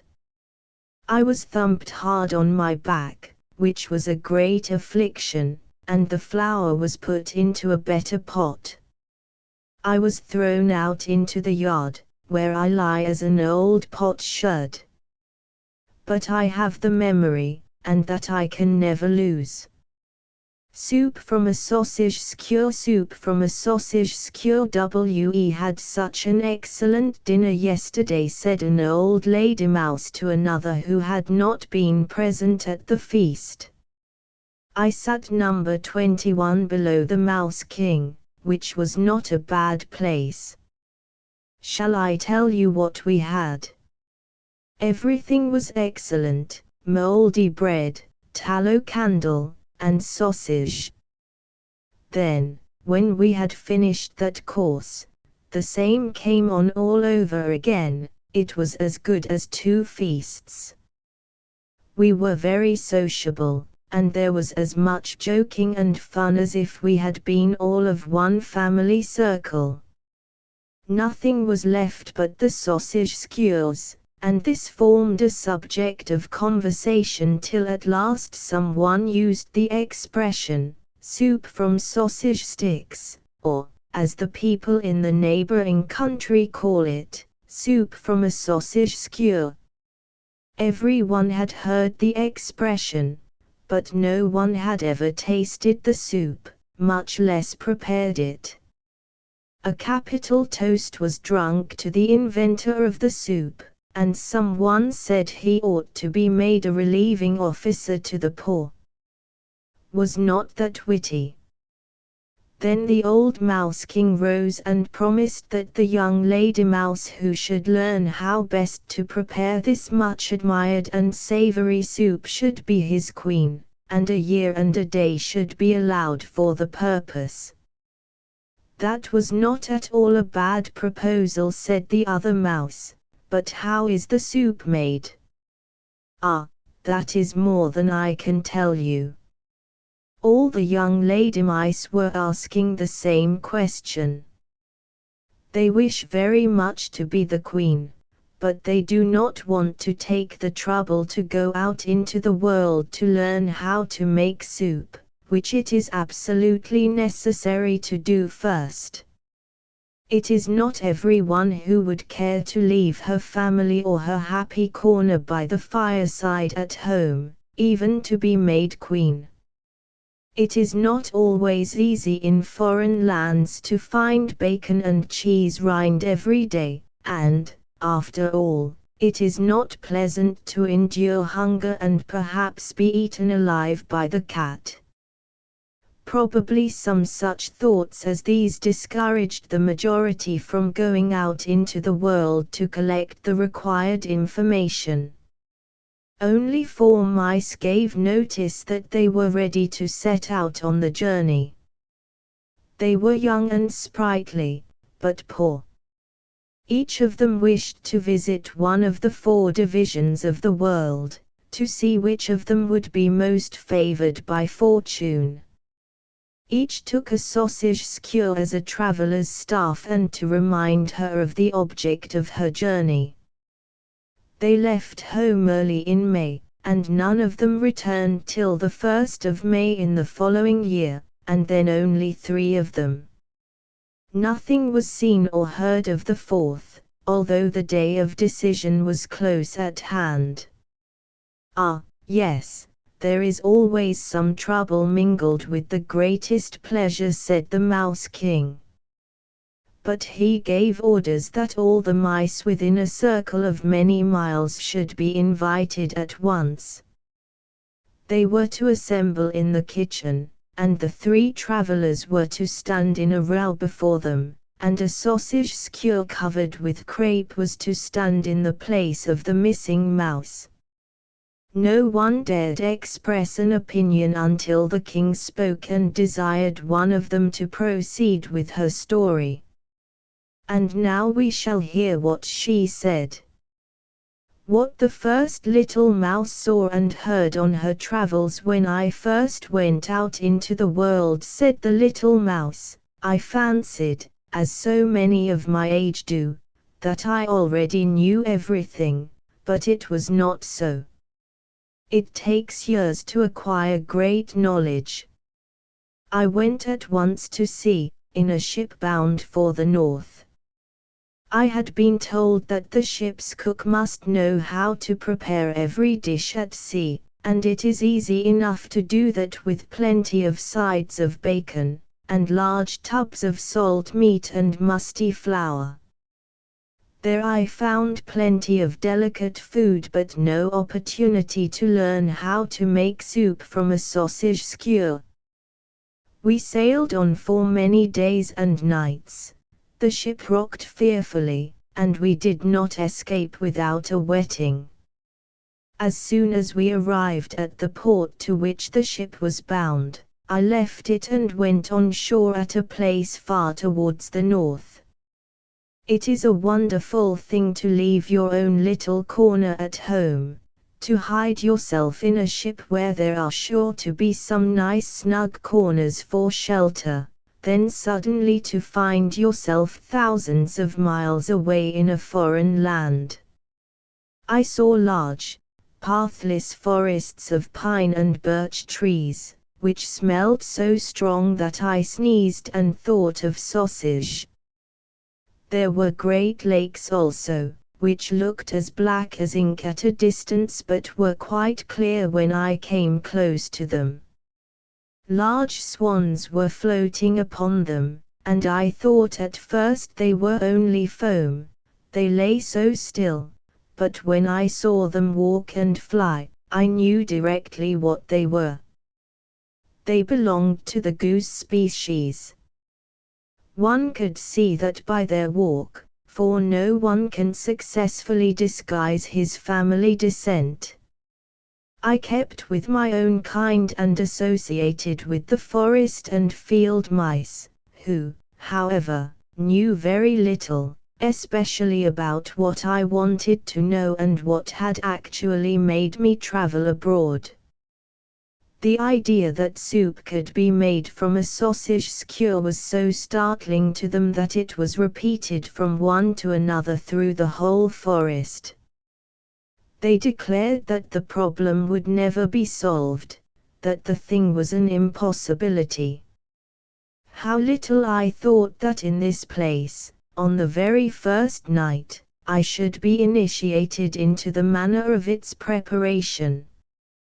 It was the height of summer, which the mice told me was the reason that the forest smelled so strong, and that the herbs were so fragrant, and that the lakes with the white, swimming swans were so dark and yet so clear.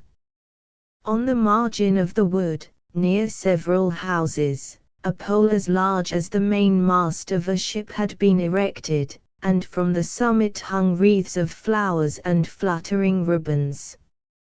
It was the maypole. Lads and lasses danced round it and tried to outdo the violins of the musicians with their singing. They were as gay as ever at sunset and in the moonlight, but I took no part in the merrymaking.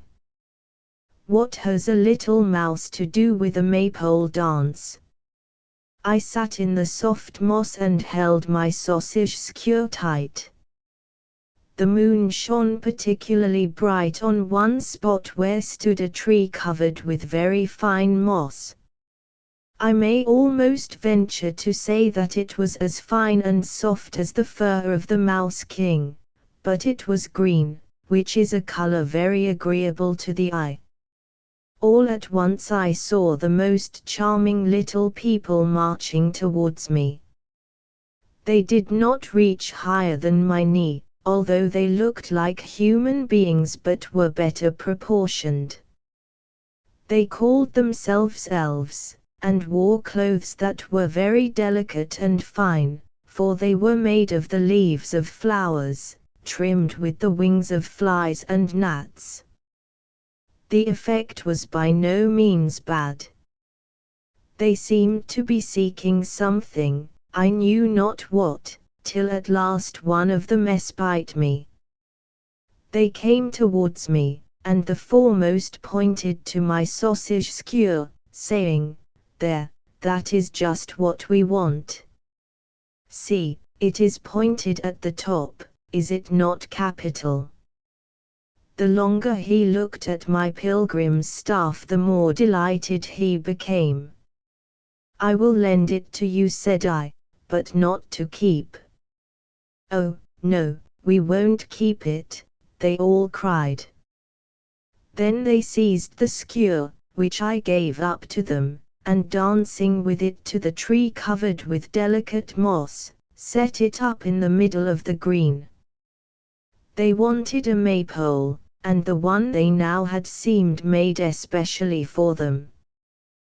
This they decorated so beautifully that it was quite dazzling to look at. Little spiders spun golden threads around it, and it was hung with fluttering veils and flags, as delicately white as snow glittering in the moonlight. Then they took colors from the butterfly's wing, sprinkling them over the white drapery until it gleamed as if covered with flowers and diamonds, and I could no longer recognize my sausage skewer. Such a maypole as this has never been seen in all the world. Then came a great company of real elves. Nothing could be finer than their clothes. They invited me to be present at the feast, but I was to keep at a certain distance because I was too large for them. Then began music that sounded like 1,000 glass bells, and was so full and strong that I thought it must be the song of the swans. I fancied also that I heard the voices of the cuckoo and the blackbird, and it seemed at last as if the whole forest sent forth glorious melodies, the voices of children, the tinkling of bells, and the songs of the birds. And all this wonderful melody came from the elfin maypole. My sausage peg was a complete peal of bells. I could scarcely believe that so much could have been produced from it, till I remembered into what hands it had fallen. I was so much affected that I wept tears such as a little mouse can weep, but they were tears of joy. The night was far too short for me. There are no long nights there in summer, as we often have in this part of the world. When the morning dawned and the gentle breeze rippled the glassy mirror of the forest lake, all the delicate veils and flags fluttered away into thin air. The waving garlands of the spider's web, the hanging bridges and galleries, or whatever else they may be called, vanished away as if they had never been. 6 elves brought me back my sausage skewer and at the same time asked me to make any request, which they would grant if it lay in their power. So I begged them, if they could, to tell me how to make soup from a sausage skewer. "How do we make it?" asked the chief of the elves, with a smile. "Why, you have just seen us. You scarcely knew your sausage skewer again, I am sure." "They think themselves very wise," thought I to myself. Then I told them all about it, and why I had traveled so far, and also what promise had been made at home to the one who should discover the method of preparing this soup. "What good will it do the Mouse King or our whole mighty kingdom," I asked, "for me to have seen all these beautiful things? I cannot shake the sausage peg and say, 'Look, here is the skewer, and now the soup will come.' That would only produce a dish to be served when people were keeping a fast." Then the elf dipped his finger into the cup of a violet and said, "Look, I will anoint your pilgrim's staff, so that when you return to your home and enter the king's castle, you have only to touch the king with your staff and violets will spring forth, even in the coldest winter time. I think I have given you something worth carrying home, and a little more than something." Before the little mouse explained what this something more was, she stretched her staff toward the king, and as it touched him the most beautiful bunch of violets sprang forth and filled the place with their perfume. The smell was so powerful that the Mouse King ordered the mice who stood nearest the chimney to thrust their tails into the fire that there might be a smell of burning, for the perfume of the violets was overpowering and not the sort of scent that everyone liked. "But what was the something more, of which you spoke just now?" asked the Mouse King. "Why," answered the little mouse, "I think it is what they call effect." Thereupon she turned the staff round, and behold, not a single flower was to be seen on it. She now held only the naked skewer, and lifted it up as a conductor lifts his baton at a concert. "Violets, the elf told me," continued the mouse, "are for the sight, the smell, and the touch, so we have only to produce the effect of hearing and tasting." Then, as the little mouse beat time with her staff, there came sounds of music, not such music as was heard in the forest, at the elfin feast, but such as is often heard in the kitchen, the sounds of boiling and roasting. It came quite suddenly, like wind rushing through the chimneys, and it seemed as if every pot and kettle were boiling over. The fire shovel clattered down on the brass fender, and then, quite as suddenly, all was still. Nothing could be heard but the light, vapory song of the tea kettle, which was quite wonderful to hear, for no one could rightly distinguish whether the kettle was just beginning to boil or just going to stop. And the little pot steamed, and the great pot simmered, but without any regard for each other. Indeed, there seemed no sense in the pots at all. As the little mouse waved her baton still more wildly, the pots foamed and threw up bubbles and boiled over, while again the wind roared and whistled through the chimney, and at last there was such a terrible hubbub that the little mouse let her stick fall. "That is a strange sort of soup," said the Mouse King. "Shall we not now hear about the preparation?" "That is all," answered the little mouse, with a bow. "That all?" said the Mouse King.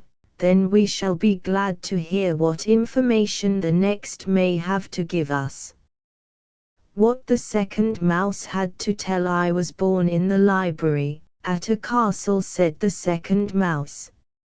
"Very few members of our family ever had the good fortune to get into the dining room, much less into the storeroom. Today and while on my journey are the only times I have ever seen a kitchen.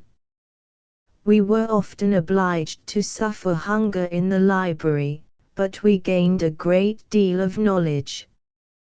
The rumor reached us of the royal prize offered to those who should be able to make soup from a sausage skewer.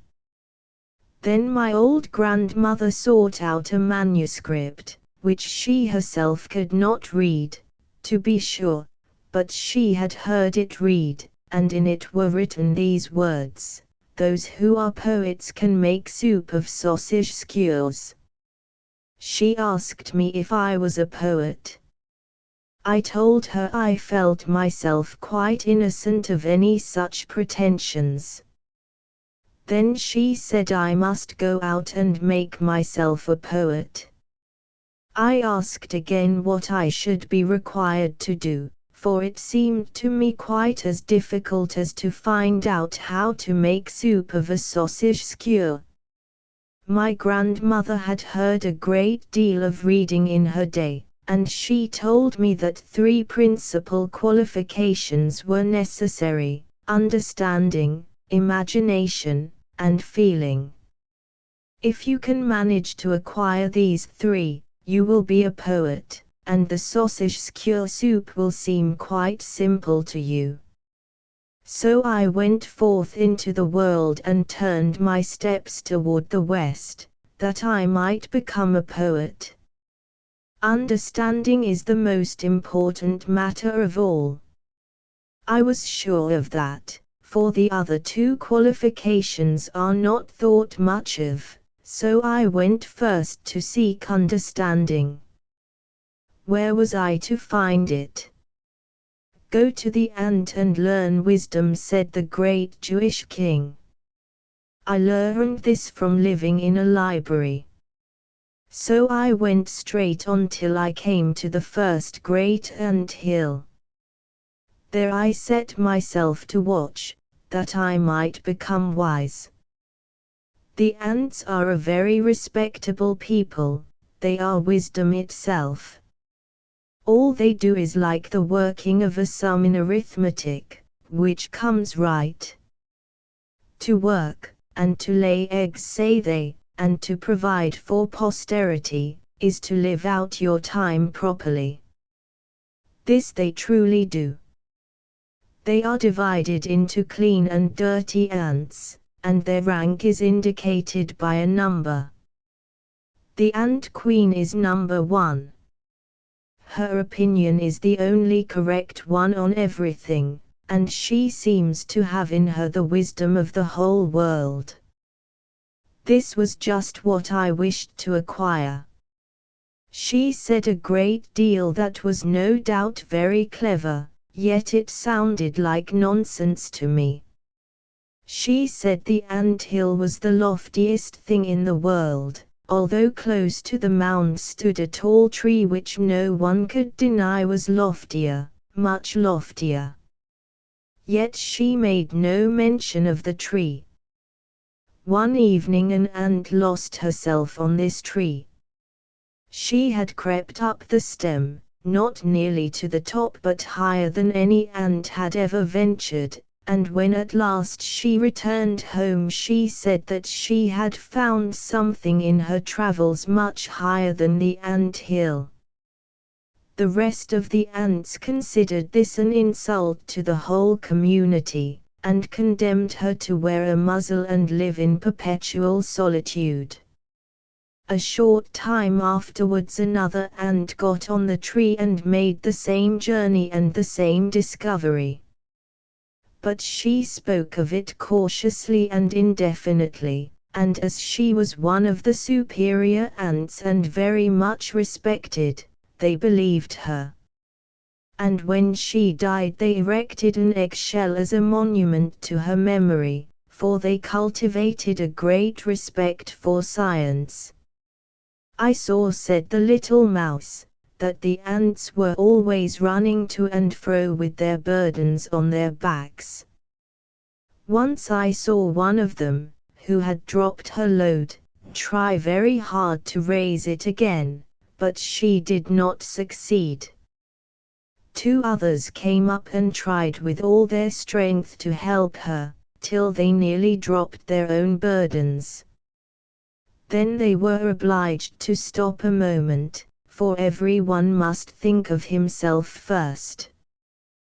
The ant queen remarked that their conduct that day showed that they possessed kind hearts and good understanding. These 2 qualities, she continued, place us ants in the highest degree above all other reasonable beings. Understanding must therefore stand out prominently among us, and my wisdom is greatest. So saying, she raised herself on her 2 hind legs, that no one else might be mistaken for her. I could not, therefore, have made a mistake, so I ate her up. We are to go to the ants to learn wisdom, and I had secured the queen. I now turned and went nearer to the lofty tree already mentioned, which was an oak. It had a tall trunk, with a wide spreading top, and was very old. I knew that a living being dwelled here, a dryad, as she is called, who is born with the tree and dies with it. I had heard this in the library, and here was just such a tree and in it an oak maiden. She uttered a terrible scream when she caught sight of me so near to her. Like women, she was very much afraid of mice, and she had more real cause for fear than they have, for I might have gnawed through the tree on which her life depended. I spoke to her in a friendly manner and begged her to take courage. At last she took me up in her delicate hand, and I told her what had brought me out into the world. She told me that perhaps on that very evening she would be able to obtain for me one of the two treasures for which I was seeking. She told me that Phantaesus, the genius of the imagination, was her very dear friend, that he was as beautiful as the god of love, that he rested many an hour with her under the leafy boughs of the tree, which then rustled and waved more than ever. He called her his dryad, she said, and the tree his tree, for the grand old oak with its gnarled trunk was just to his taste. The root, which spread deep into the earth, and the top, which rose high in the fresh air, knew the value of the drifting snow, the keen wind, and the warm sunshine, as it ought to be known. Yes, continued the dryad, the birds sing up above in the branches and talk to each other about the beautiful fields they have visited in foreign lands. On one of the withered boughs a stork has built his nest. It is beautifully arranged, and, besides, it is pleasant to hear a little about the land of the pyramids. All this pleases Phantaesus, but it is not enough for him. I am obliged to relate to him of my life in the woods and to go back to my childhood, when I was little and the tree so small and delicate that a stinging nettle could overshadow it, and I have to tell everything that has happened since then until now, when the tree is so large and strong. Sit you down now under the green bindwood and pay attention. When Phantaesus comes I will find an opportunity to lay hold of his wing and to pull out one of the little feathers. That feather you shall have. A better was never given to any poet, and it will be quite enough for you. And when Phantaesus came the feather was plucked, said the little mouse, and I seized and put it in water and kept it there till it was quite soft. It was very heavy and indigestible, but I managed to nibble it up at last. It is not so easy to nibble oneself into a poet, there are so many things to get through. Now, however, I had two of them, understanding and imagination, and through these I knew that the third was to be found in the library. A great man has said and written that there are novels whose sole and only use appears to be to attempt to relieve mankind of overflowing tears, a kind of sponge, in fact, for sucking up feelings and emotions. I remembered a few of these books. They had always appeared tempting to the appetite, for they had been much read and were so greasy that they must have absorbed no end of emotions in themselves.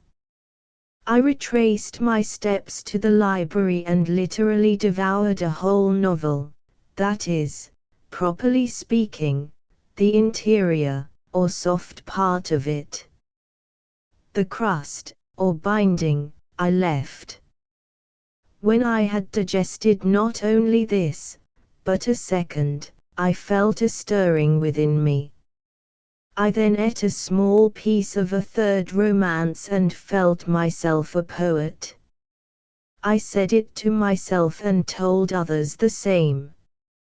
I had headache and backache and I cannot tell what aches besides. I thought over all the stories that may be said to be connected with sausage pegs, and all that has ever been written about skewers, and sticks, and staves, and splinters came to my thoughts. The Ant Queen must have had a wonderfully clear understanding. I remembered the man who placed in his mouth a white stick, by which he could make himself and the stick invisible. I thought of sticks as hobby horses, staves of music or rhyme, of breaking a stick over a man's back, and of heaven knows how many more phrases of the same sort, relating to sticks, staves, and skewers. All my thoughts ran on skewers, sticks of wood, and staves. As I am at last a poet and have worked terribly hard to make myself one, I can of course make poetry on anything. I shall therefore be able to wait upon you every day in the week with a poetical history of a skewer. And that is my soup.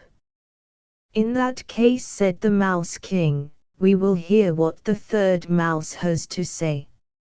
Squeak! Squeak! Cried a little mouse at the kitchen door.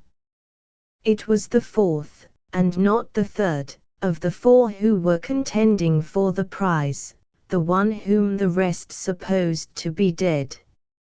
She shot in like an arrow and overturned the sausage peg that had been covered with crape. She had been running day and night, for although she had travelled in a baggage train, by railway, yet she had arrived almost too late. She pressed forward, looking very much ruffled. She had lost her sausage skewer but not her voice, and she began to speak at once, as if they waited only for her and would hear her only, as if nothing else in the world were of the least consequence. She spoke out so clearly and plainly, and she had come in so suddenly, that no one had time to stop her or to say a word while she was speaking. This is what she said. What the fourth mouse, who spoke before the third, had to tell. I started off at once to the largest town, said she, but the name of it has escaped me. I have a very bad memory for names. I was carried from the railway, with some goods on which duties had not been paid, to the jail, and on arriving I made my escape, running into the house of the keeper. He was speaking of his prisoners, especially of one who had uttered thoughtless words. These words had given rise to other words, and at length they were written down and registered. The whole affair is like making soup of sausage skewers, said he, but the soup may cost him his neck. Now this raised in me an interest for the prisoner, continued the little mouse, and I watched my opportunity and slipped into his apartment, for there is a mouse hole to be found behind every closed door. The prisoner, who had a great beard and large, sparkling eyes, looked pale. There was a lamp burning, but the walls were so black that they only looked the blacker for it. The prisoner scratched pictures and verses with white chalk on the black walls, but I did not read the verses. I think he found his confinement wearisome, so that I was a welcome guest. He enticed me with bread crumbs, with whistling, and with gentle words, and seemed so friendly towards me that by degrees I gained confidence in him and we became friends. He divided his bread and water with me and gave me cheese and sausage, and I began to love him. Altogether, I must own that it was a very pleasant intimacy. He let me run about on his hand, on his arm, into his sleeve, and even into his beard. He called me his little friend, and I forgot for what I had come out into the world, forgot my sausage skewer, which I had laid in a crack in the floor, where it is still lying. I wished to stay with him always, for I knew that if I went away, the poor prisoner would have no one to be his friend, which is a sad thing. I stayed, but he did not. He spoke to me so mournfully for the last time, gave me double as much bread and cheese as usual, and kissed his hand to me. Then he went away and never came back. I know nothing more of his history. The jailer took possession of me now. He said something about soup from a sausage skewer, but I could not trust him. He took me in his hand, certainly, but it was to place me in a cage like a treadmill. Oh, how dreadful it was! I had to run round and round without getting any farther, and only to make everybody laugh. The jailer's granddaughter was a charming little thing. She had merry eyes, curly hair like the brightest gold, and such a smiling mouth. "You poor little mouse," said she one day, as she peeped into my cage, "I will set you free." She then drew forth the iron fastening, and I sprang out on the window sill, and from thence to the roof. Free! Free! That was all I could think of, and not of the object of my journey. It grew dark, and as night was coming on I found a lodging in an old tower, where dwelt a watchman and an owl. I had no confidence in either of them, least of all in the owl, which is like a cat and has a great failing, for she eats mice. One may, however, be mistaken sometimes, and I was now, for this was a respectable and well-educated old owl, who knew more than the watchman and even as much as I did myself. The young owls made a great fuss about everything, but the only rough words she would say to them were, "You had better go and try to make some soup from sausage skewers." She was very indulgent and loving to her own children. Her conduct gave me such confidence in her that from the crack where I sat I called out "Squeak." This confidence pleased her so much that she assured me she would take me under her own protection and that not a creature should do me harm. The fact was, she wickedly meant to keep me in reserve for her own eating in the winter, when food would be scarce. Yet she was a very clever lady owl.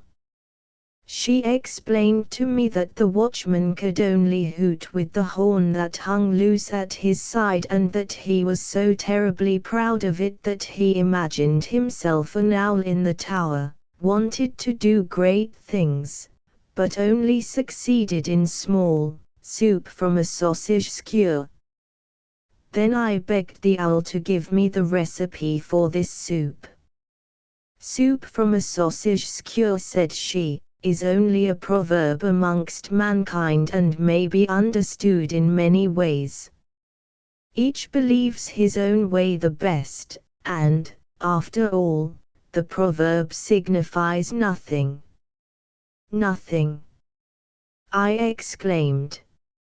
I was quite struck. Truth is not always agreeable, but truth is above everything else, as the old owl said. I thought over all this and saw quite plainly that if truth was really so far above everything else, it must be much more valuable than soup from a sausage skewer. So I hastened to get away, that I might be in time and bring what was highest and best and above everything, namely, the truth. The mice are enlightened people, and the Mouse King is above them all. He is therefore capable of making me queen for the sake of truth. Your truth is a falsehood, said the mouse who had not yet spoken.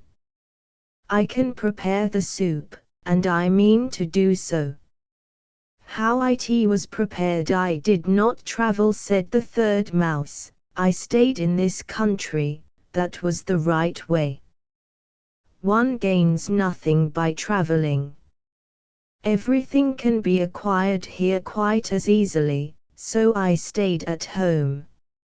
I have not obtained what I know from supernatural beings. I have neither swallowed it nor learned it from conversing with owls. I have gained it all from my own reflections and thoughts. Will you now set the kettle on the fire, so? Now pour the water in, quite full up to the brim, place it on the fire, make up a good blaze, keep it burning, that the water may boil, for it must boil over and over. There, now I throw in the skewer. Will the Mouse King be pleased now to dip his tail into the boiling water and stir it round with the tail? The longer the king stirs it, the stronger the soup will become. Nothing more is necessary, only to stir it. Can no one else do this? Asked the king. No, said the mouse, only in the tail of the Mouse King is this power contained. And the water boiled and bubbled, as the Mouse King stood close beside the kettle. It seemed rather a dangerous performance, but he turned round and put out his tail, as mice do in a dairy when they wish to skim the cream from a pan of milk with their tails and afterwards lick it off. But the Mouse King's tail had only just touched the hot steam when he sprang away from the chimney in a great hurry, exclaiming, "Oh, certainly, by all means, you must be my queen. We will let the soup question rest till our golden wedding, 50 years hence, so that the poor in my kingdom who are then to have plenty of food will have something to look forward to for a long time, with great joy." And very soon the wedding took place. Many of the mice, however, as they were returning home, said that the soup could not be properly called soup from a sausage skewer but soup from a mouse's tail.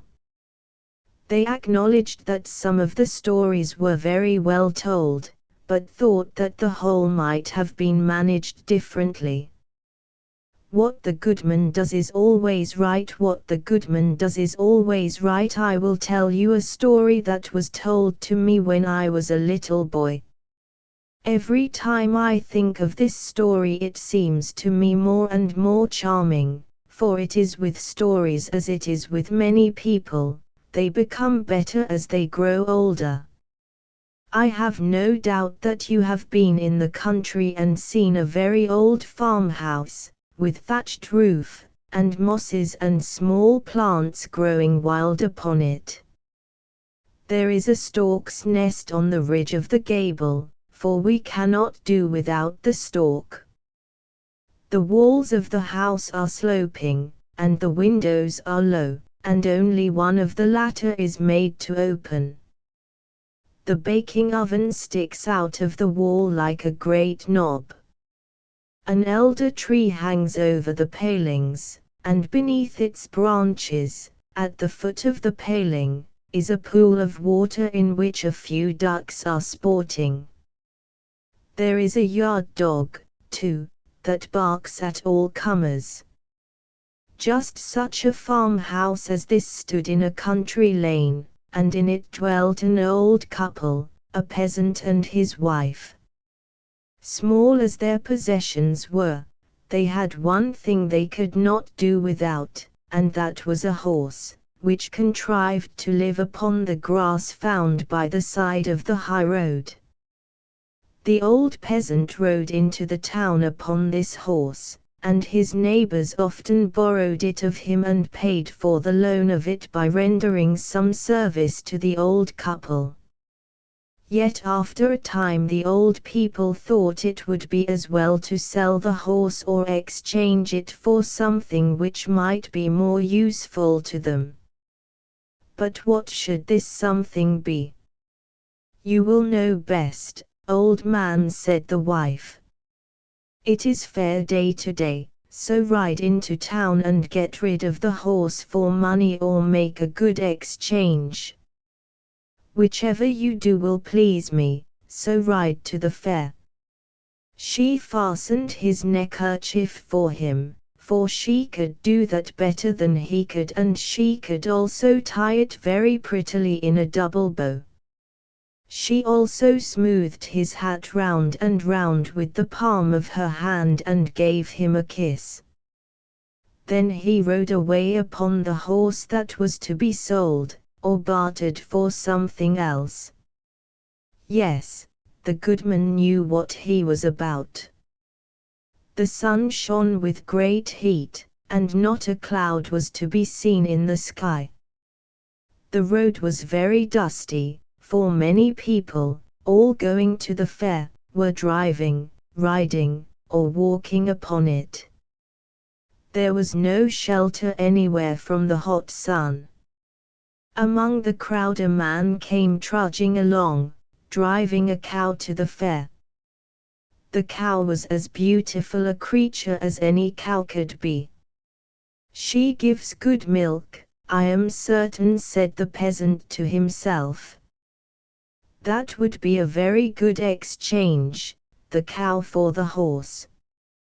"Halloo there! You with the cow," he said. "I tell you what, I dare say a horse is of more value than a cow, but I don't care for that. A cow will be more useful to me, so if you like we'll exchange." "To be sure I will," said the man. And then our peasant continued his way. Accordingly the exchange was made. When the matter was settled the peasant might have turned back, for he had done the business he came to do. But having made up his mind to go to the fair, he determined to do so, if only to have a look at it. So on he went to the town with his cow. Leading the animal, he strode on sturdily, and, after a short time, overtook a man who was driving a sheep. It was a good fat sheep, with a fine fleece on its back. "I should like to have that fellow," said the peasant to himself. "There is plenty of grass for him by our palings, and in the winter we could keep him in the room with us. Perhaps it would be more profitable to have a sheep than a cow. Shall I exchange?" The man with the sheep was quite ready, and the bargain was quickly made. And then our peasant continued his way on the high road with his sheep. Soon after this, he overtook another man, who had come into the road from a field, and was carrying a large goose under his arm. "What a heavy creature you have there," said the peasant. "It has plenty of feathers and plenty of fat, and would look well tied to a string, or paddling in the water at our place. That would be very useful to my old woman, she could make all sorts of profit out of it. How often she has said, if we only had a goose. Now here is an opportunity, and, if possible, I will get it for her. Shall we exchange?" I will give you my sheep for your goose, and thanks into the bargain." The other had not the least objection, and accordingly the exchange was made, and our peasant became possessor of the goose.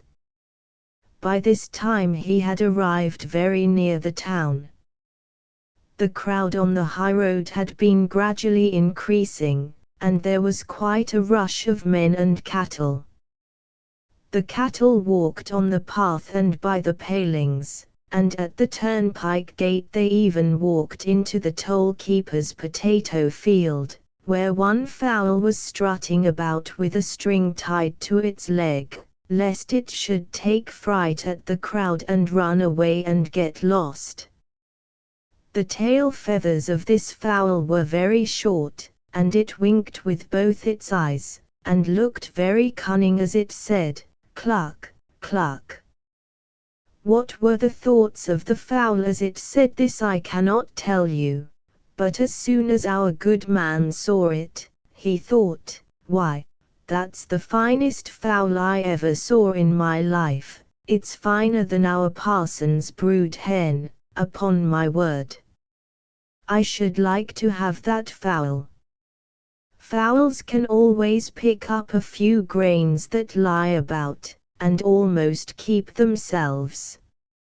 I think it would be a good exchange if I could get it for my goose. "Shall we exchange?" he asked the toll-keeper. "Exchange," repeated the man. "Well, it would not be a bad thing." So they made an exchange. The toll-keeper at the turnpike gate kept the goose, and the peasant carried off the fowl.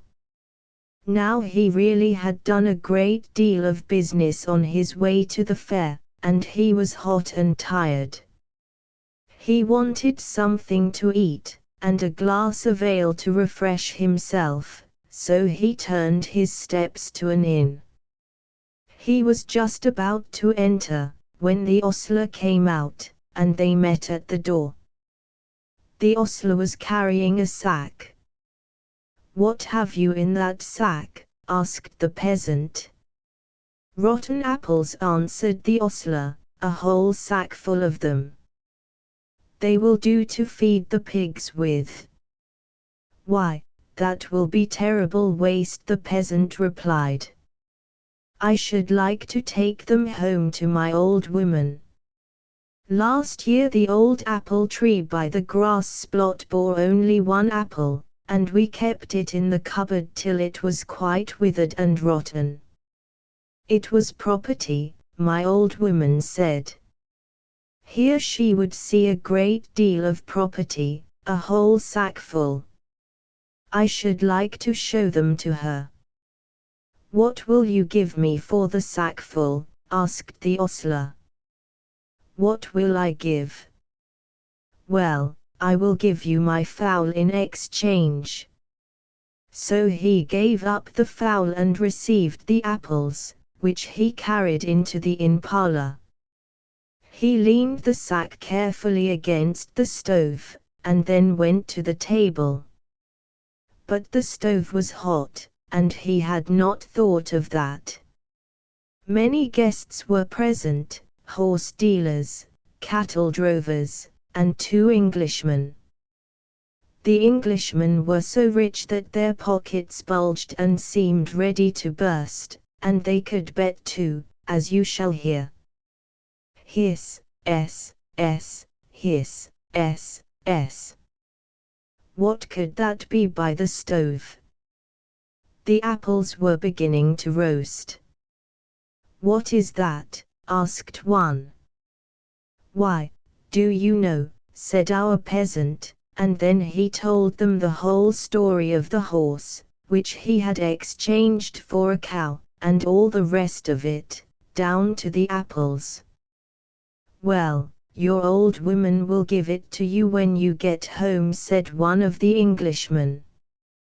"Won't there be a noise?" "What? Give me what?" said the peasant. "Why, she will kiss me, and say, 'What the goodman does is always right.'" "Let us lay a wager on it," said the Englishman. "We'll wager you a ton of coined gold, 100 pounds to the hundredweight." "No, a bushel will be enough," replied the peasant. "I can only set a bushel of apples against it, and I'll throw myself and my old woman into the bargain. That will pile up the measure, I fancy." Done. Taken, and so the bet was made. Then the landlord's coach came to the door, and the two Englishmen and the peasant got in, and away they drove. Soon they had stopped at the peasant's hut. "Good evening, old woman." "Good evening, old man. I've made the exchange." "Ah, well, you understand what you're about," said the woman. Then she embraced him, and paid no attention to the strangers, nor did she notice the sack. "I got a cow in exchange for the horse." "Oh, how delightful," said she. "Now we shall have plenty of milk, and butter, and cheese on the table." That was a capital exchange. "Yes, but I changed the cow for a sheep." "Ah, better still," cried the wife. "You always think of everything. We have just enough pasture for a sheep. Use milk and cheese, woolen jackets and stockings." The cow could not give all these, and her hairs only fall off. "How you think of everything!" "But I changed away the sheep for a goose." "Then we shall have roast goose to eat this year." "You dear old man, you are always thinking of something to please me. This is delightful. We can let the goose walk about with a string tied to her leg, so that she will get fatter still before we roast her." "But I gave away the goose for a fowl." "A fowl? Well, that was a good exchange," replied the woman. "The fowl will lay eggs and hatch them, and we shall have chickens. We shall soon have a poultry yard." "Oh, this is just what I was wishing for." "Yes, but I exchanged the fowl for a sack of shriveled apples." "What? I must really give you a kiss for that," exclaimed the wife. "My dear, good husband, now I'll tell you something. Do you know, almost as soon as you left me this morning, I began thinking of what I could give you nice for supper this evening, and then I thought of fried eggs and bacon, with sweet herbs. I had eggs and bacon but lacked the herbs, so I went over to the schoolmaster's. I knew they had plenty of herbs, but the schoolmistress is very mean, although she can smile so sweetly. I begged her to lend me a handful of herbs." "Lend," she exclaimed, "I have nothing to lend. I could not even lend you a shriveled apple, my dear woman. But now I can lend her 10, or a whole sackful, for which I'm very glad. It makes me laugh to think of it." Then she gave him a hearty kiss. "Well, I like all this," said both the Englishmen, "always going down the hill and yet always merry. It's worth the money to see it." So they paid 100 weight of gold to the peasant who, whatever he did, was not scolded but kissed. Yes, it always pays best when the wife sees and maintains that her husband knows best and that whatever he does is right. This is a story which I heard when I was a child. And now you have heard it, too, and know that what the good man does is always right. The old street lamp, the old street lamp. Did you ever hear the story of the old street lamp? It is not remarkably interesting, but for once you may as well listen to it. It was a most respectable old lamp, which had seen many, many years of service and now was to retire with a pension. It was this very evening at its post for the last time, giving light to the street. Its feelings were something like those of an old dancer at the theatre who is dancing for the last time and knows that on the morrow she will be in her garret, alone and forgotten.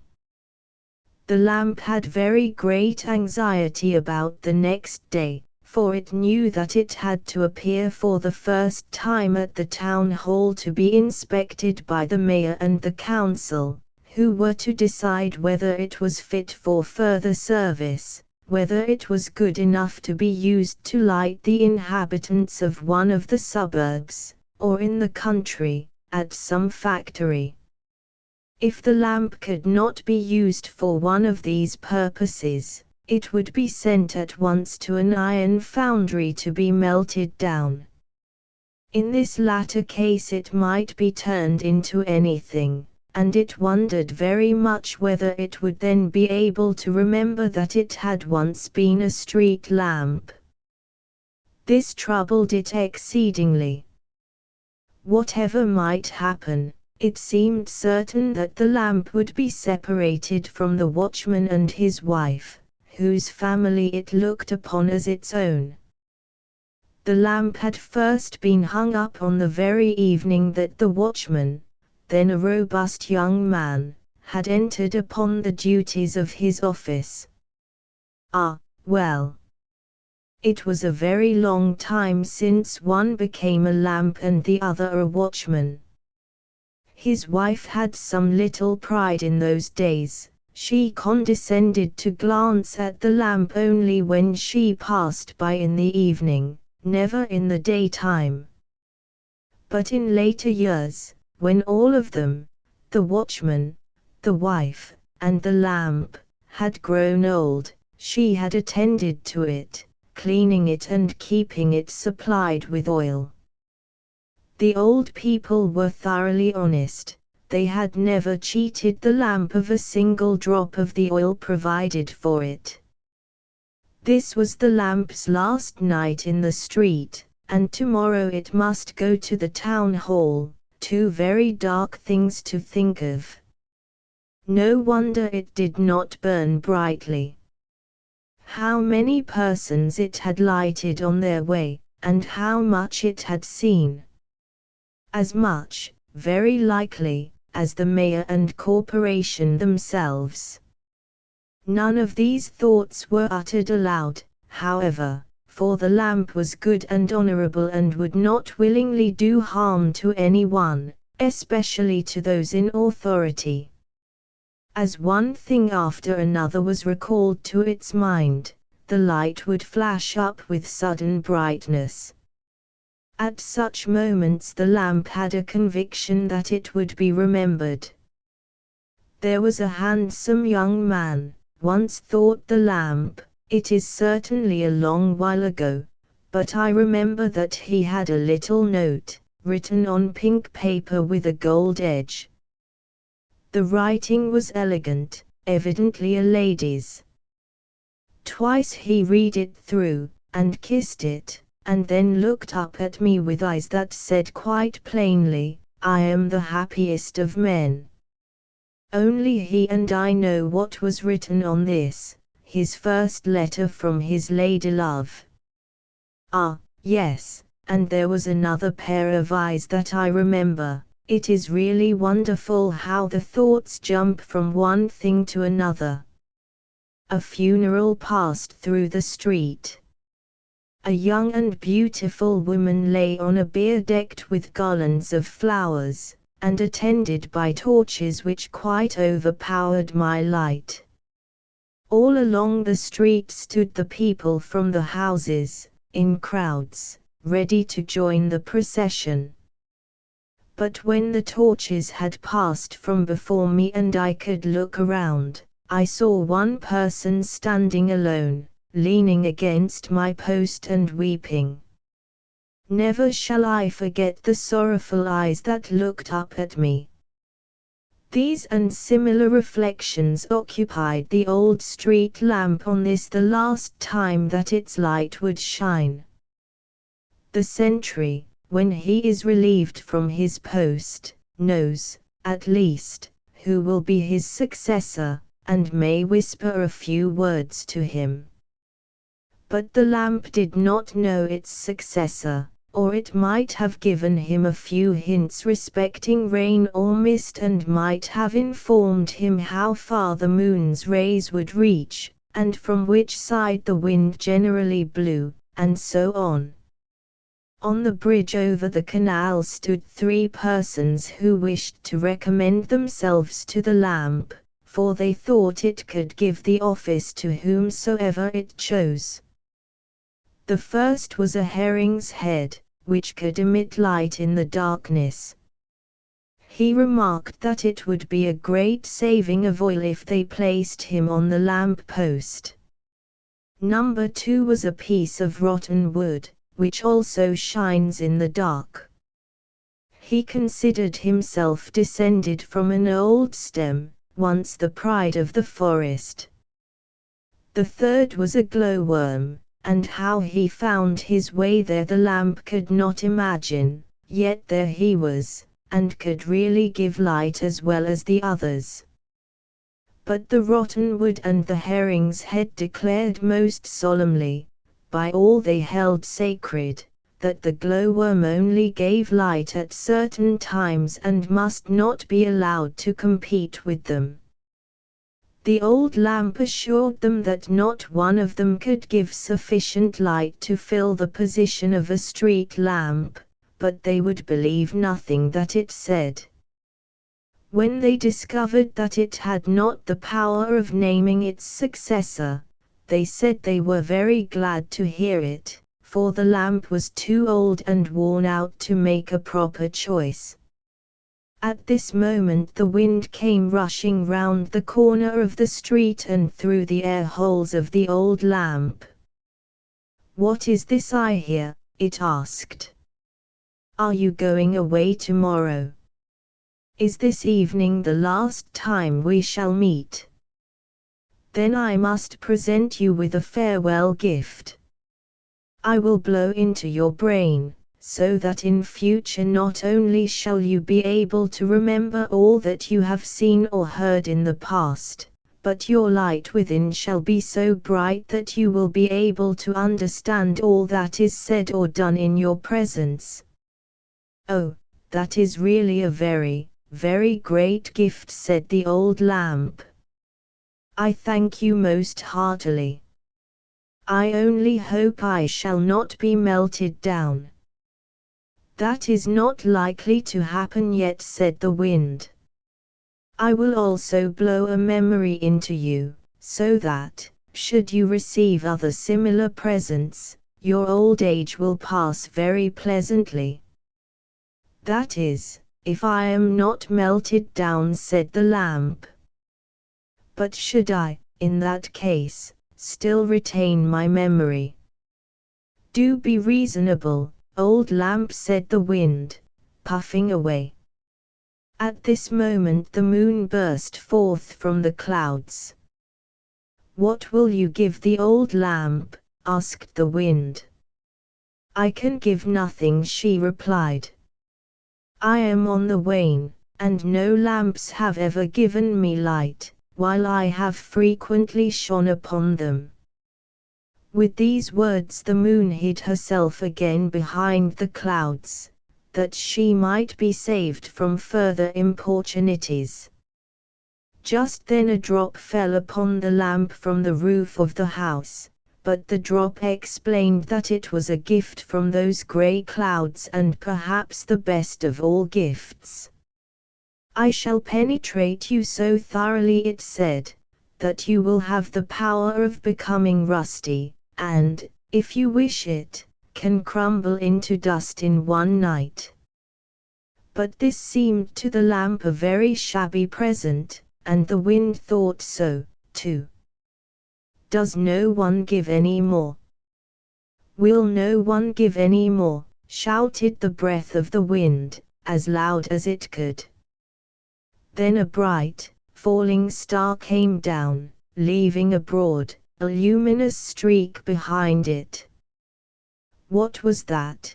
Cried the herring's head. Did not a star fall? I really believe it went into the lamp. Certainly, when such high-born personages try for the office we may as well go home. And so they did, all three, while the old lamp threw a wonderfully strong light all around. This is a glorious gift, it said.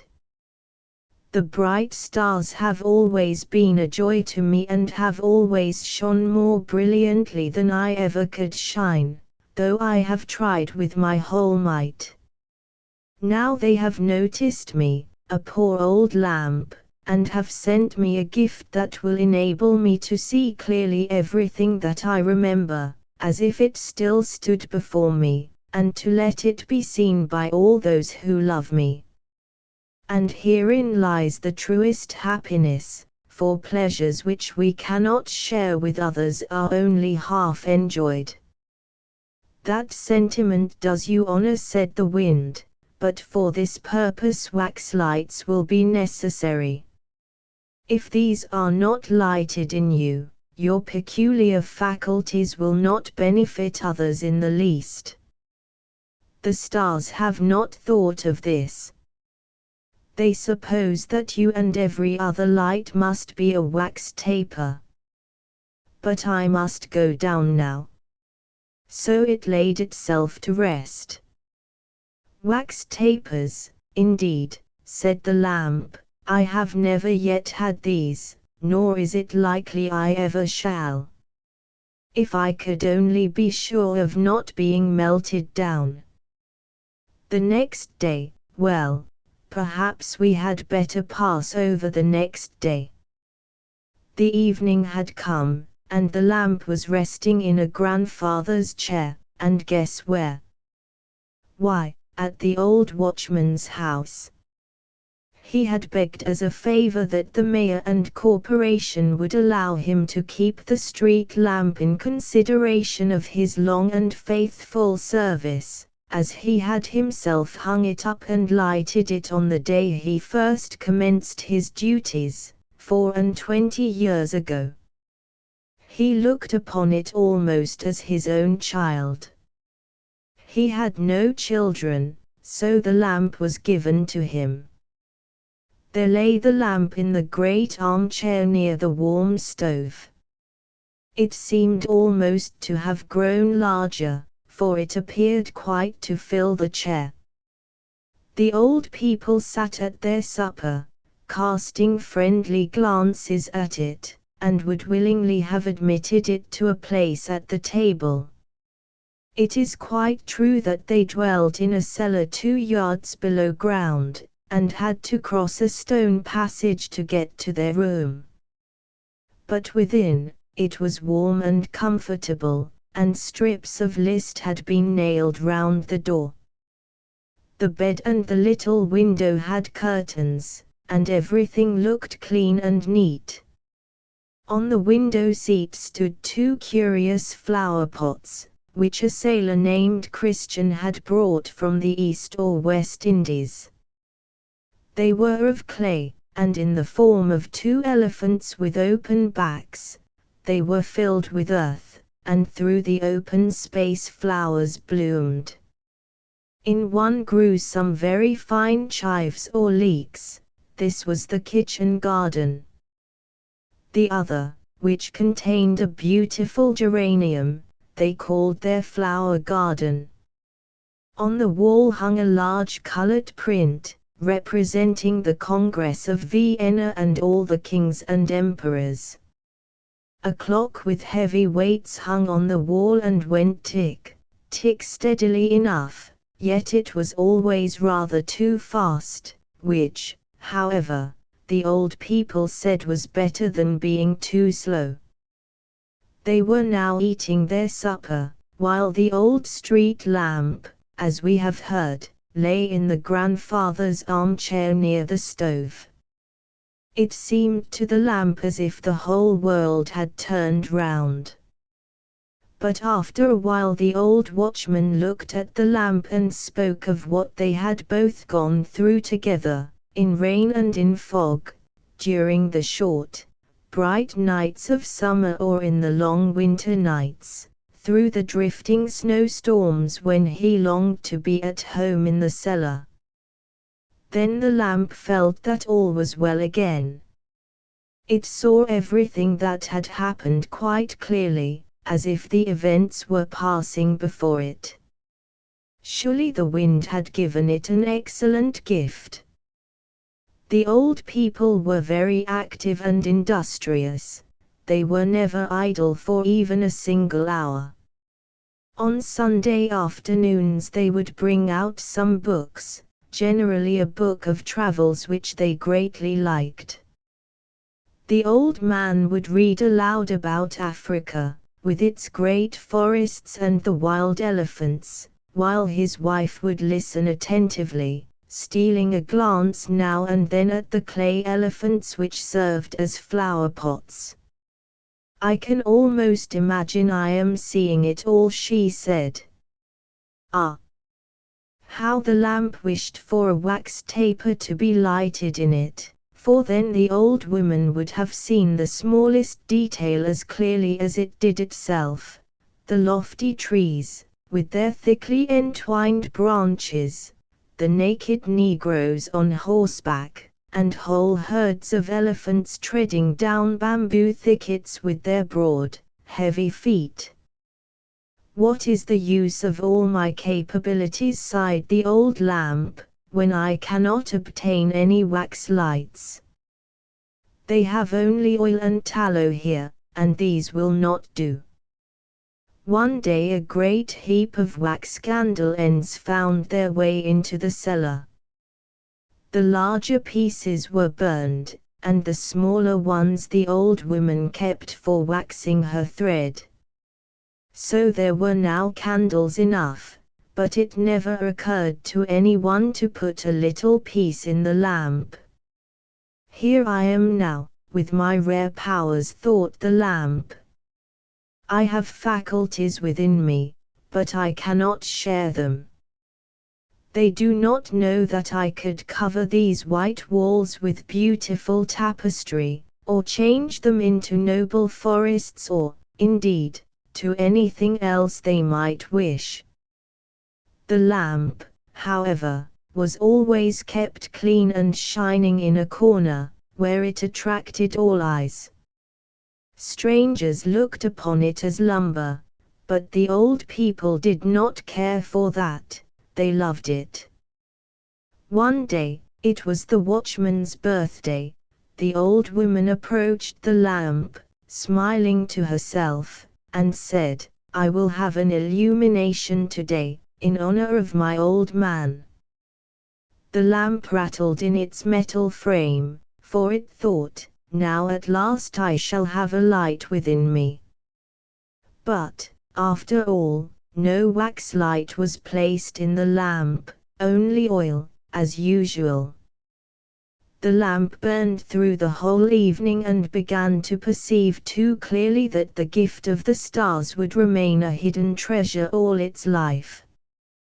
Then it had a dream, for to one with its faculties, dreaming was not difficult. It dreamed that the old people were dead and that it had been taken to the iron foundry to be melted down. This caused the lamp quite as much anxiety as on the day when it had been called upon to appear before the mayor and the council at the town hall. But though it had been endowed with the power of falling into decay from rust when it pleased, it did not make use of this power.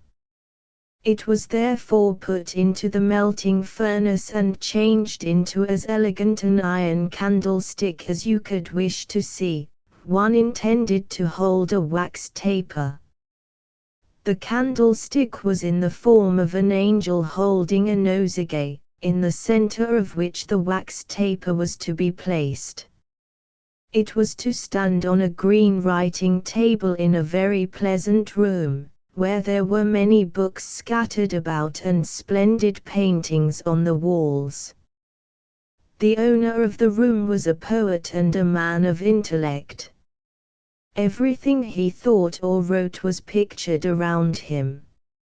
Nature showed herself to him sometimes in the dark forests, sometimes in cheerful meadows where the storks were strutting about, or on the deck of a ship sailing across the foaming sea, with the clear, blue sky above, or at night in the glittering stars. "What powers I possess," said the lamp, awaking from its dream.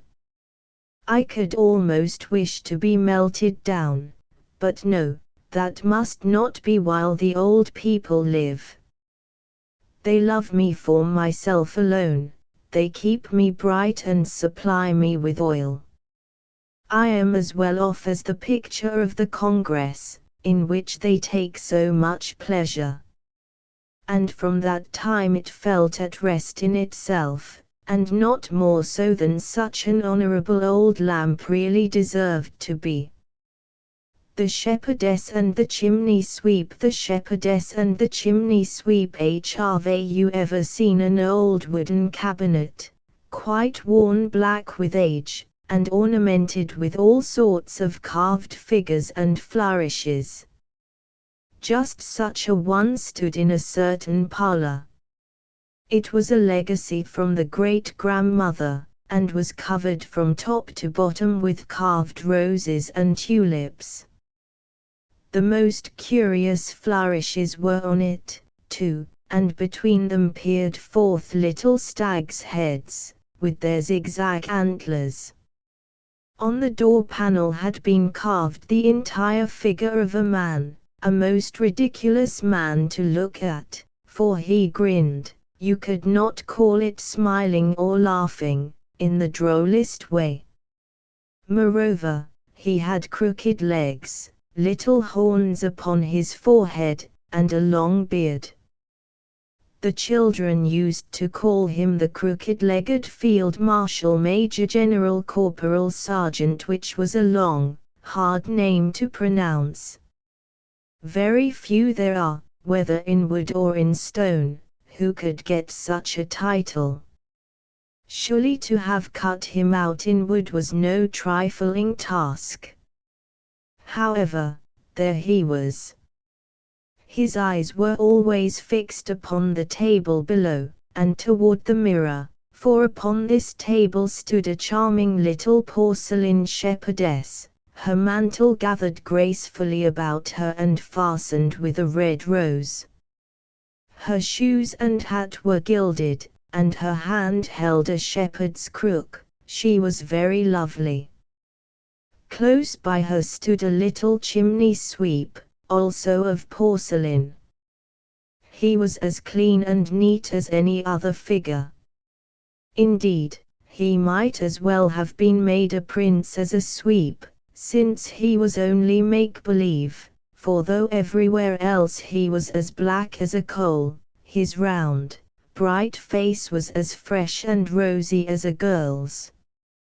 This was certainly a mistake, it ought to have been black. There he stood so prettily, with his ladder in his hand, quite close to the shepherdess. From the first he had been placed there, and he always remained on the same spot, for they had promised to be true to each other. They suited each other exactly. They were both young, both of the same kind of porcelain, and both equally fragile. Close to them stood another figure 3 times as large as themselves. It was an old Chinaman, a mandarin, who could nod his head. He was of porcelain, too, and he said he was the grandfather of the shepherdess, but this he could not prove. He insisted that he had authority over her, And so when the crooked-legged Field Marshal Major General Corporal Sergeant made proposals to the little shepherdess, he nodded his head, in token of his consent. "You will have a husband," said the old mandarin to her, "a husband who, I verily believe, is of mahogany wood. You will be the wife of a Field Marshal Major General Corporal Sergeant, of a man who has a whole cabinet full of silver plate, besides a store of no one knows what in the secret drawers." "I will never go into that dismal cabinet," declared the little shepherdess. "I have heard it said that there are 11 porcelain ladies already imprisoned there." Then rejoined the mandarin, "You will be the 12th, and you will be in good company. This very night, when the old cabinet creaks, we shall keep the wedding, as surely as I am a Chinese mandarin." And upon this he nodded his head and fell asleep.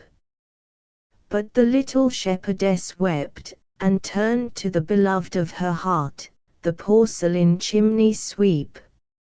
"I believe I must ask you," she said, "to go out with me into the wide world, for here it is not possible for us to stay." "I will do in everything as you wish," replied the little chimney sweep. "Let us go at once.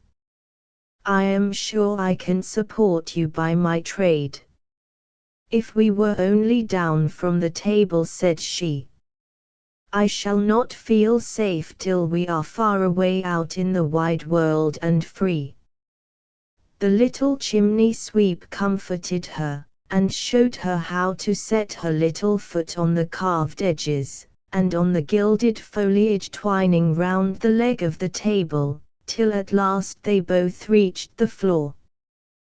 But, turning for a last look at the old cabinet, they saw that everything was in commotion.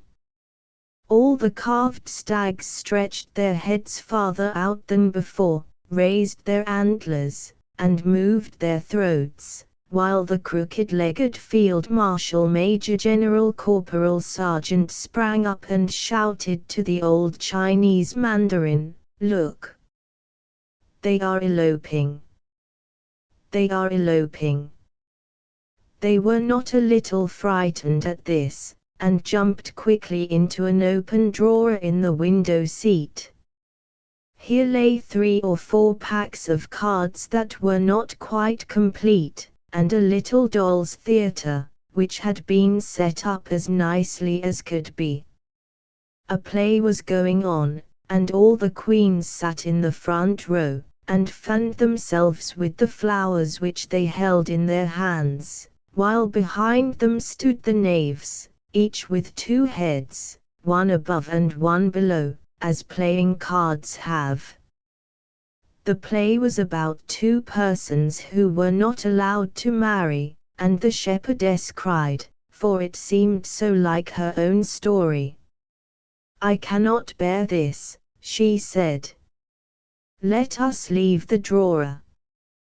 But when she had again reached the floor, she looked up at the table and saw that the old Chinese mandarin was awake, and that he was rocking his whole body to and fro with rage. "The old mandarin is coming," cried she, and down she fell on her porcelain knees, so frightened was she. "I have thought of a plan," said the chimney sweep. "Suppose we creep into the jar of perfumes, the pot-pourri vase which stands in the corner. There we can rest upon roses and lavender, and throw salt in his eyes if he comes near." "That will not do at all," she said. "Besides, I know that the old mandarin and the pot-pourri vase were once betrothed, and no doubt some slight friendship still exists between them.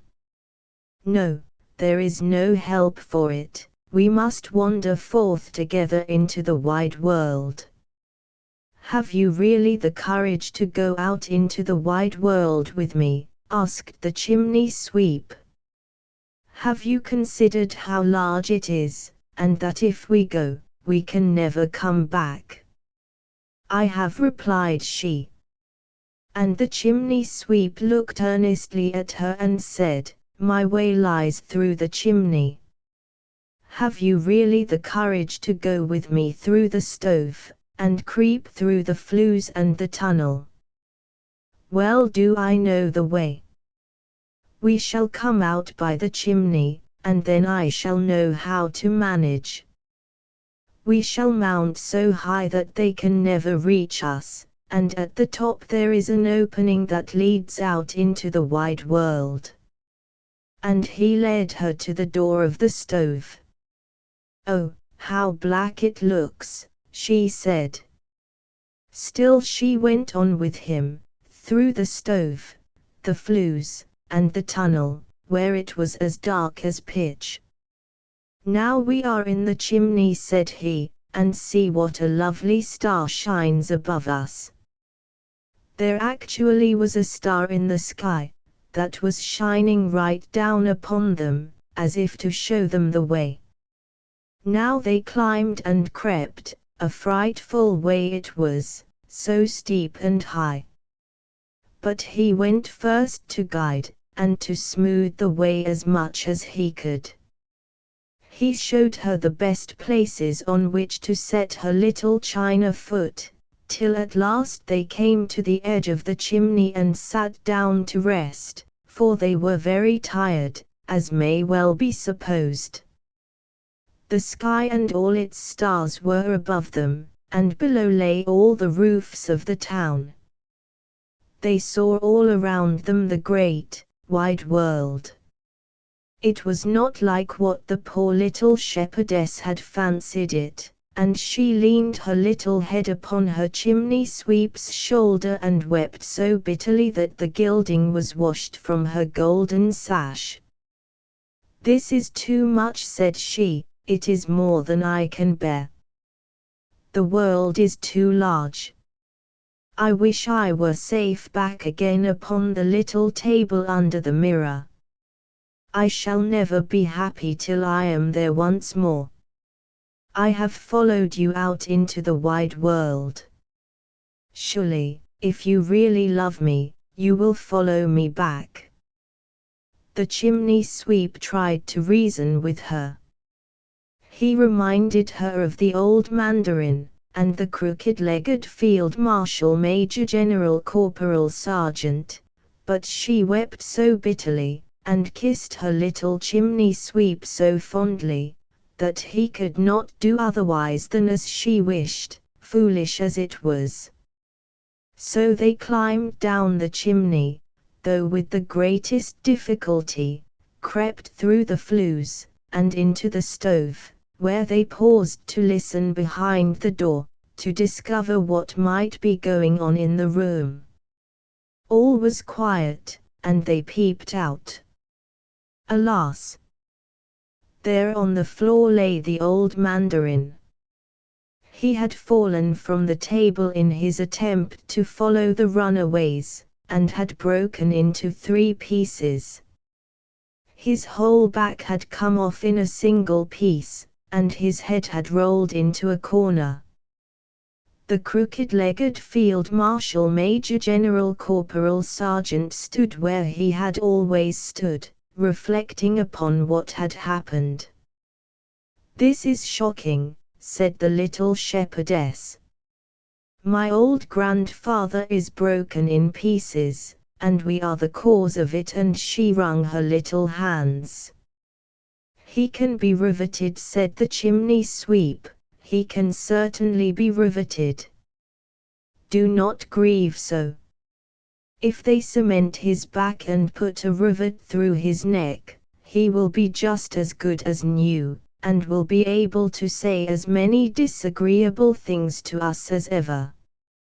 Do you really think so? Asked she. Then they climbed again up to the place where they had stood before.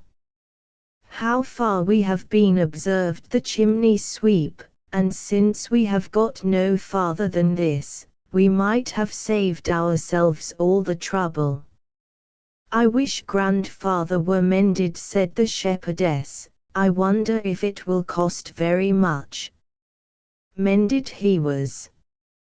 The family had his back cemented and his neck riveted, so that he was as good as new, only he could not nod.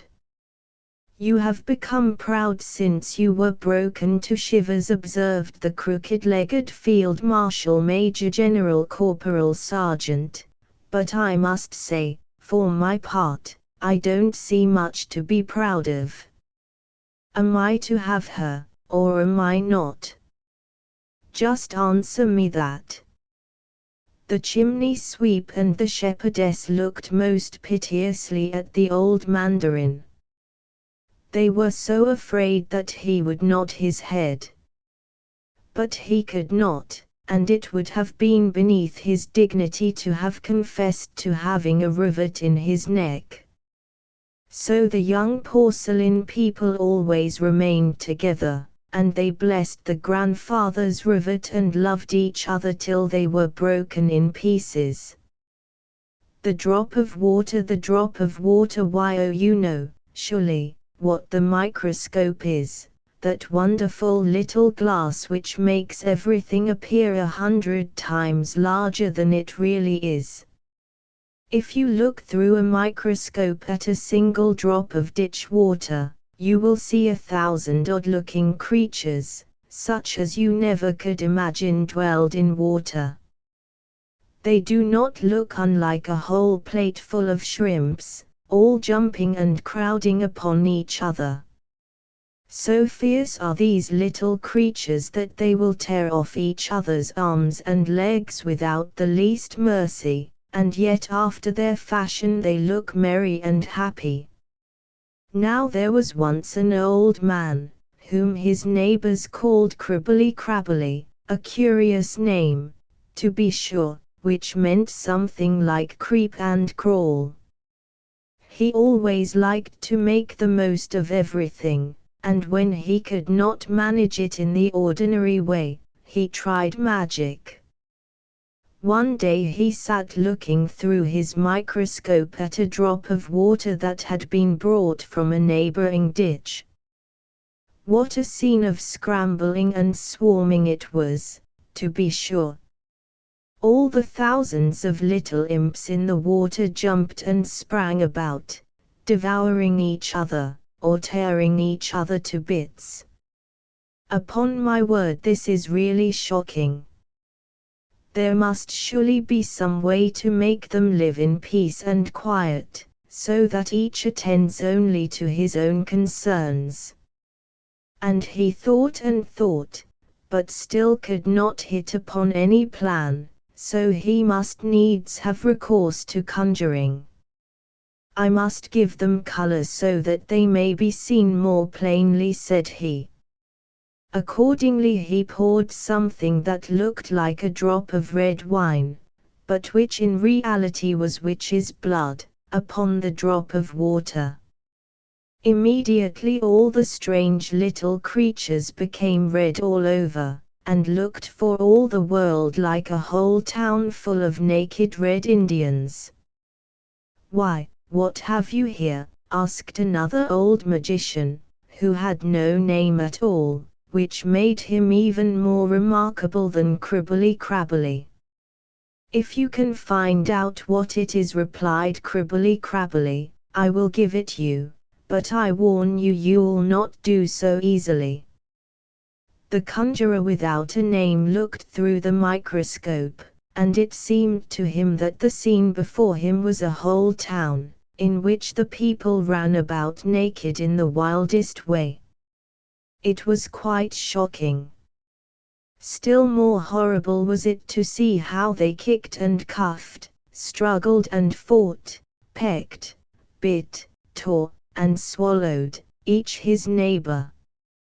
Those that were under wanted to be at the top, while those that chanced to be at the top must needs thrust themselves underneath. And now look, his leg is longer than mine, so off with it, one seemed to be saying. Another had a little lump behind his ear, an innocent little lump enough, but it seemed to pain him, and therefore the others seemed determined that it should pain him more. So they hacked at it, and dragged the poor thing about, and at last ate him up, all on account of the little lump. One only of the creatures was quiet, a modest little maid, who sat by herself evidently wishing for nothing but peace and quietness. The others would not have it so, however. They soon pulled the little damsel forward, cuffed and tore her, and then ate her up. "This is uncommonly droll and amusing," said the nameless magician. "Yes. But what do you think it is?" asked Cribbly Crabbly. "Can you make it out?" "It is easy enough to guess, to be sure," was the reply of the nameless magician, "easy enough. It is either Paris or Copenhagen, or some other great city, I don't know which, for they are all alike." "It is some great city, of course." "It is a drop of ditch water," said Cribbly Crabbly. The swineherd here was once a poor prince who had a kingdom, but it was a very small one. Still it was quite large enough to admit of his marrying, and he wished to marry. It was certainly rather bold of him to say, as he did, to the emperor's daughter, "Will you have me?" But he was renowned far and wide, and there were 100 princesses who would have answered, "Yes and thank you kindly." We shall see what this princess said. Listen. It happened that where the prince's father lay buried there grew a rose tree, a most beautiful rose tree, which blossomed only once in 5 years, and even then bore only one flower. Ah, but that was a rose. It smelled so sweet that all cares and sorrows were forgotten by those who inhaled its fragrance.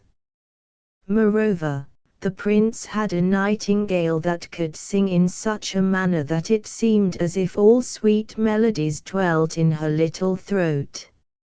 Now the princess was to have the rose and the nightingale, and they were accordingly put into large silver caskets and sent to her.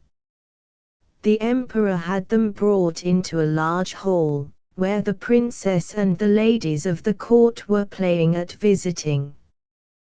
When she saw the caskets with the presents, the princess clapped her hands for joy. "Ah, if it should be a little pussy-cat," exclaimed she. Instead, the rose tree, with its beautiful rose, came to view. "Oh, how prettily it is made," said all the court ladies. "It is more than pretty," said the emperor, "it is charming." The princess touched it and was ready to cry. "Fie, Papa," said she, "it is not made at all. It is natural." "Fie," said all the court ladies, "it is natural." "Let us see what the other casket contains before we get into bad humor," proposed the emperor. So the nightingale came forth, and sang so delightfully that at first no one could say anything ill-humored of her. "Superb! Charmant!" exclaimed the ladies, for they all used to chatter French, and each worse than her neighbor. "How much the bird reminds me of the musical box that belonged to our blessed Empress," remarked an old knight. "Oh! Yes, these are the same tunes, the same execution." "Yes, yes," said the emperor, and at the remembrance he wept like a child. "I still hope it is not a real bird," said the princess. "Yes, "It is a real bird," said those who had brought it. "Well, then, let the bird fly," returned the princess. And she positively refused to see the prince. However, he was not to be discouraged.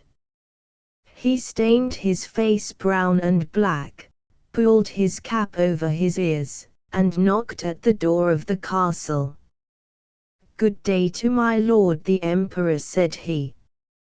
"Can I have employment here at the palace?" "Why, yes," said the emperor. "It just occurs to me that I want someone to take care of the pigs, there are so many of them." So the prince came to be the imperial swineherd. He had a miserable little room, close by the pigsty, and here he was obliged to stay, and he sat the whole day long and worked. By evening he had made a pretty little saucepan.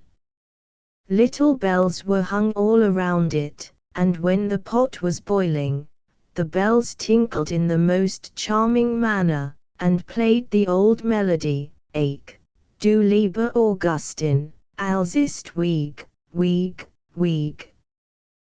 But what was still more curious, whoever held his finger in the smoke of this saucepan, at once smelled all the dishes that were cooking on every hearth of the city. This, you see, was something quite different from the rose. Now the princess happened to walk that way with her court ladies, and when she heard the tune she stood quite still and seemed pleased, for she could play Dearest Augustin. It was the only piece she knew, and she played it with one finger. "Why, that is the piece that I play on the piano," said the princess. "That swineherd must certainly have been well educated. Go in and ask him the price of the instrument." So one of the court ladies had to go in, but she drew on wooden slippers first. "What will you take for the saucepan?" inquired the lady. "I must have 10 kisses from the princess," said the swineherd. "Heaven preserve us!" exclaimed the maid of honor.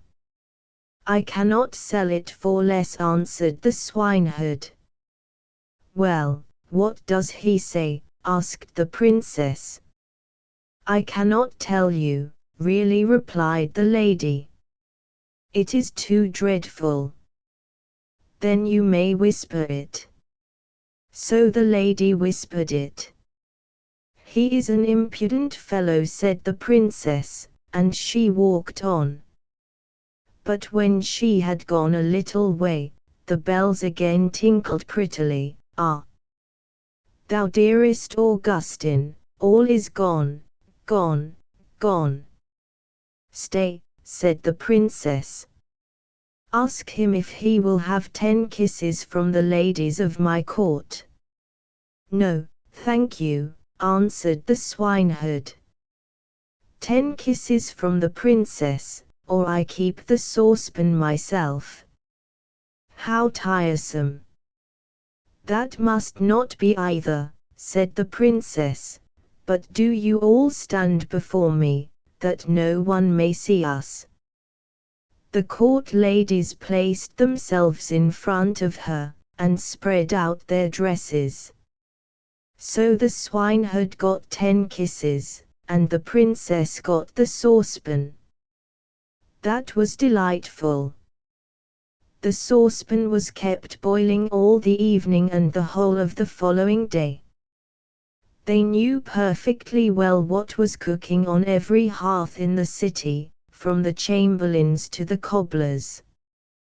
The court ladies danced and clapped their hands. "We know who has soup, and who has pancakes for dinner today, who has cutlets, and who has eggs." "How interesting!" "Yes, but keep my secret, for I am an emperor's daughter." The prince, that is, the swineherd, for no one knew that he was other than an ill-favored swineherd. Let not a day pass without working at something. At last he constructed a rattle, which, when it was swung round and round, played all the waltzes and jig tunes which have been heard since the creation of the world. "Ah, that is superb," said the princess, when she passed by. "I have never heard prettier compositions. Go in and ask him the price of the instrument. But mind, he shall have no more kisses." "He will have 100 kisses from the princess," said the lady who had been to ask. "He is not in his right senses," said the princess, and walked on. But when she had gone a little way she stopped again. "One must encourage art," said she. "I am the emperor's daughter. Tell him he shall, as on yesterday, have 10 kisses from me, and may take the rest from the ladies of the court." "Oh, but we should not like that at all," said the ladies. "What are you muttering?" asked the princess. "If I can kiss him, surely you can. Remember, I give you food and wages." 100 kisses from the princess," said he, "or else let every one keep his own." "Stand round," said she, and all the ladies stood round as before. "What can be the reason for such a crowd close by the pigsty?" asked the emperor, who happened just then to step out on the balcony. He rubbed his eyes and put on his spectacles. "They are the ladies of the court. I must go and see what they are about." So he pulled up his slippers at the heel, for he had trodden them down. As soon as he had got into the courtyard he moved very softly, and the ladies were so much engrossed with counting the kisses that they did not perceive the emperor. He rose on his tiptoes. "What is all this?" said he, when he saw what was going on, and he boxed the princess's ear with his slipper, just as the swineherd was taking the 86th kiss. "Be off with you! March out!" cried the emperor, for he was very angry. Both princess and swineherd were thrust out of the city, and the princess stood and wept, while the swineherd scolded, and the rain poured down. "Alas, unhappy creature that I am," said the princess. "If I had but married the handsome young prince! Ah, how unfortunate I am!" The swineherd went behind a tree, washed the black and brown from his face, threw off his dirty clothing, and stepped forth in his princely robes. He looked so noble that the princess could not help bowing before him. "I have come to despise thee," said he. "Thou wouldst not have an honorable prince. Thou couldst not prize the rose and the nightingale, but thou wast ready to kiss the swineherd for the sake of a trumpery plaything. Thou art rightly served." He then went back to his own little kingdom, where he shut the door of his palace before her very eyes. Now she might well sing, "Ah, thou dearest Augustine, all is gone, gone, gone." The metal pig in the city of Florence, not far from the Piazza del Granduca, runs a little cross street called Porta Rossa. In this street, just in front of the marketplace where vegetables are sold, stands a pig, made of brass and curiously formed. The color has been changed by age to dark green, but clear, fresh water pours from the snout, which shines as if it had been polished, and so indeed it has, for hundreds of poor people and children seize it in their hands as they place their mouths close to the mouth of the animal to drink.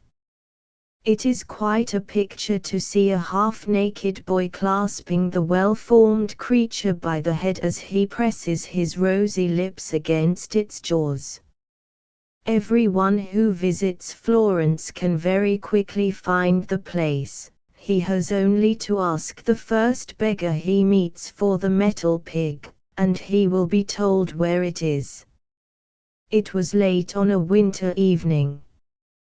The mountains were covered with snow, but the moon shone brightly, and moonlight in Italy is as good as the light of grey winter's day in the north. Indeed, it is better, for the clear air seems to raise us above the earth, while in the north a cold, grey, leaden sky appears to press us down to earth, even as the cold, damp earth shall one day press on us in the grave. In the garden of the Grand Duke's palace, under the roof of one of the wings, where 1,000 roses bloom in winter, a little ragged boy had been sitting the whole day long. The boy might serve as a type of Italy, lovely and smiling, and yet suffering. He was hungry and thirsty, but no one gave him anything. And when it became dark and they were about to close the gardens, the porter turned him out. A long time he stood musing on the bridge which crosses the Arno and looking at the glittering stars that were reflected in the water which flowed between him and the wonderful marble bridge della Trinità. He then walked away towards the metal pig, half knelt down, clasped it with his arms, and, putting his mouth to the shining snout, drank deep draughts of the fresh water. Close by lay a few salad leaves and 2 chestnuts, which were to serve for his supper. No one was in the street but himself. It belonged only to him. He boldly seated himself on the pig's back, leaned forward so that his curly head could rest on the head of the animal, and, before he was aware, fell asleep. It was midnight. The metal pig raised himself gently, and the boy heard him say quite distinctly, "Hold tight, little boy, for I am going to run," and away he started for a most wonderful ride. First they arrived at the Piazza del Granduca, and the metal horse which bears the Duke's statue neighed aloud. The painted coats of arms on the old council house shone like transparent pictures, and Michelangelo's David swung his sling. It was as if everything had life. The metallic groups of figures, among which were Perseus and the rape of the Sabines, looked like living persons, and cries of terror sounded from them all across the noble square. By the Palazzo degli Uffizi, in the arcade where the nobility assembled for the carnival, the metal pig stopped. "Hold fast," said the animal, "hold fast, for I am going upstairs." The little boy said not a word. He was half pleased and half afraid. They entered a long gallery, where the boy had been before. The walls were resplendent with paintings, and here and there stood statues and busts, all in a clear light as if it were day. The grandest sight appeared when the door of a side room opened. The little boy could remember what beautiful things he had seen there, but tonight everything shone in its brightest colors. Here stood the figure of a beautiful woman, as radiantly beautiful as nature and the art of one of the great masters could make her. Her graceful limbs appeared to move, dolphins sprang at her feet, and immortality shone from her eyes. The world called her the Venus de Medici. By her side were statues of stone, in which the spirit of life breathed, figures of men, one of whom whetted his sword and was named the Grinder, fighting gladiators, for whom the sword had been sharpened, and who strove for the goddess of beauty. The boy was dazzled by so much glitter, for the walls were gleaming with bright colors. Life and movement were in everything. As they passed from hall to hall, beauty showed itself in whatever they saw, and, as the metal pig went step by step from one picture to another, the little boy could see it all plainly. One glory eclipsed another, yet there was one picture that fixed itself on the little boy's memory more especially, because of the happy children it represented, for these the little boy had seen in daylight.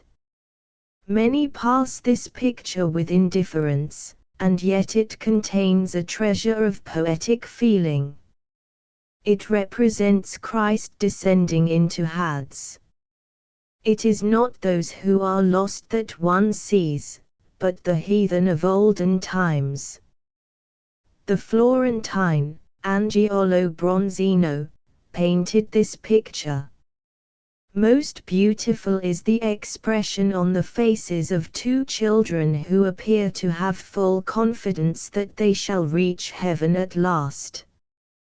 They are embracing each other, and one little one stretches out his hand towards another who stands below them, and points to himself as if he were saying, "I am going to heaven." The older people stand as if uncertain yet hopeful, and bow in humble adoration to the Lord Jesus. On this picture the boy's eyes rested longer than on any other, and the metal pig stood still before it. A low sigh was heard. Did it come from the picture or from the animal?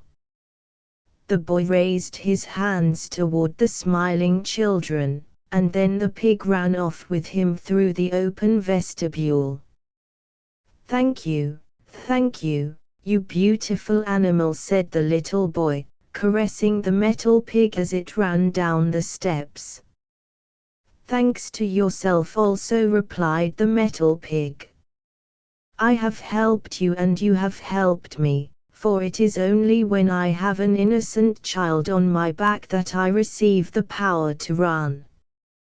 Yes, as you see, I can even venture under the rays of the lamp in front of the picture of the Madonna, but I must not enter the church. Still, from without, and while you are upon my back, I may look in through the open door. Do not get down yet, for if you do, then I shall be lifeless, as you have seen me in the daytime in the Porta Rossa." "I will stay with you, my dear creature," said the little boy. So they went on at a rapid pace through the streets of Florence, till they came to the square before the church of Santa Cruz. The folding doors flew open, and lights streamed from the altar, through the church, into the deserted square. A wonderful blaze of light streamed from one of the monuments in the left aisle, and 1,000 moving stars formed a kind of glory round it. Even the coat of arms on the tombstone shone, and a red ladder on a blue field gleamed like fire. It was the grave of Galileo. The monument is unadorned, but the red ladder is an emblem of art, signifying that the way to glory leads up a shining ladder, on which the great prophets rise to heaven like Elijah of old. In the right aisle of the church every statue on the richly carved sarcophagi seemed endowed with life. Here stood Michelangelo, there Dante, with the laurel wreath around his brow, Alfred and Machiavelli, for here, side by side, rest the great men, the pride of Italy. The church itself is very beautiful, even more beautiful than the marble cathedral at Florence, though not so large. It seemed as if the carved vestments stirred, and as if the marble figures which they covered raised their heads higher to gaze upon the brightly colored, glowing altar, where the white-robed boys swung the golden censers amid music and song, and the strong fragrance of incense filled the church and streamed forth into the square. The boy stretched out his hands toward the light, and at the same moment the metal pig started again, so rapidly that he was obliged to cling tightly to him. The wind whistled in his ears. He heard the church door creak on its hinges as it closed, and it seemed to him as if he had lost his senses. Then a cold shudder passed over him, and he awoke. It was morning. The metal pig stood in its old place on the Porta Rossa, and the boy found that he had nearly slipped off its back. Fear and trembling came upon him as he thought of his mother. She had sent him out the day before to get some money, but he had not been able to get any, and now he was hungry and thirsty. Once more he clasped the neck of his metal steed, kissed its nose, and nodded farewell to it. Then he wandered away into one of the narrowest streets, where there was scarcely room for a loaded donkey to pass. A great iron-bound door stood ajar, and, passing through, he climbed a brick staircase with dirty walls, and a rope for balustrade, till he came to an open gallery hung with rags. From here a flight of steps led down to a court, where from a fountain water was drawn up by iron rollers to the different stories of the house. Many water buckets hung side by side. Sometimes the roller and the bucket danced in the air, splashing the water all over the court. Another broken-down staircase led from the gallery, and 2 Russian sailors running down it almost upset the poor boy. They were coming from their nightly carousel. A woman, not very young, with an unpleasant face and a quantity of black hair, followed them. "What have you brought home?" she asked when she saw the boy. "Don't be angry," he pleaded. "I received nothing, I have nothing at all," and he seized his mother's dress and would have kissed it. Then they went into a little room. I need not describe it, but only say that there stood in it an earthen pot with handles, made for holding fire, which in Italy is called a marito. This pot she took in her lap, warmed her fingers, and pushed the boy with her elbow. "Certainly you must have some money," she said. The boy began to cry, and then she struck him till he cried aloud. "Be quiet, or I'll break your screaming head." She swung about the fire pot which she held in her hand, while the boy crouched to the earth and screamed. Then a neighbor came in, who also had a marito under her arm. "Felicita," she said, "what are you doing to the child?" "The child is mine," she answered. "I can murder him if I like, and you too, Janina." Then again she swung the fire pot about. The other woman lifted hers up to defend herself, and the 2 pots clashed so violently that they were dashed to pieces and fire and ashes flew about the room. The boy rushed out at the sight, sped across the courtyard, and fled from the house. The poor child ran till he was quite out of breath. At last he stopped at the church, the doors of which were opened to him the night before, and went in. Here everything was bright, and the boy knelt down by the first tomb on his right hand, the grave of Michelangelo, and sobbed as if his heart would break. People came and went, the service went on, but no one noticed the boy except an elderly citizen, who stood still and looked at him for a moment and then went away like the rest. Hunger and thirst overpowered the child, and he became quite faint and ill. At last he crept into a corner behind the marble monuments and went to sleep. Towards evening he was awakened by a pull at his sleeve. He started up, and the same old citizen stood before him. "Are you ill? Where do you live? Have you been here all day?" were some of the questions asked by the old man. After hearing his answers, the old man took him to a small house in a back street close by. They entered a glovemaker's shop, where a woman sat sewing busily. A little white poodle, so closely shaved that his pink skin could plainly be seen, frisked about the room and gamboled over the boy. "Innocent souls are soon intimate," said the woman, as she caressed both the boy and the dog. These good people gave the child food and drink, and said he should stay with them all night, and that the next day the old man, who was called Giuseppe, would go and speak to his mother. A simple little bed was prepared for him, but to him who had so often slept on the hard stones it was a royal couch, and he slept sweetly and dreamed of the splendid pictures, and of the metal pig. Giuseppe went out the next morning, and the poor child was not glad to see him go, for he knew that the old man had gone to his mother, and that perhaps he would have to return. He wept at the thought, and then played with the lively little dog and kissed it, while the old woman looked kindly at him to encourage him. What news did Giuseppe bring back?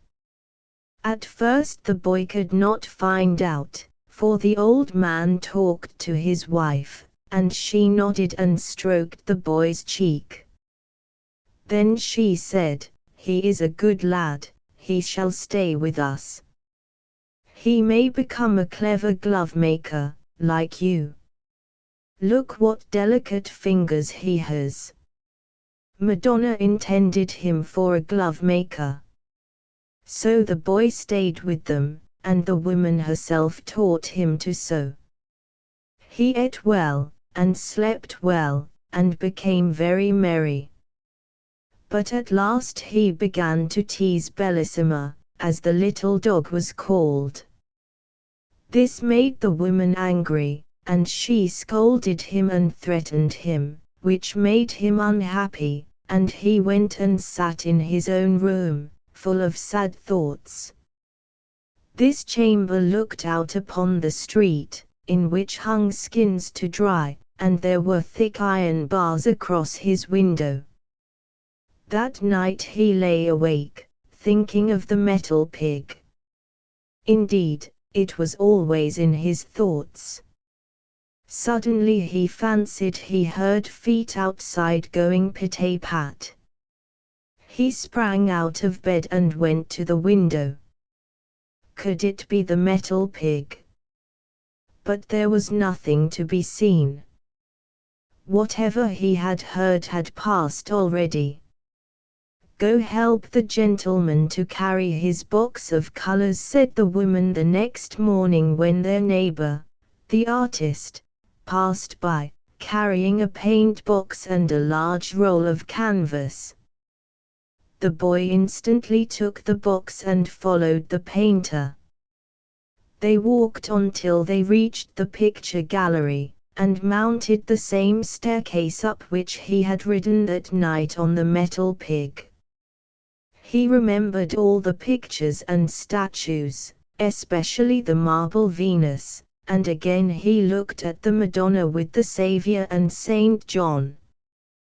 They stopped before the picture by Il Bronzino, in which Christ is represented as standing in the lower world, with the children smiling before him in the sweet expectation of entering heaven.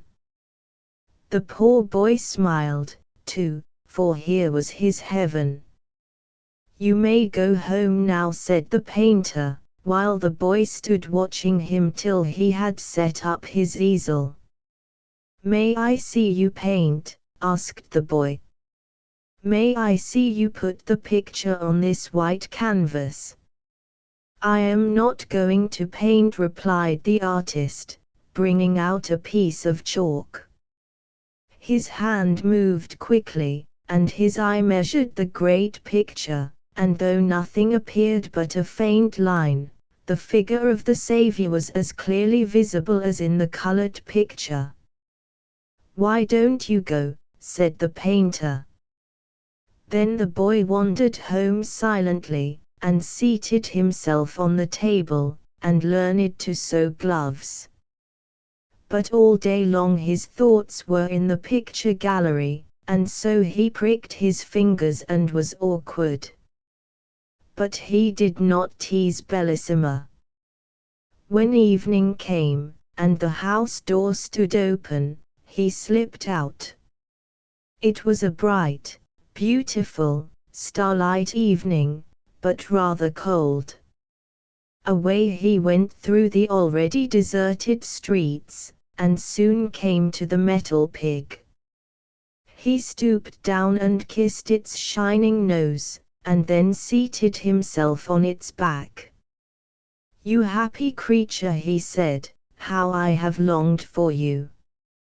We must take a ride tonight."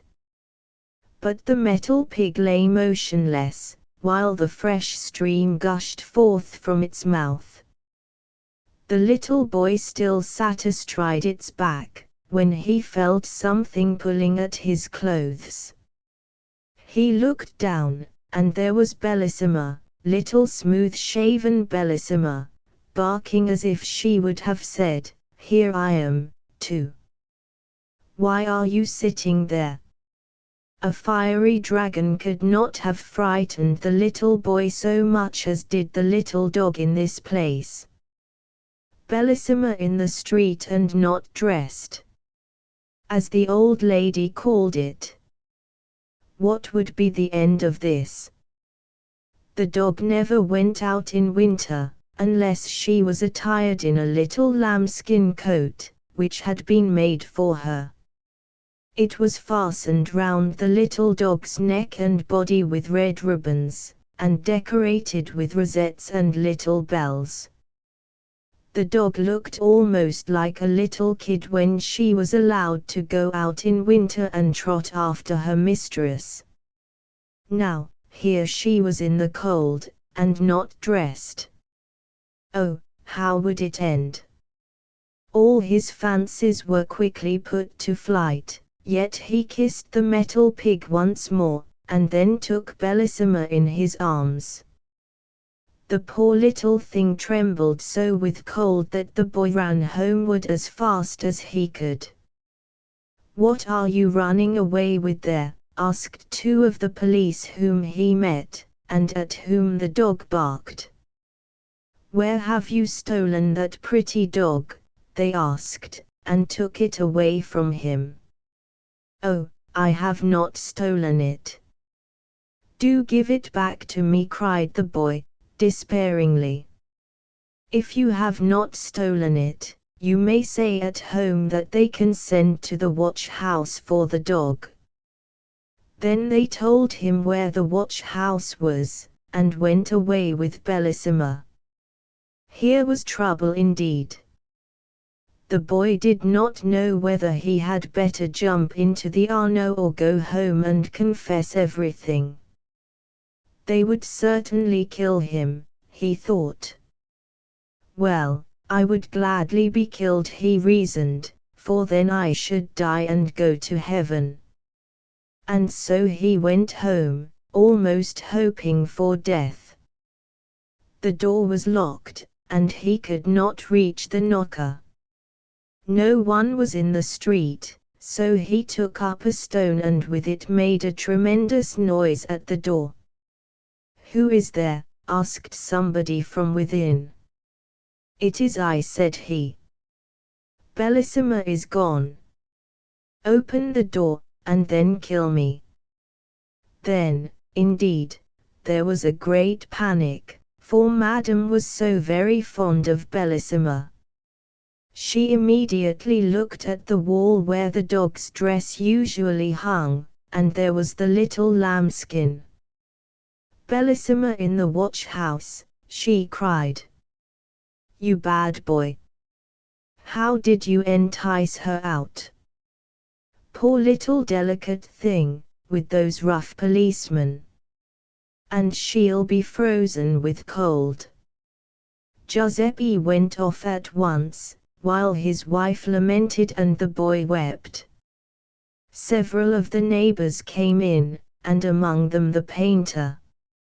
He took the boy between his knees and questioned him. Soon he heard the whole story, told in broken sentences, and also about the metal pig and the wonderful ride to the picture gallery, which was certainly rather incomprehensible. The painter, however, consoled the little fellow, and tried to soften the woman's anger, but she would not be pacified till her husband returned from the police with Bellissima. Then there was great rejoicing, and the painter caressed the boy and gave him a number of pictures. Oh, what beautiful pictures those were, figures with funny heads. And, best of all, the metal pig was there, too. Nothing could be more delightful. By means of a few strokes it was made to appear on the paper, and even the house that stood behind it had been sketched. Oh, if he could only draw and paint! He who could do this could conjure all the world before him. The first leisure moment during the next day the boy got a pencil, and on the back of one of the other drawings he attempted to copy the drawing of the metal pig, and he succeeded. Certainly it was rather crooked, rather up and down, one leg thick, and another thin. Still it was like the copy, and he was overjoyed at what he had done. The pencil would not go quite as it ought, he had found, but the next day he tried again. A second pig was drawn by the side of the first, and this looked 100 times better. The third attempt was so good that everybody could see what it was meant to represent. And now the glove-making went on but slowly. The orders given by the shops in the town were not finished quickly, for the metal pig had taught the boy that all objects may be drawn upon paper, and Florence is a picture book in itself for anyone who chooses to turn over its pages. On the Piazza della Trinità stands a slender pillar, and upon it is the goddess of justice blindfolded, with her scales in her hand. She was soon represented on paper, and it was the glove-maker's boy who placed her there. His collection of pictures increased, but as yet they were only copies of lifeless objects, when one day Bellissima came gambolling before him. "Stand still," cried he, "and I will draw you beautifully, to put in my collection." Bellissima would not stand still, so she must be bound fast in one position. He tied her head and tail, but she barked and jumped and so pulled and tightened the string that she was nearly strangled. And just then her mistress walked in. "You wicked boy!" The poor little creature, was all she could utter. She pushed the boy from her, thrust him away with her foot, called him a most ungrateful, good-for-nothing, wicked boy, and forbade him to enter her house again. Then she wept, and kissed her little half-strangled Bellissima. At this moment the painter entered the room, and here is the turning point of the story. In the year 1834 there was an exhibition in the Academy of Arts at Florence. Two pictures, placed side by side, attracted many people. The smaller of the two represented a little boy sitting at a table drawing. Before him was a little white poodle, curiously shaven, but as the animal would not stand still, its head and tail had been fastened with a string, to keep it in one position. The truthfulness and life in this picture interested everyone. The painter was said to be a young Florentine, who had been found in the streets when a child by an old glove-maker, who had brought him up. The boy had taught himself to draw. It was also said that a young artist, now famous, had discovered this talent in the child just as he was about to be sent away for having tied up Madame's favorite little dog to use as a model. The glovemaker's boy had become a really great painter, as the picture proved, but the larger picture by its side was a still greater proof of his talent. It represented a handsome boy asleep, clothed in rags and leaning against the metal pig, in the street of the Porta Rossa. All the spectators knew the spot well. The child's arms were round the neck of the pig, and he was in a deep sleep. The lamp before the picture of the Madonna threw a strong light on the pale, delicate face of the child. It was a beautiful picture. A large gilt frame surrounded it, and on one corner of the frame a laurel wreath had been hung.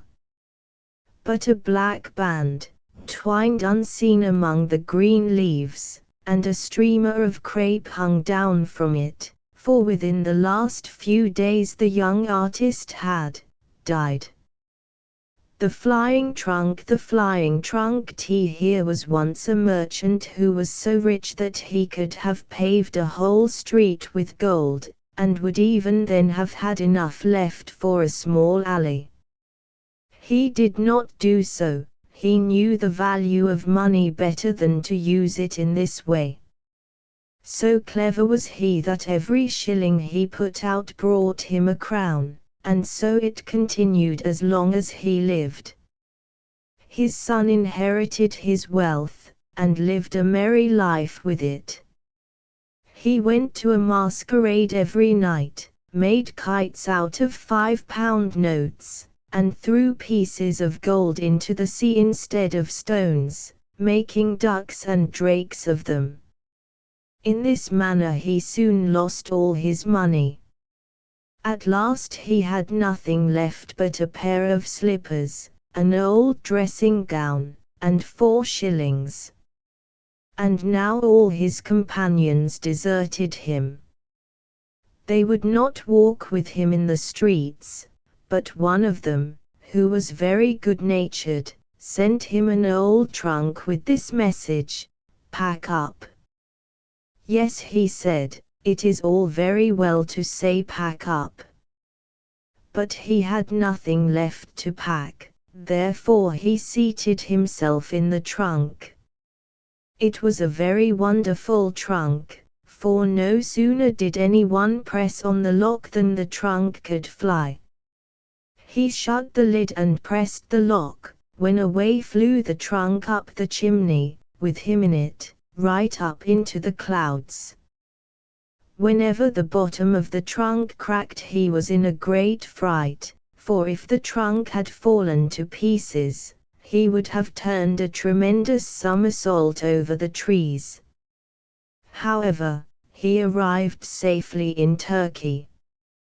He hid the trunk in a wood under some dry leaves and then went into the town. This he could do very well, for among the Turks people always go about in dressing gowns and slippers, just as he was. He happened to meet a nurse with a little child. "I say, you Turkish nurse," cried he, "what castle is that near the town, with the windows placed so high?" "The Sultan's daughter lives there," she replied. "It has been prophesied that she will be very unhappy about a lover, and therefore no one is allowed to visit her unless the king and queen are present." "Thank you," said the merchant's son.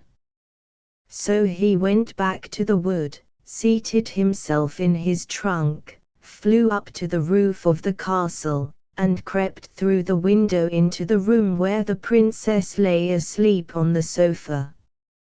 She awoke and was very much frightened, but he told her he was a Turkish angel who had come down through the air to see her. This pleased her very much. He sat down by her side and talked to her, telling her that her eyes were like beautiful dark lakes, in which the thoughts swam about like little mermaids, and that her forehead was a snowy mountain which contained splendid halls full of pictures. He related to her the story about the stork, who brings the beautiful children from the rivers. These stories delighted the princess, and when he asked her if she would marry him, she consented immediately. "Will you tell us a story?" said the queen. "But you must come on Saturday," she said, "for then my parents will take tea with me. They will be very proud when they find that I am going to marry a Turkish angel. But you must think of some very pretty stories to tell them, for they like to hear stories better than anything. My mother prefers one that is deep and moral, but my father likes something funny, to make him laugh." "Very well," he replied, "I shall bring you no other marriage portion than a story," and so they parted. But the princess gave him a sword studded with gold coins, and these he could make useful. He flew away to the town and bought a new dressing gown, and afterwards returned to the wood, where he composed a story so as to be ready by Saturday, and that was no easy matter. It was ready, however, when he went to see the princess on Saturday. The king and queen and the whole court were at tea with the princess, and he was received with great politeness. "Will you tell us a story?" said the queen, "one that is instructive and full of learning?" "Yes, but with something in it to laugh at," said the king. "Certainly," he replied, and commenced at once, asking them to listen attentively. There was once a bundle of matches that were exceedingly proud of their high descent. Their genealogical tree, that is, a great pine tree from which they had been cut, was at one time a large old tree in the wood. The matches now lay between a tinder box and an old iron saucepan and were talking about their youthful days. "Ah!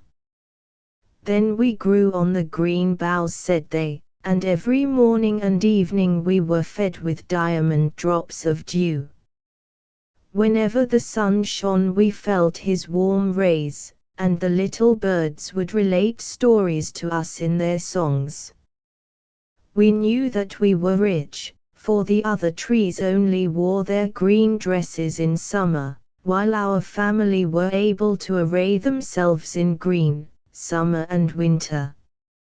But the woodcutter came like a great disaster, and our family fell under the axe. The head of the house obtained a situation as mainmast in a very fine ship and can sail round the world whenever he will. Other branches of the family were taken to different places, and our own office now is to kindle a light for common people. This is how such high-born people as we came to be in a kitchen. Mine has been a very different fate, said the iron pot, which stood by the matches. From my first entrance into the world I have been used to cooking and scouring. I am the first in this house when anything solid or useful is required. My only pleasure is to be made clean and shining after dinner and to sit in my place and have a little sensible conversation with my neighbors. All of us excepting the water bucket, which is sometimes taken into the courtyard, live here together within these four walls. We get our news from the market basket, but it sometimes tells us very unpleasant things about the people and the government. Yes, and one day an old pot was so alarmed that it fell down and was broken in pieces. You are talking too much, said the tinder box, and the steel struck against the flint till some sparks flew out, crying, "We want a merry evening, don't we?" Yes, of course, said the matches. Let us talk about those who are the highest born. No, I don't like to be always talking of what we are, remarked the saucepan. Let us think of some other amusement. I will begin. We will tell something that has happened to ourselves. That will be very easy, and interesting as well. On the Baltic Sea, near the Danish shore, what a pretty commencement, said the plates. We shall all like that story, I am sure. Yes. Well, in my youth I lived in a quiet family where the furniture was polished, the floors scoured, and clean curtains put up, every fortnight. What an interesting way you have of relating a story, said the carpet broom. It is easy to perceive that you have been a great deal in society, something so pure runs through what you say. That is quite true, said the water bucket, and it made a spring with joy and splashed some water on the floor. Then the saucepan went on with its story, and the end was as good as the beginning. The plates rattled with pleasure, and the carpet broom brought some green parsley out of the dust hole and crowned the saucepan. It knew this would vex the others, but it thought, if I crown him today, he will crown me tomorrow. Now let us have a dance, said the fire tongs. Then how they danced and stuck one leg in the air. The chair cushion in the corner burst with laughter at the sight. Shall I be crowned now? Asked the fire tongs. So the broom found another wreath for the tongs. They are only common people after all, thought the matches. The tea urn was now asked to sing, but she said she had a cold and could not sing unless she felt boiling heat within. They all thought this was affectation. They also considered it affectation that she did not wish to sing except in the parlor, when on the table with the grand people. In the window sat an old quill pen, with which the maid generally wrote. There was nothing remarkable about the pen, except that it had been dipped too deeply in the ink, but it was proud of that. If the tea urn won't sing, said the pen, she needn't. There's a nightingale in a cage outside, that can sing. She has not been taught much, certainly, but we need not say anything this evening about that. I think it highly improper, said the tea kettle, who was kitchen singer and half-brother to the tea urn, that a rich foreign bird should be listened to here. Is it patriotic? Let the market basket decide what is right. I certainly am vexed, said the basket, inwardly vexed, more than anyone can imagine. Are we spending the evening properly? Would it not be more sensible to put the house in order? If each were in his own place, I would lead a game. This would be quite another thing. Let us act a play, said they all. At the same moment the door opened and the maid came in. Then not one stirred, they remained quite still, although there was not a single pot among them that had not a high opinion of himself and of what he could do if he chose. Yes, if we had chosen, each of them thought, we might have spent a very pleasant evening. The maid took the matches and lighted them, and dear me, how they spluttered and blazed up. Now then, they thought, everyone will see that we are the first. How we shine! What a light we give! But even while they spoke their lights went out. What a capital story, said the Queen. I feel as if I were really in the kitchen and could see the matches. Yes, you shall marry our daughter. Certainly, said the King, thou shalt have our daughter. The King said thou to him because he was going to be one of the family. The wedding day was fixed, and on the evening before, the whole city was illuminated.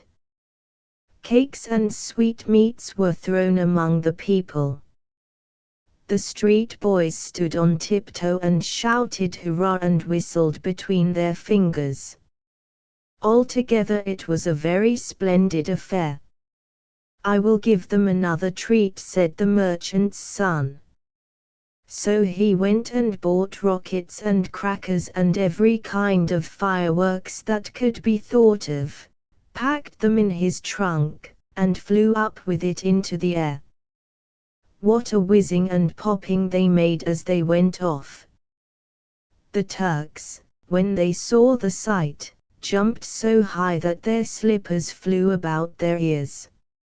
It was easy to believe after this that the princess was really going to marry a Turkish angel. As soon as the merchant's son had come down to the wood after the fireworks, he thought, I will go back into the town now and hear what they think of the entertainment. It was very natural that he should wish to know. And what strange things people did say, to be sure. Every one whom he questioned had a different tale to tell, though they all thought it very beautiful. I saw the Turkish angel myself, said one. He had eyes like glittering stars and a head like foaming water. He flew in a mantle of fire, said another, and lovely little cherubs peeped out from the folds. He heard many more fine things about himself and that the next day he was to be married. After this he went back to the forest to rest himself in his trunk. It had disappeared. A spark from the fireworks which remained had set it on fire. It was burned to ashes. So the merchant's son could not fly any more, nor go to meet his bride. She stood all day on the roof, waiting for him, and most likely she is waiting there still, while he wanders through the world telling fairy tales, but none of them so amusing as the one he related about the matches. The butterfly here was once a butterfly who wished for a bride, and, as may be supposed, he wanted to choose a very pretty one from among the flowers. He glanced with a very critical eye at all the flower beds and found that the flowers were seated quietly and demurely on their stalks, just as maidens should sit. But there was a great number of them, and it appeared as if making his choice would become very wearisome. The butterfly did not like to take too much trouble, so he flew off on a visit to the daisies. The French call this flower marguerite and say that it can prophesy. Lovers pluck off the leaves, and as they pluck each leaf they ask a question about their sweethearts, thus, does he or she love me? Dearly? Distractedly? Very much? A little? Not at all, and so on. Each one speaks these words in his own language. The butterfly came, also, to Marguerite to inquire, but he did not pluck off her leaves, he pressed a kiss on each of them, for he thought there was always more to be done by kindness. Darling Marguerite Daisy, he said to her, you are the wisest woman of them all. Pray tell me which of the flowers I shall choose for my wife. Which will be my bride? When I know, I will fly directly to her and propose. But Marguerite did not answer him. She was offended that he should call her a woman when she was only a girl. There is a great difference.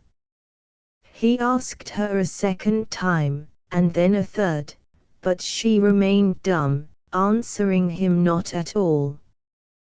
Then he would wait no longer, but flew away to commence his wooing at once. It was in the early spring, when the crocus and the snowdrop were in full bloom. They are very pretty, thought the butterfly, charming little lasses, but they are rather stiff and formal. Then, as young lads often do, he looked out for the older girls. He next flew to the anemones, but these were rather sour to his taste.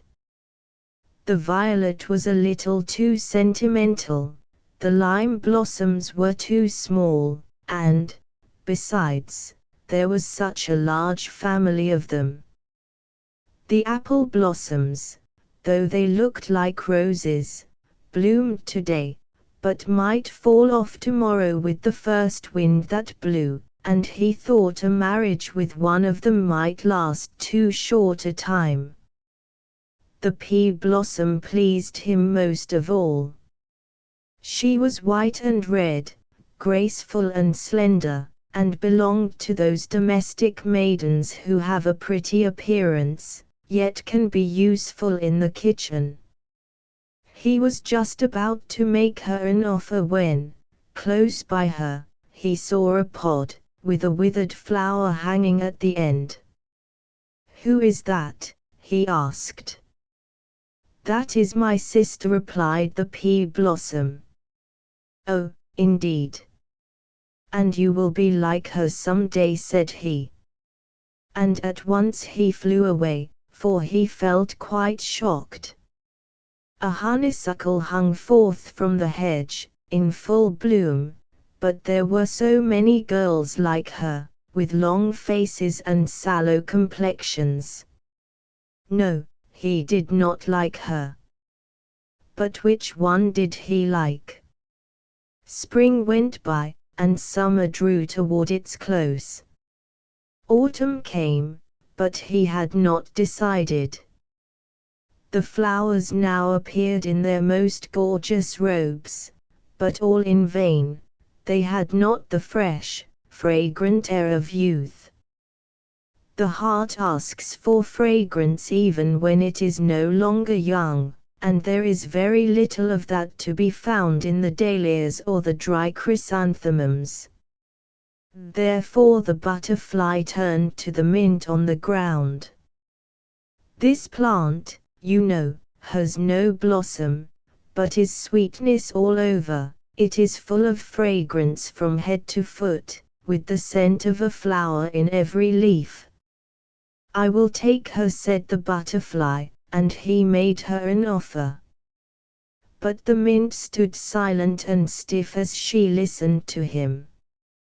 At last she said, I can give you friendship if you like, nothing more.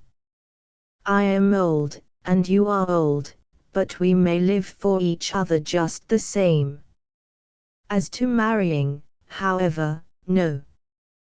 That would appear ridiculous at our age.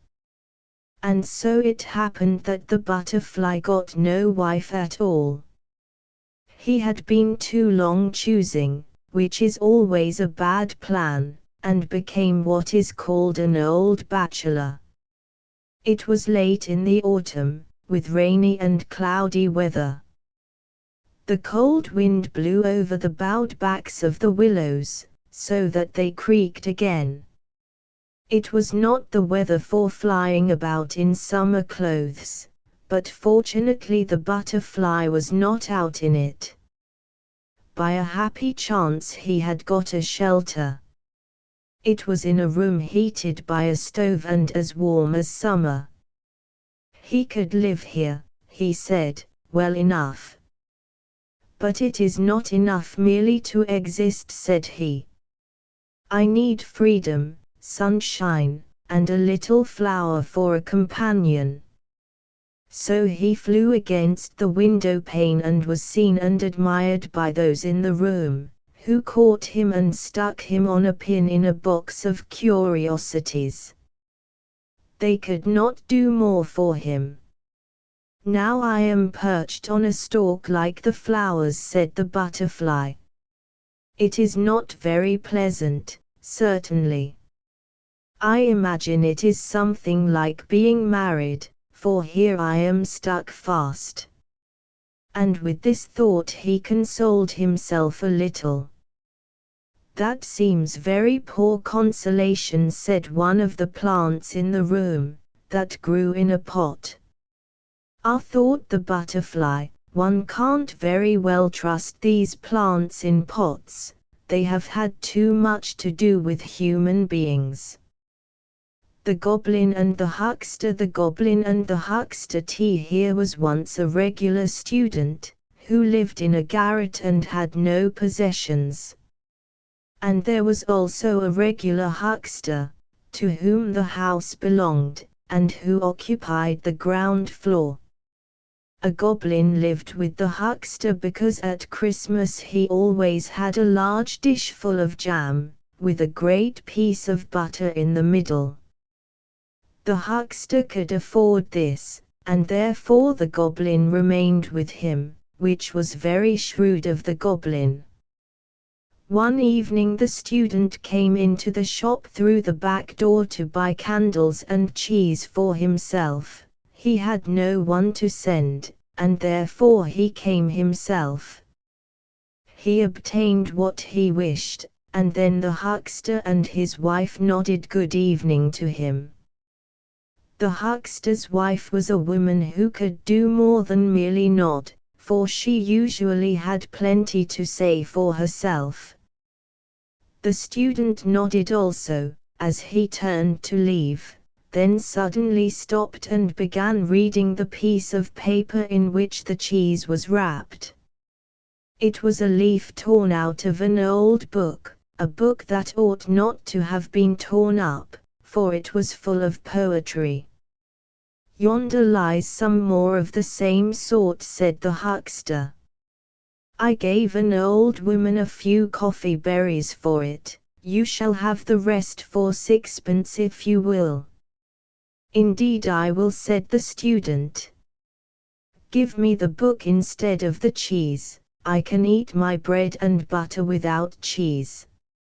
It would be a sin to tear up a book like this. You are a clever man and a practical man, but you understand no more about poetry than that cask yonder." This was a very rude speech, especially against the cask, but the huckster and the student both laughed, for it was only said in fun. The goblin, however, felt very angry that any man should venture to say such things to a huckster who was a householder and sold the best butter. As soon as it was night, the shop closed, and every one in bed except the student. The goblin stepped softly into the bedroom where the huckster's wife slept, and took away her tongue, which of course she did not then want. Whatever object in the room he placed this tongue upon, immediately received voice and speech and was able to express its thoughts and feelings as readily as the lady herself could do. It could only be used by one object at a time, which was a good thing, as a number speaking at once would have caused great confusion. The goblin laid the tongue upon the cask, in which lay a quantity of old newspapers. "Is it really true," he asked, "that you do not know what poetry is?" "Of course I know," replied the cask. "Poetry is something that always stands in the corner of a newspaper and is sometimes cut out. And I may venture to affirm that I have more of it in me than the student has, even if I am only a poor tub of the huckster's." Then the goblin placed the tongue on the coffee mill, and how it did go, to be sure. Then he put it on the butter tub, and the cash box, and they all expressed the same opinion as the waste paper tub. A majority must always be respected.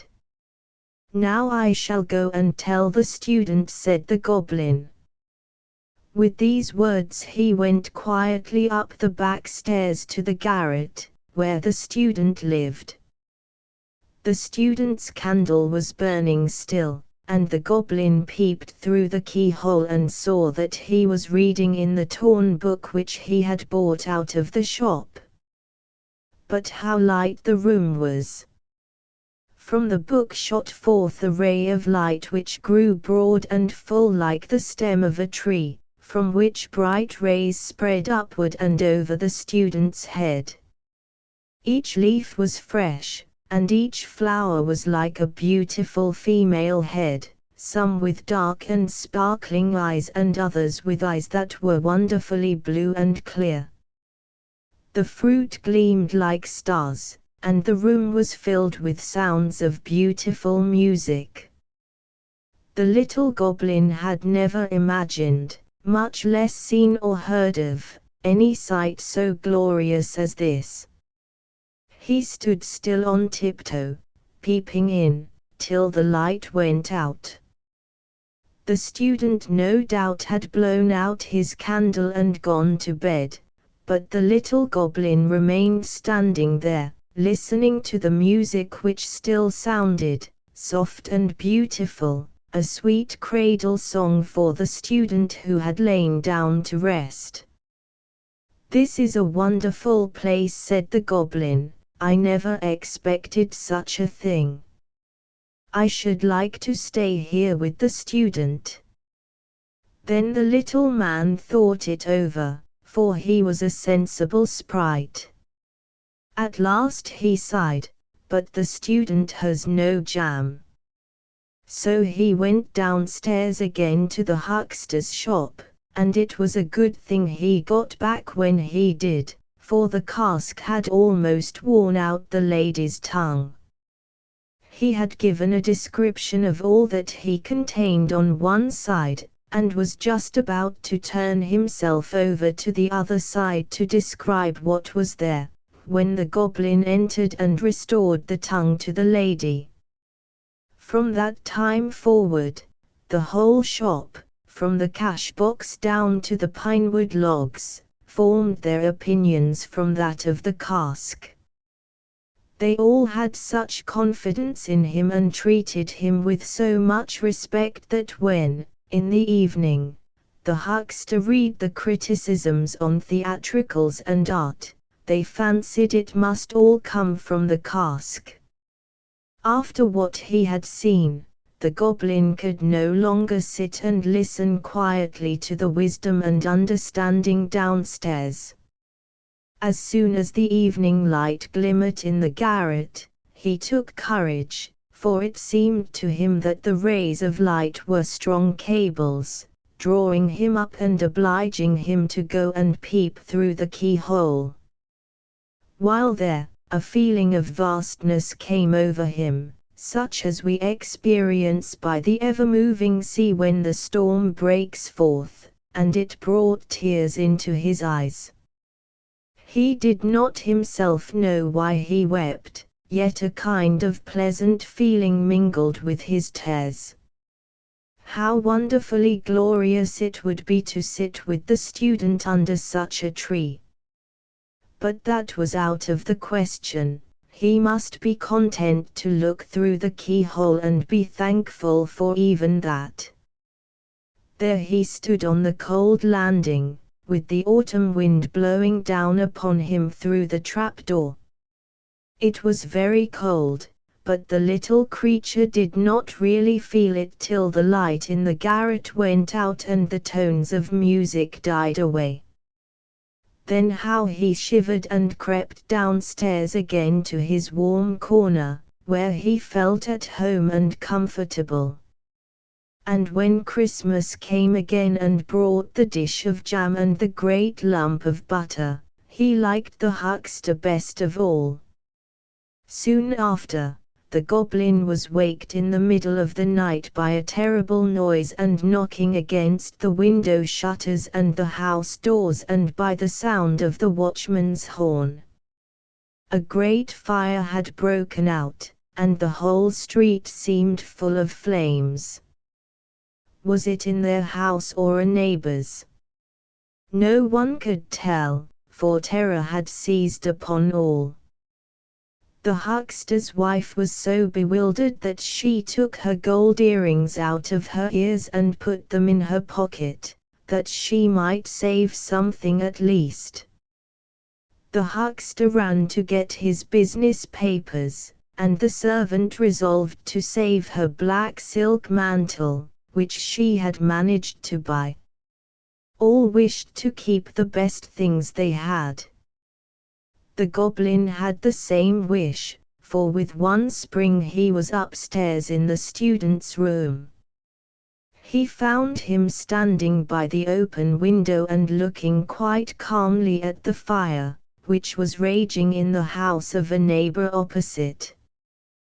The goblin caught up the wonderful book, which lay on the table, and popped it into his red cap, which he held tightly with both hands. The greatest treasure in the house was saved, and he ran away with it to the roof and seated himself on the chimney. The flames of the burning house opposite illuminated him as he sat with both hands pressed tightly over his cap, in which the treasure lay. It was then that he understood what feelings were really strongest in his heart and knew exactly which way they tended. Yet, when the fire was extinguished and the goblin again began to reflect, he hesitated, and said at last, "I must divide myself between the two. I cannot quite give up the huckster, because of the jam." This is a representation of human nature. We are like the goblin, we all go to visit the huckster, because of the jam. Everything in its right place, everything in its right place. More than 100 years ago, behind the wood and by a deep lake, stood an old baronial mansion. Round it lay a deep moat, in which grew reeds and rushes, and close by the bridge, near the entrance gate, stood an old willow that bent itself over the moat. From a narrow lane one day sounded the clang of horns and the trampling of horses. The little girl who kept the geese hastened to drive them away from the bridge before the hunting party came galloping up to it. They came, however, with such haste that the girl was obliged to climb up and seat herself on the parapet of the bridge, lest they should ride over her. She was scarcely more than a child, with a pretty, delicate figure, a gentle expression of face, and 2 bright blue eyes, all of which the Baron took no note of, but as he galloped past, he reversed the whip held in his hand, and in rough play gave the little goose-watcher such a push with the butt end that she fell backward into the ditch. "Everything in its right place," cried he. "Into the puddle with you," and then he laughed aloud at what he called his own wit, and the rest joined with him. The whole party shouted and screamed, and the dogs barked loudly. Fortunately for herself, the poor girl in falling caught hold of one of the overhanging branches of the willow tree, by which she was able to keep herself from falling into the muddy pool. As soon as the Baron, with his company and his dogs, had disappeared through the castle gate, she tried to raise herself by her own exertions, but the bough broke off at the top, and she would have fallen backwards among the reeds if a strong hand had not at that moment seized her from above. It was the hand of a peddler, who, at a short distance, had witnessed the whole affair and hastened up to give assistance. "Everything in its right place," he said, imitating the noble Baron, as he drew the little maiden up on dry ground. He would have restored the bough to the place from which it had been broken off, but everything in its right place is not always so easy to arrange, so he stuck the bough in the soft earth. "Grow and prosper as much as you can," said he, "till you produce a good flute for some of them over there. With the permission of the noble Baron and his family, I should like them to hear my challenge." So he betook himself to the castle, but not into the noble hall, he was too humble for that. He went to the servants' apartments, and the men and maids examined and turned over his stock of goods, while from above, where the company were at table, came sounds of screaming and shouting which they called singing, and indeed they did their best. Loud laughter, mingled with the howling of dogs, sounded through the open windows. All were feasting and carousing. Wine and strong ale foamed in the jugs and glasses, even the dogs ate and drank with their masters. The peddler was sent for, but only to make fun for them. The wine had mounted to their heads, and the scents had flown out. They poured wine into a stocking for him to drink with them, quickly, of course, and this was considered a rare jest and occasioned fresh bursts of laughter. At cards, whole farms, with their stock of peasants and cattle, were staked on a card and lost. "Everything in its right place," said the peddler, when he at last escaped from what he called the Sodom and Gomorrah up there. "The open highroad is my right place. That house did not suit me at all." As he stepped along, he saw the little maiden keeping watch over the geese, and she nodded to him in a friendly way. Days and weeks passed, and it soon became evident that the willow branch which had been stuck in the ground by the peddler, near to the castle moat, had taken root, for it remained fresh and green and put forth new twigs. The little girl saw that the branch must have taken root, and she was quite joyful about it. "This tree," she said, "must be my tree now." The tree certainly flourished, but at the castle, what with feasting and gambling, everything went to ruin, for these two things are like rollers, upon which no man can possibly stand securely. 6 years had not passed away before the noble baron wandered out of the castle gate a poor man, and the mansion was bought by a rich dealer. This dealer was no other than the man of whom he had made fun and for whom he had poured wine into a stocking to drink. But honesty and industry are like favorable winds to a ship, and they had brought the peddler to be master of the baron's estates. From that hour no more card playing was permitted there. The new proprietor took to himself a wife, and who should it be but the little goose watcher, who had always remained faithful and good, and who looked as beautiful and fine in her new clothes as if she had been a highly born lady. It would be too long a story in these busy times to explain how all this came about, but it really did happen, and the most important part is to come. It was pleasant to live in the old court now. The mistress herself managed the housekeeping within, and the master superintended the estate. Their home overflowed with blessings, for where rectitude leads the way, prosperity is sure to follow. The old house was cleaned and painted, the moat dried up, and fruit trees planted in it.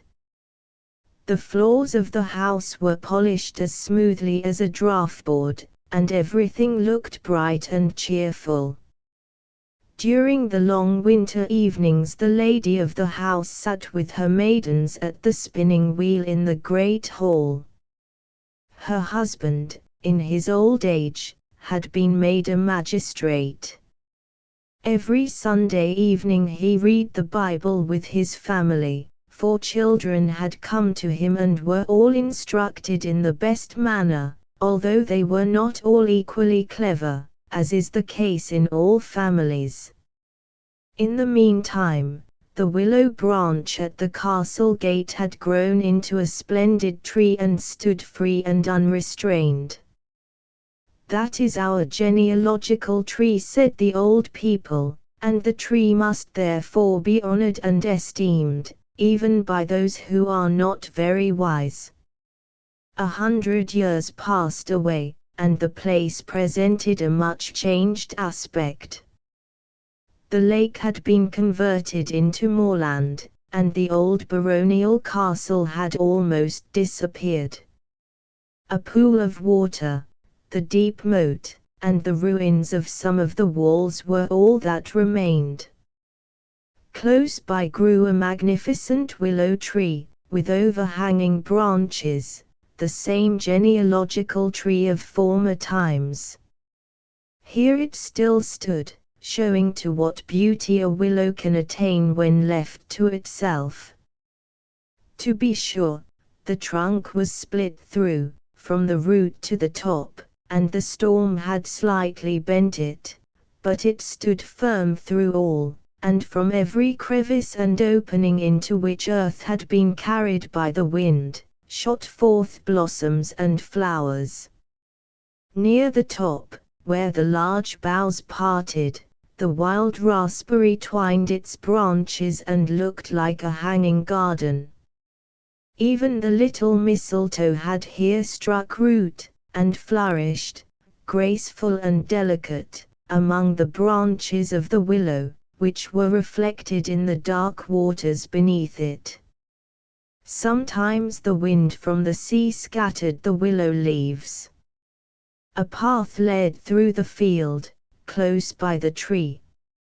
On the top of a hill, near the forest, with a splendid prospect before it, stood the new baronial hall, with panes of such transparent glass in the windows that there appeared to be none.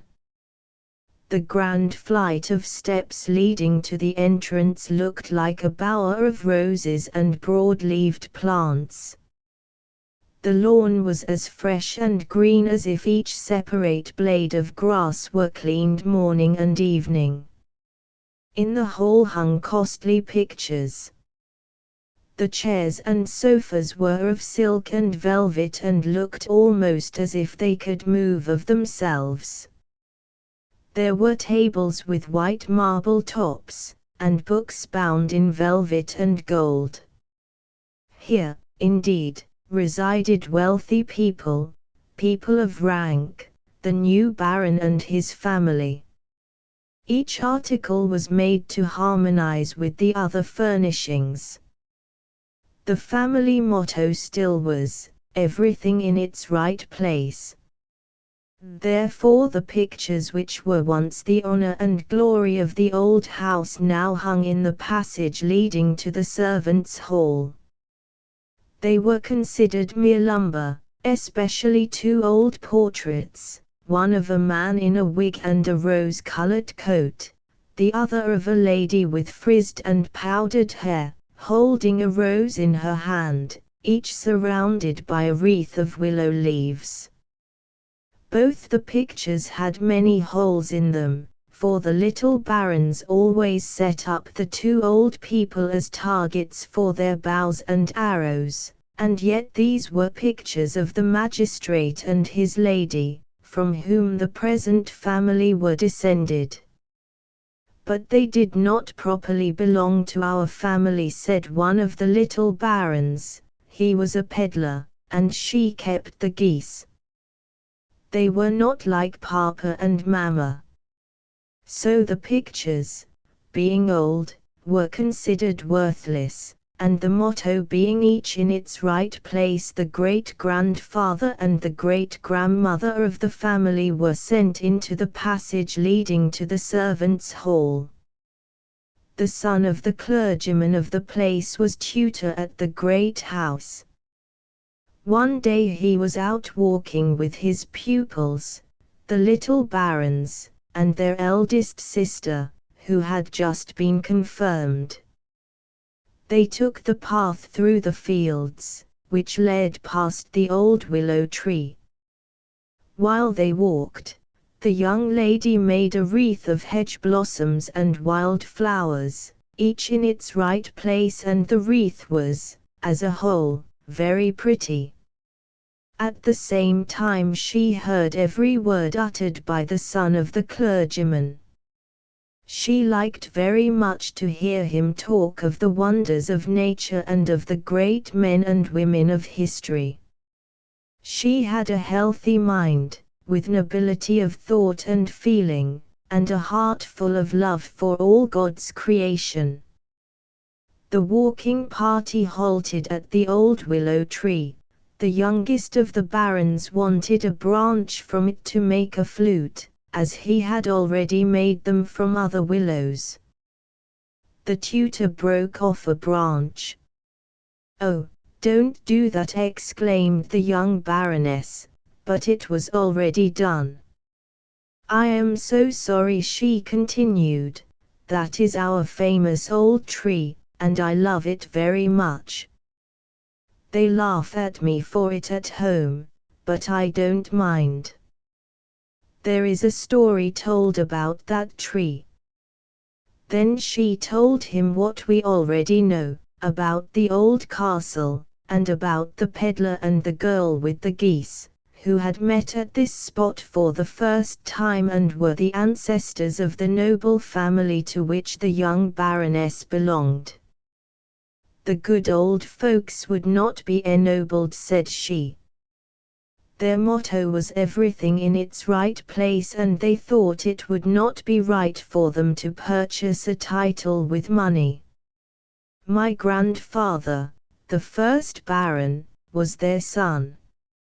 He was a very learned man, known and appreciated by princes and princesses, and was present at all the festivals at court. At home, they all love him best, but I scarcely know why. There seems to me something in the first old pair that draws my heart towards them.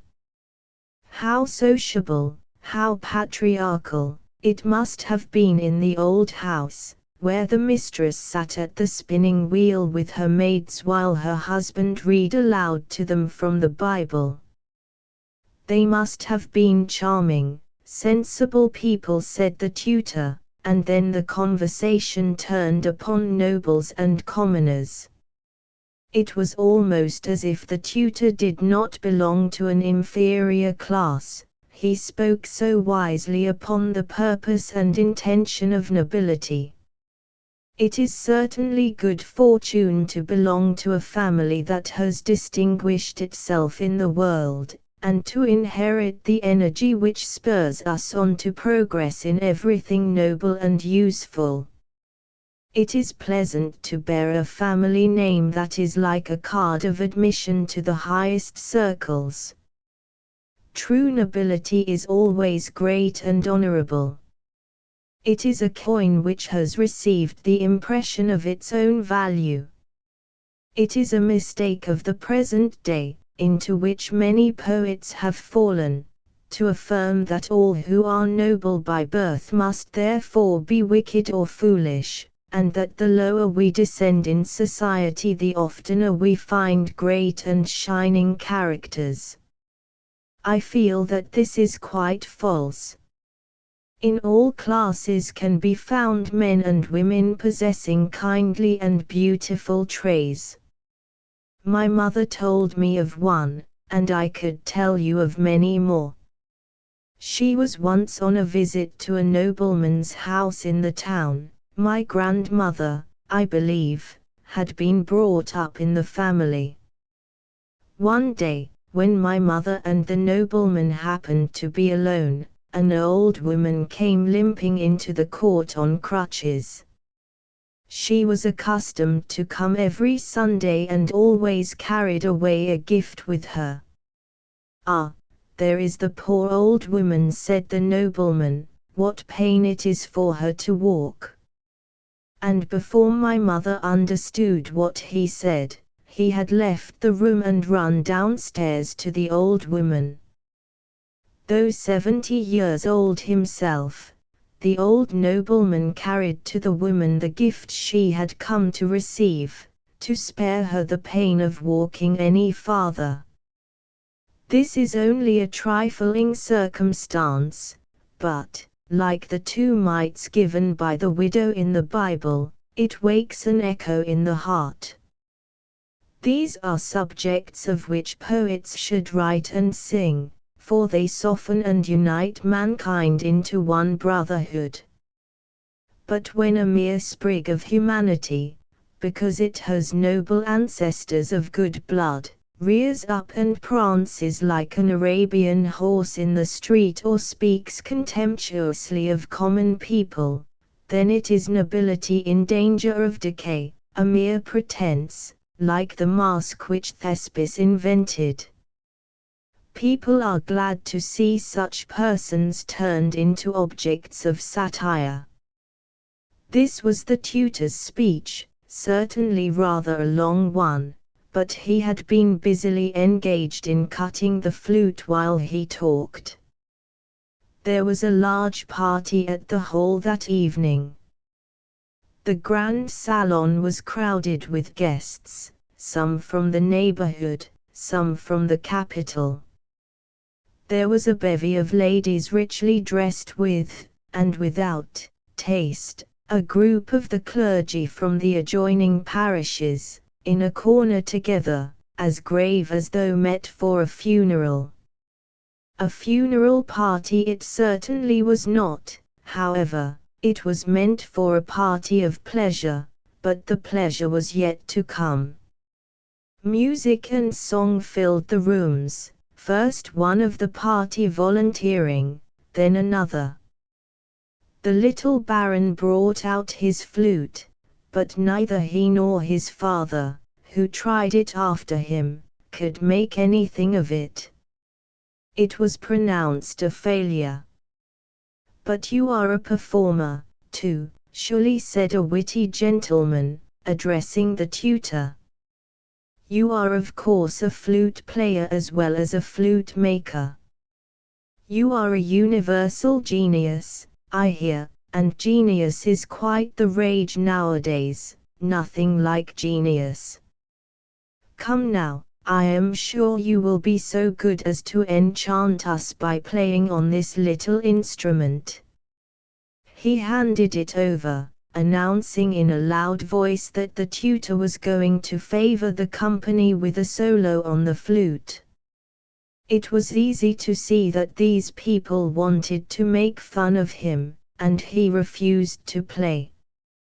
But they pressed him so long and so urgently that at last, in very weariness, he took the flute and raised it to his lips. It was a strange flute. A sound issued from it, loud, shrill, and vibrating, like that sent forth by a steam engine, nay, far louder. It thrilled through the house, through garden and woodland, miles out into the country, and with the sound came also a strong, rushing wind, its stormy breath clearly uttering the words, "Everything in its right place." Forthwith the Baron, the master of the hall, was caught up by the wind, carried out at the window, and was shut up in the porter's lodge in a trice. The porter himself was borne up, not into the drawing-room, no, for that he was not fit, but into the servants' hall, where the proud lackeys in their silk stockings shook with horror to see so low a person sit at table with them. But in the grand salon the young Baroness was wafted to the seat of honor, where she was worthy to sit, and the tutor's place was by her side. There they sat together, for all the world like bride and bridegroom. An old count, descended from one of the noblest houses in the land, retained his seat, not so much as a breath of air disturbing him, for the flute was strictly just. The witty young gentleman, who had been the occasion of all this tumult, was whirled out head foremost to join geese and ganders in the poultry yard. Half a mile out in the country the flute wrought wonders. The family of a rich merchant, who drove with 4 horses, were all precipitated from the carriage window. 2 farmers, who had of late grown too wealthy to know their nearest relations, were puffed into a ditch. It was a dangerous flute. Luckily, at the first sound it uttered, it burst and was then put safely away in the tutor's pocket. Everything in its right place. Next day no more was said about the adventure than as if it had never happened. The affair was hushed up, and all things were the same as before, except that the 2 old portraits of the peddler and the goose girl continued to hang on the walls of the salon, whither the wind had blown them. Here some connoisseur chanced to see them, and because he pronounced them to be painted by a master hand, they were cleaned and restored and ever after held in honor. Their value had not been known before. Everything in its right place. So shall it be, all in good time, never fear. Not in this world, perhaps. That would be expecting rather too much. The real princess T. Here was once a prince who wanted to marry a princess. But she must be a real princess, mind you. So he traveled all round the world, seeking such a one, but everywhere something was in the way. Not that there was any lack of princesses, but he could not seem to make out whether they were real princesses. There was always something not quite satisfactory. Therefore, home he came again, quite out of spirits, for he wished so much to marry a real princess. One evening a terrible storm came on. It thundered and lightened, and the rain poured down. Indeed, it was quite fearful. In the midst of it there came a knock at the town gate, and the old king went out to open it. It was a princess who stood outside. But oh dear, what a state she was in from the rain and bad weather. The water dropped from her hair and clothes, it ran in at the tips of her shoes and out at the heels, yet she insisted she was a real princess. Very well, thought the old queen, that we shall presently see.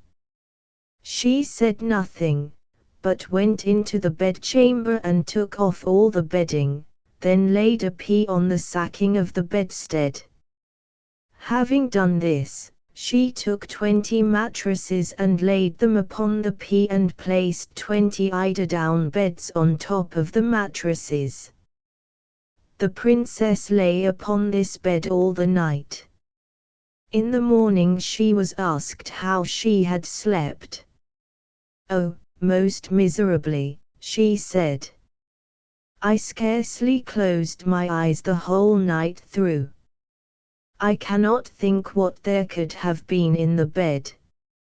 I lay upon something so hard that I am quite black and blue all over. It is dreadful." It was now quite evident that she was a real princess, since through 20 mattresses and 20 eider-down beds she had felt the pea. None but a real princess could have such delicate feeling. So the prince took her for his wife, for he knew that in her he had found a true princess. And the pea was preserved in the cabinet of curiosities, where it is still to be seen unless someone has stolen it. And this, mind you, is a real story.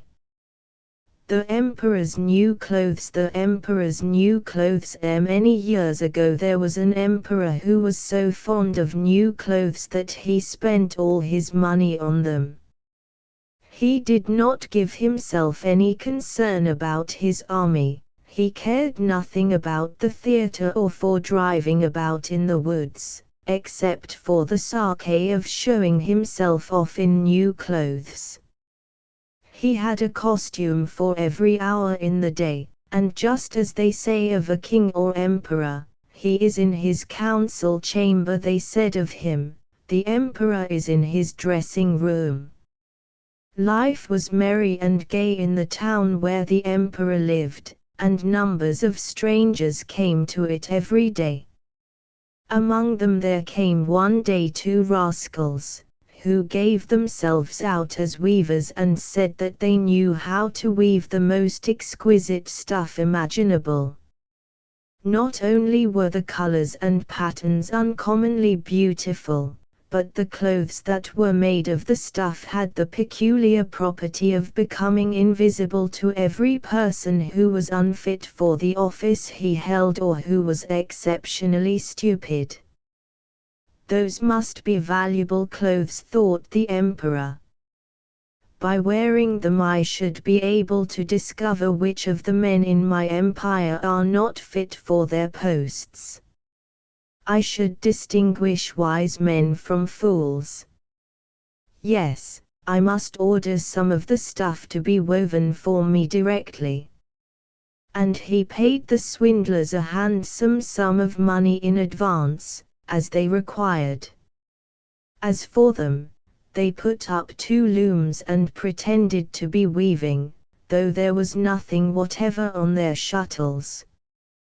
They called for a quantity of the finest silks and of the purest gold thread, all of which went into their own bags, while they worked at their empty looms till late into the night. I should like to know how those weavers are getting on with the stuff, thought the emperor. But he felt a little queer when he reflected that those who were stupid or unfit for their office would not be able to see the material. He believed, indeed, that he had nothing to fear for himself, but still he thought it better to send someone else first, to see how the work was coming on. All the people in the town had heard of the peculiar property of the stuff, and everyone was curious to see how stupid his neighbor might be. I will send my faithful old prime minister to the weavers, thought the emperor. He will be best capable of judging of this stuff, for he is a man of sense and nobody is more fit for his office than he. So the worthy old minister went into the room where the two swindlers sat working the empty looms. Heaven save us, thought the old man, opening his eyes wide. Why, I can't see anything at all. But he took care not to say so aloud. Both the rogues begged him to step a little nearer and asked him if he did not think the patterns very pretty and the coloring fine. They pointed to the empty loom as they did so, and the poor old minister kept staring as hard as he could, but without being able to see anything on it, for of course there was nothing there to see. Heaven save us, thought the old man. Is it possible that I am a fool? I have never thought it, and nobody must know it. Is it true that I am not fit for my office? It will never do for me to say that I cannot see the stuffs. Well, sir, do you say nothing about the cloth? Asked the one who was pretending to go on with his work. Oh, it is most elegant, most beautiful, said the dazed old man, as he peered again through his spectacles. What a fine pattern, and what fine colors! I will certainly tell the emperor how pleased I am with the stuff. We are glad of that, said both the weavers, and then they named the colors and pointed out the special features of the pattern. To all of this the minister paid great attention, so that he might be able to repeat it to the emperor when he went back to him. And now the cheats called for more money, more silk, and more gold thread, to be able to proceed with the weaving, but they put it all into their own pockets, and not a thread went into the stuff, though they went on as before, weaving at the empty looms.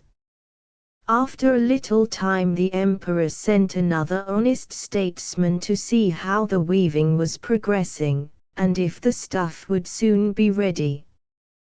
The same thing happened with him as with the minister.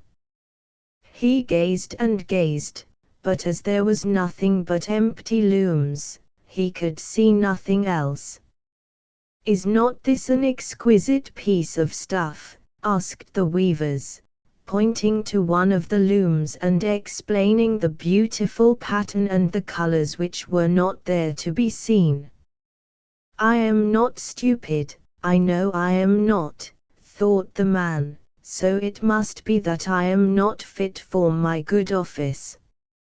It is very strange, but I must not let it be noticed. So he praised the cloth he did not see and assured the weavers of his delight in the lovely colors and the exquisite pattern. It is perfectly charming, he reported to the emperor. Everybody in the town was talking of the splendid cloth. The emperor thought he should like to see it himself while it was still on the loom.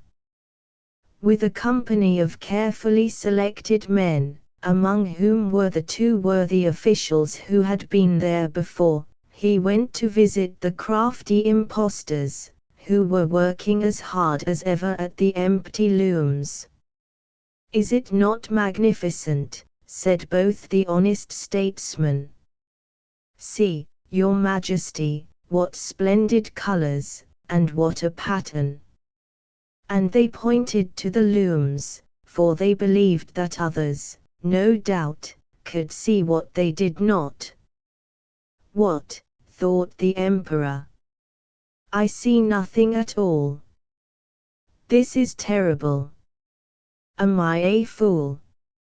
Am I not fit to be emperor? Why, nothing more dreadful could happen to me.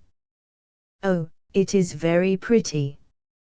It has my highest approval," the emperor said aloud. He nodded with satisfaction as he gazed at the empty looms, for he would not betray that he could see nothing. His whole suite gazed and gazed, each seeing no more than the others, but, like the emperor, they all exclaimed, "Oh, it is beautiful!"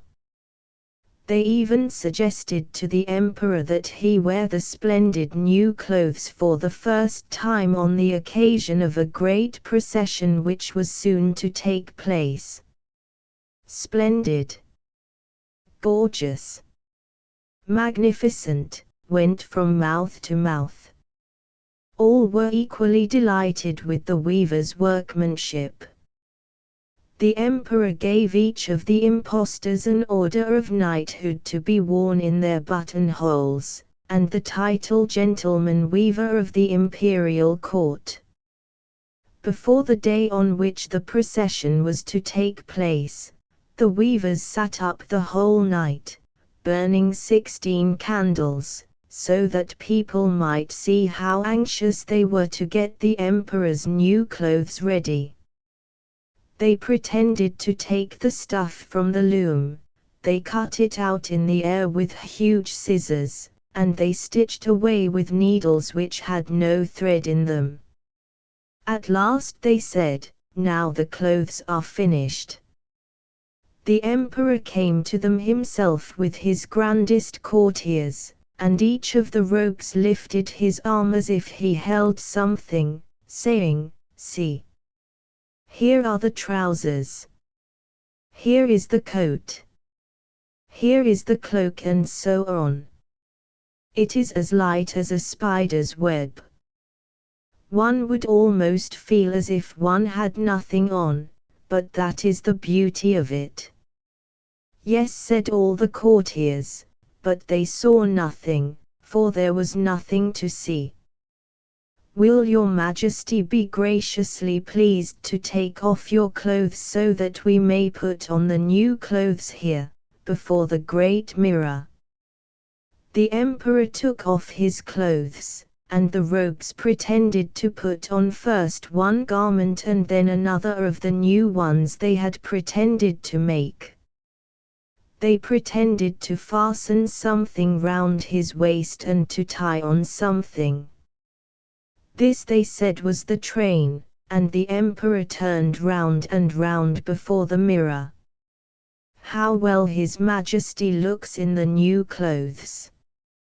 How becoming they are!" cried all the courtiers in turn. "That is a splendid costume. The canopy that is to be carried over your Majesty in the procession is waiting outside," said the master of ceremonies. "Well, I am ready," replied the emperor.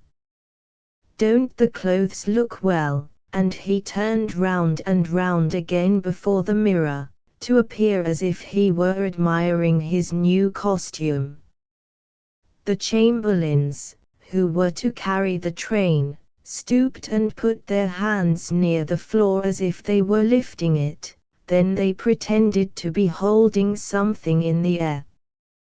They would not let it be noticed that they could see and feel nothing.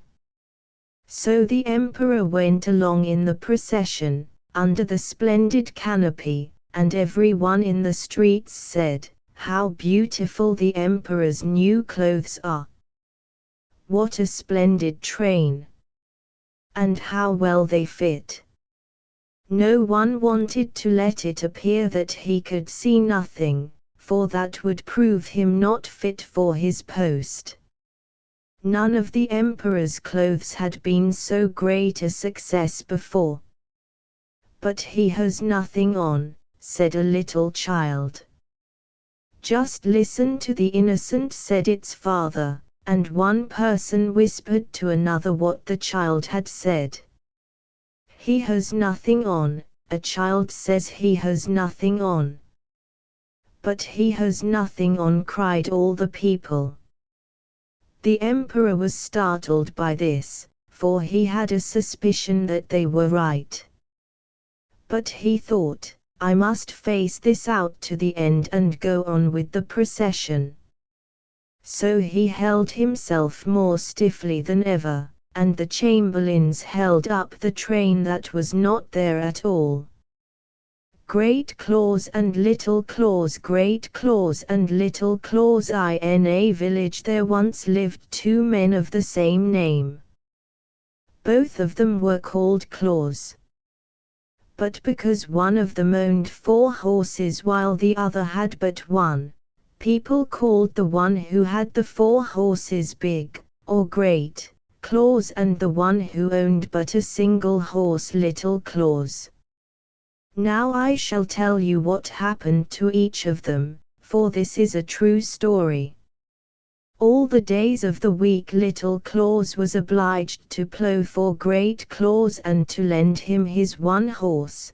Then once a week, on Sunday, Great Claus helped Little Claus with his 4 horses, but always on a holiday. Hurrah! How Little Claus would crack his whip over the 5, for they were as good as his own on that one day. The sun shone brightly, and the church bells rang merrily as the people passed by. The people were dressed in their best, with their prayer books under their arms, for they were going to church to hear the clergyman preach. They looked at Little Claus ploughing with 5 horses, and he was so proud and merry that he cracked his whip and cried, "Gee up, my fine horses!" "You mustn't say that," said Great Claus, "for only one of them is yours." But Little Claus soon forgot what it was that he ought not to say, and when anyone went by he would call out, "Gee up, my fine horses!" "I must really beg you not to say that again," said Great Claus as he passed, "for if you do, I shall hit your horse on the head so that he will drop down dead on the spot, and then it will be all over with him." "I will certainly not say it again, I promise you," said Little Claus. But as soon as anyone came by, nodding good day to him, he was so pleased, and felt so grand at having 5 horses ploughing his field, that again he cried out, "Gee up, all my horses!" "I'll gee up your horses for you," said Great Claus, and he caught up the tethering mallet and struck Little Claus's one horse on the head, so that it fell down dead. "Oh, now I haven't any horse at all," cried Little Claus, and he began to weep. But after a while he flayed the horse and hung up the skin to dry in the wind.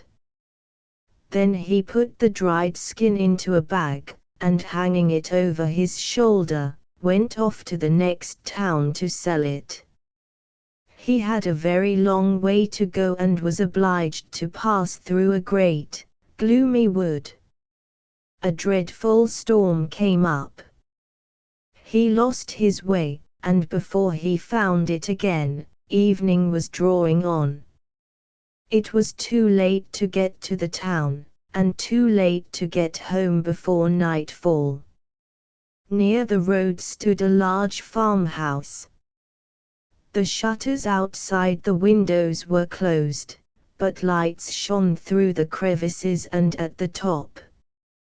"They might let me stay here for the night," thought Little Claus. So he went up to the door and knocked. The door was opened by the farmer's wife, but when he explained what it was that he wanted, she told him to go away. Her husband, she said, was not at home, and she could not let any strangers in. "Then I shall have to lie out here," said Little Claus to himself, as the farmer's wife shut the door in his face. Close to the farmhouse stood a tall haystack, and between it and the house was a small shed with a thatched roof.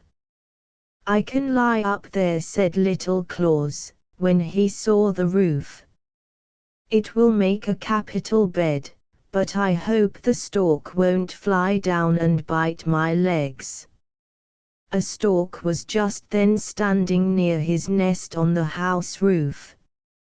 So Little Claus climbed onto the roof of the shed and proceeded to make himself comfortable. As he turned round to settle himself, he discovered that the wooden shutters did not reach to the tops of the windows. He could look over them straight into the room, in which a large table was laid with wine, roast meat, and a fine, great fish. The farmer's wife and the sexton were sitting at the table all by themselves, and she was pouring out wine for him, while his fork was in the fish, which he seemed to like the best. "If I could only get some too," thought Little Claus, and as he stretched his neck toward the window he spied a large, beautiful cake. Goodness! What a glorious feast they had before them! At that moment someone came riding down the road towards the farm. It was the farmer himself, returning.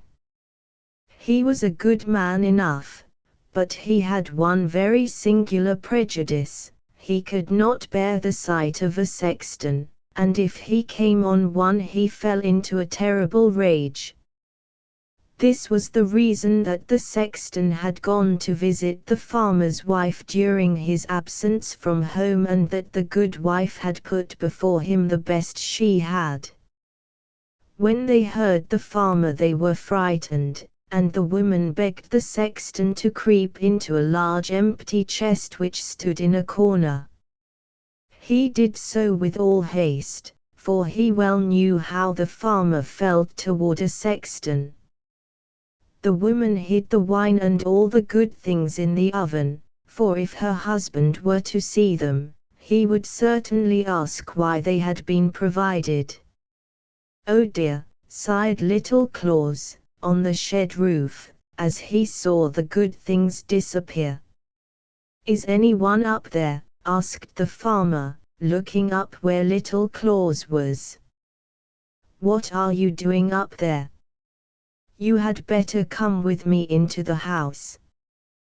Then Little Claus told him how he had lost his way, and asked if he might have shelter for the night. "Certainly," replied the farmer, "but the first thing is to have something to eat." The wife received them both in a friendly way, and laid the table, bringing to it a large bowl of porridge. The farmer was hungry and ate with a good appetite. But Little Claus could not help thinking of the capital roast meat, fish, and cake, which he knew were hidden in the oven. He had put his sack with the hide in it under the table by his feet, for, we must remember, he was on his way to the town to sell it. He did not relish the porridge, so he trod on the sack and made the dried skin squeak quite loudly.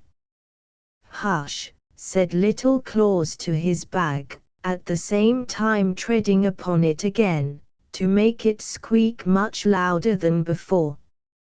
"Hollow! What's that you've got in your bag?" asked the farmer.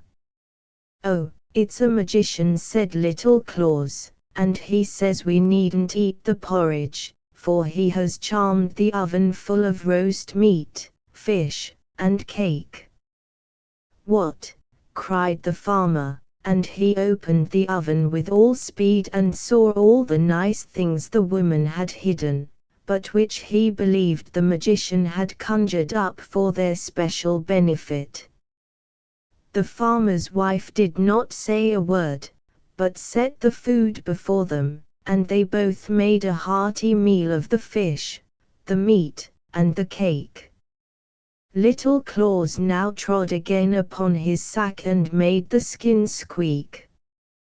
"What does he say now?" inquired the farmer. "He says," promptly answered Little Claus, "that he has conjured up 3 bottles of wine, which are standing in the corner near the stove." So the woman was obliged to bring the wine which she had hidden, and the farmer and Little Claus became right merry. Would not the farmer like to have such a conjurer as Little Claus carried about in his sack? "Can he conjure up the evil one?" inquired the farmer. "I shouldn't mind seeing him now, when I'm in such a merry mood." "Yes," said Little Claus, "he will do anything that I please," and he trod on the bag till it squeaked. You hear him answer, "Yes, only the evil one is so ugly that you had better not see him." "Oh, I'm not afraid." "What will he look like?" "Well, he will show himself to you in the image of a sexton." "Nay, that's bad indeed. You must know that I can't abide a sexton. However, it doesn't matter, for I know he's a demon, and I shan't mind so much. Now my courage is up. Only he mustn't come too close." "I'll ask him about it," said Little Claus, putting his ear down as he trod close to the bag. "What does he say?" "He says you can go along and open the chest in the corner, and there you'll see him cowering in the dark.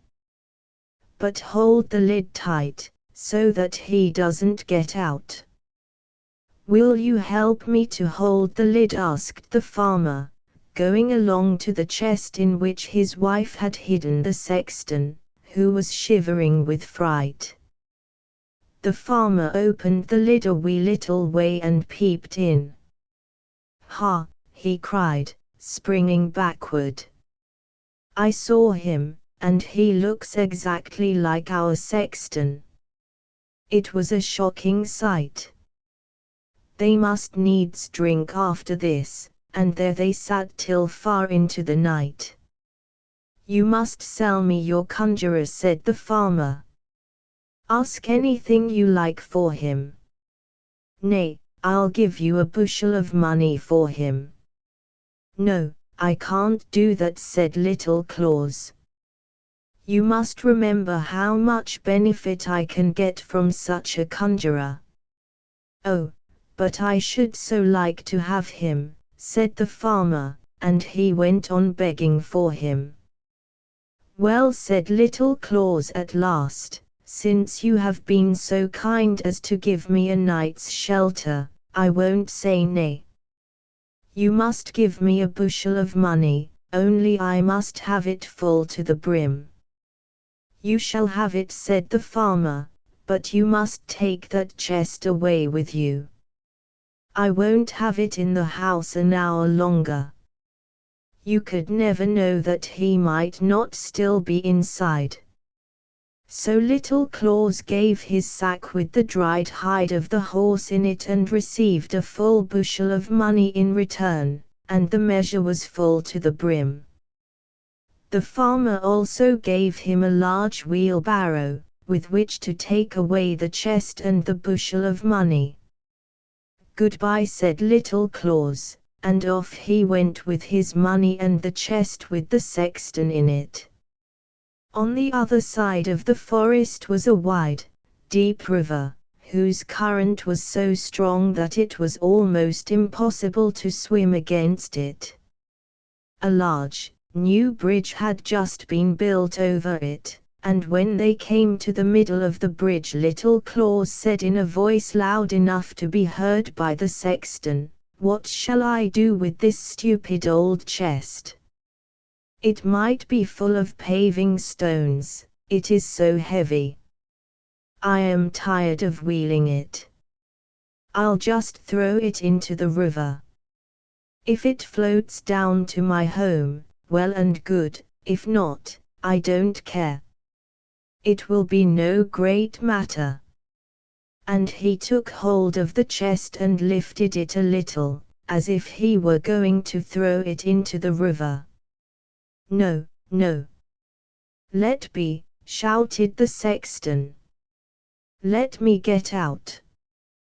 "Ho," said Little Claus, pretending to be frightened. "Why, he is still inside. Then I must heave it into the river to drown him." "Oh, no, no, no," shouted the sexton, "I'll give you a whole bushel full of money if you'll let me out." "Oh, that's another matter," said Little Claus, opening the chest. He pushed the empty chest into the river and then went home with the sexton to get his bushel full of money. He had already had one from the farmer, you know, so now his wheelbarrow was quite full of money.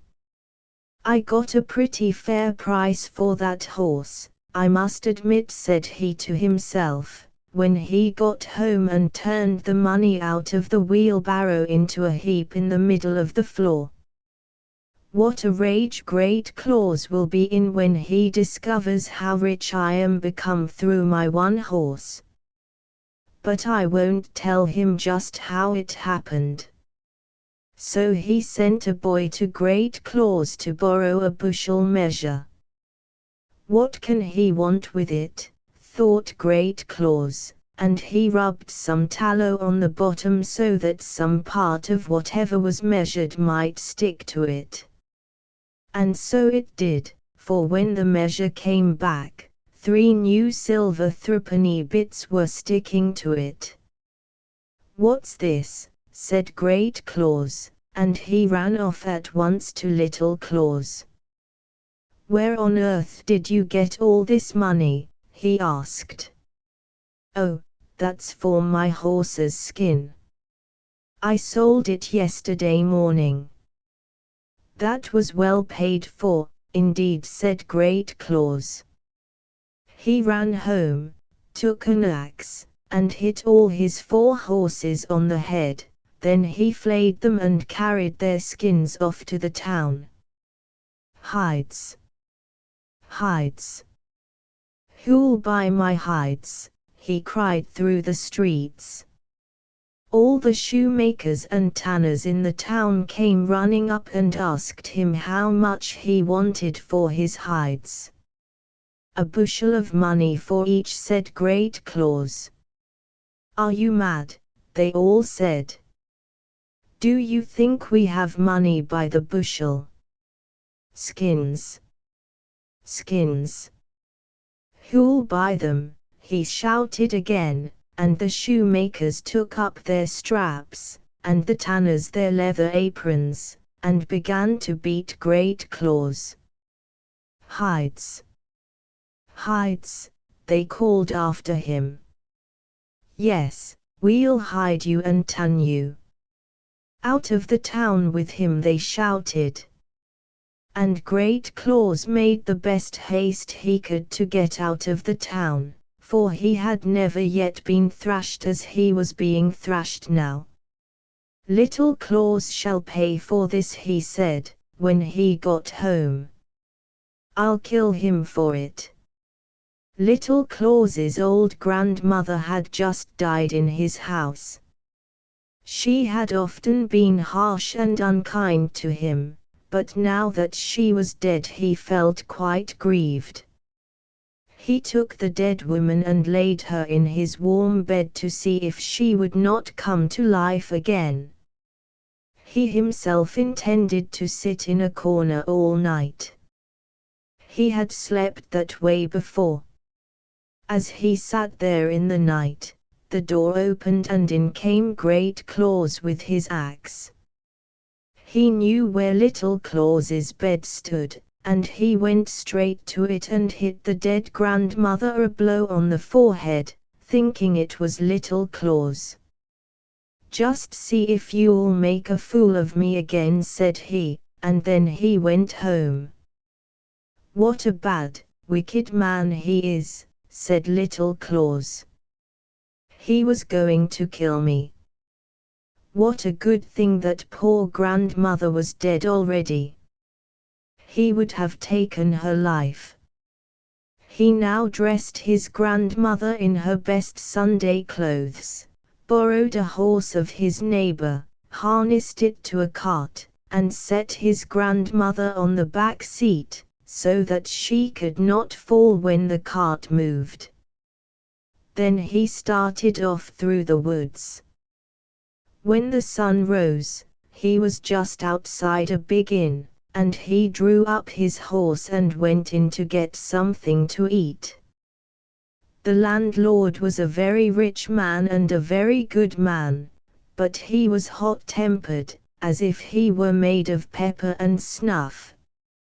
"Good morning," said he to Little Claus, "you have your best clothes on very early this morning."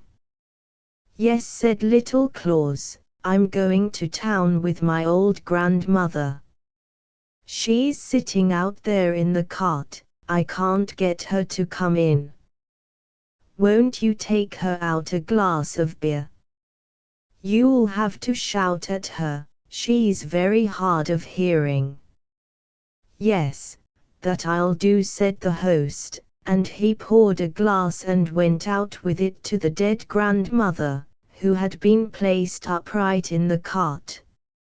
"Here is a glass of beer your son has sent," said the landlord, but she sat quite still and said not a word. "Don't you hear?" cried he as loud as he could. "Here is a glass of beer from your son." But the dead woman replied not a word, and at last he became quite angry and threw the beer in her face, and at that moment she fell backwards out of the cart, for she was only set upright and not bound fast. "Now," shouted Little Claus, as he rushed out of the inn and seized the landlord by the neck, "you have killed my grandmother. Just look at the big hole in her forehead."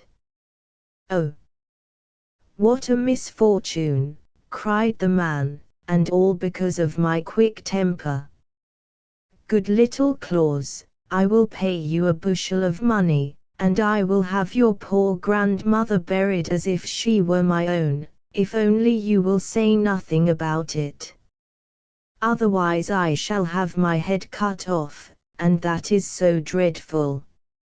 So Little Claus again received a whole bushel of money, and the landlord buried the old grandmother as if she had been his own. When Little Claus got home again with all his money, he immediately sent his boy to Great Claus to ask to borrow his bushel measure. "What," said Great Claus, "is he not dead? I must go and see about this myself." So he took the measure over to Little Claus himself. "I say, where did you get all that money?" asked he, his eyes big and round with amazement at what he saw. "It was grandmother you killed instead of me," said Little Claus. "I have sold her and got a bushel of money for her." "That's being well paid, indeed," said Great Claus, and he hurried home, took an axe and killed his own old grandmother. He then put her in a carriage and drove off to the town where the apothecary lived, and asked him if he would buy a dead person. "Who is it and where did you get him?" asked the apothecary. "It is my grandmother, and I have killed her so as to sell her for a bushel of money." "Heaven preserve us!" cried the apothecary. You talk like a madman. Pray don't say such things, you may lose your head. And he told him earnestly what a horribly wicked thing he had done, and that he deserved punishment. Great Claus was so frightened that he rushed out of the shop, jumped into his cart, whipped up his horse, and galloped home through the wood. The apothecary and all the people who saw him thought he was mad, and so they let him drive away. You shall be paid for this, said Great Claus, when he got out on the high road. You shall be paid for this, Little Claus. Directly after he got home, Great Claus took the biggest sack he could find and went over to Little Claus. You have deceived me again, he said. First I killed my horses, and then my old grandmother. That is all your fault, but you shall never have the chance to trick me again. And he seized Little Claus around the body and thrust him into the sack. Then he threw the sack over his back, calling out to Little Claus, Now I'm going to the river to drown you. It was a long way that he had to travel before he came to the river, and Little Claus was not light to carry. The road came close to the church, and the people within were singing beautifully. Great Claus put down his sack, with Little Claus in it, at the church door. He thought it would be a very good thing to go in and hear a psalm before he went further, for Little Claus could not get out. So he went in. Oh dear! Oh dear! Moaned Little Claus in the sack, and he turned and twisted, but found it impossible to loosen the cord. Then there came by an old drover with snow-white hair and a great staff in his hand. He was driving a whole herd of cows and oxen before him, and they jostled against the sack in which Little Claus was confined, so that it was upset. Oh dear, again sighed Little Claus, I'm so young to be going directly to the kingdom of heaven. And I, poor fellow, said the drover, am so old already, and cannot get there yet. Open the sack, cried Little Claus, and creep into it in my place, and you'll be there directly. With all my heart, said the drover, and he untied the sack for Little Claus, who crept out at once. You must look out for the cattle now, said the old man, as he crept in. Then Little Claus tied it up and went his way, driving the cows and the oxen. In a little while Great Claus came out of the church. He took the sack upon his shoulders and thought as he did so that it had certainly grown lighter since he had put it down, for the old cattle drover was not more than half as heavy as Little Claus. How light he is to carry now! That must be because I have heard a psalm in the church. He went on to the river, which was both deep and broad, threw the sack containing the old drover into the water, and called after him, thinking it was Little Claus, Now lie there. You won't trick me again. He turned to go home, but when he came to the place where there was a crossroad he met Little Claus driving his cattle. What's this? Cried he. Haven't I drowned you? Yes, said Little Claus, you threw me into the river, half an hour ago. But where did you get all those fine cattle? Asked Great Claus. These beasts are sea cattle, said Little Claus, and I thank you heartily for drowning me, for now I'm at the top of the tree. I'm a very rich man, I can tell you. but I was frightened when you threw me into the water huddled up in the sack. I sank to the bottom immediately, but I did not hurt myself, for the grass is beautifully soft down there. I fell upon it, and the sack was opened, and the most beautiful maiden in snow-white garments and a green wreath upon her hair took me by the hand, and said to me, "Have you come, little Claus? Here are cattle for you, and a mile further up the road there is another herd." Then I saw that she meant the river and that it was the highway for the sea folk. Down at the bottom of it they walk directly from the sea, straight into the land where the river ends. Lovely flowers and beautiful fresh grass were there. The fishes which swam there glided about me like birds in the air. How nice the people were, and what fine herds of cattle there were, pasturing on the mounds and about the ditches. "But why did you come up so quickly then?" asked Great Claus. "I shouldn't have done that if it was so fine down there." "Why, that was just my cunning. You know, I told you that the mermaid said there was a whole herd of cattle for me a mile further up the stream. Well, you see, I know how the river bends this way and that, and how long a distance it would have been to go that way. If you can come up on the land and take the short cuts, driving across fields and down to the river again, you save almost half a mile and get the cattle much sooner." "Oh, you are a fortunate man," cried Great Claus. "Do you think I could get some sea cattle if I were to go down to the bottom of the river?" "I'm sure you would," said Little Claus. "But I cannot carry you. If you will walk to the river and creep into a sack yourself, I will help you into the water with a great deal of pleasure." "Thanks," said Great Claus. "But if I do not find sea cattle there, I shall beat you soundly, you may be sure." "Oh, do not be so hard on me." And so they went together to the river. When the cows and oxen saw the water, they ran to it as fast as they could. "See how they hurry," cried Little Claus. "They want to get back to the bottom again." "Yes, but help me first or I'll thrash you," said Great Claus. He then crept into a big sack, which had been lying across the back of one of the cows.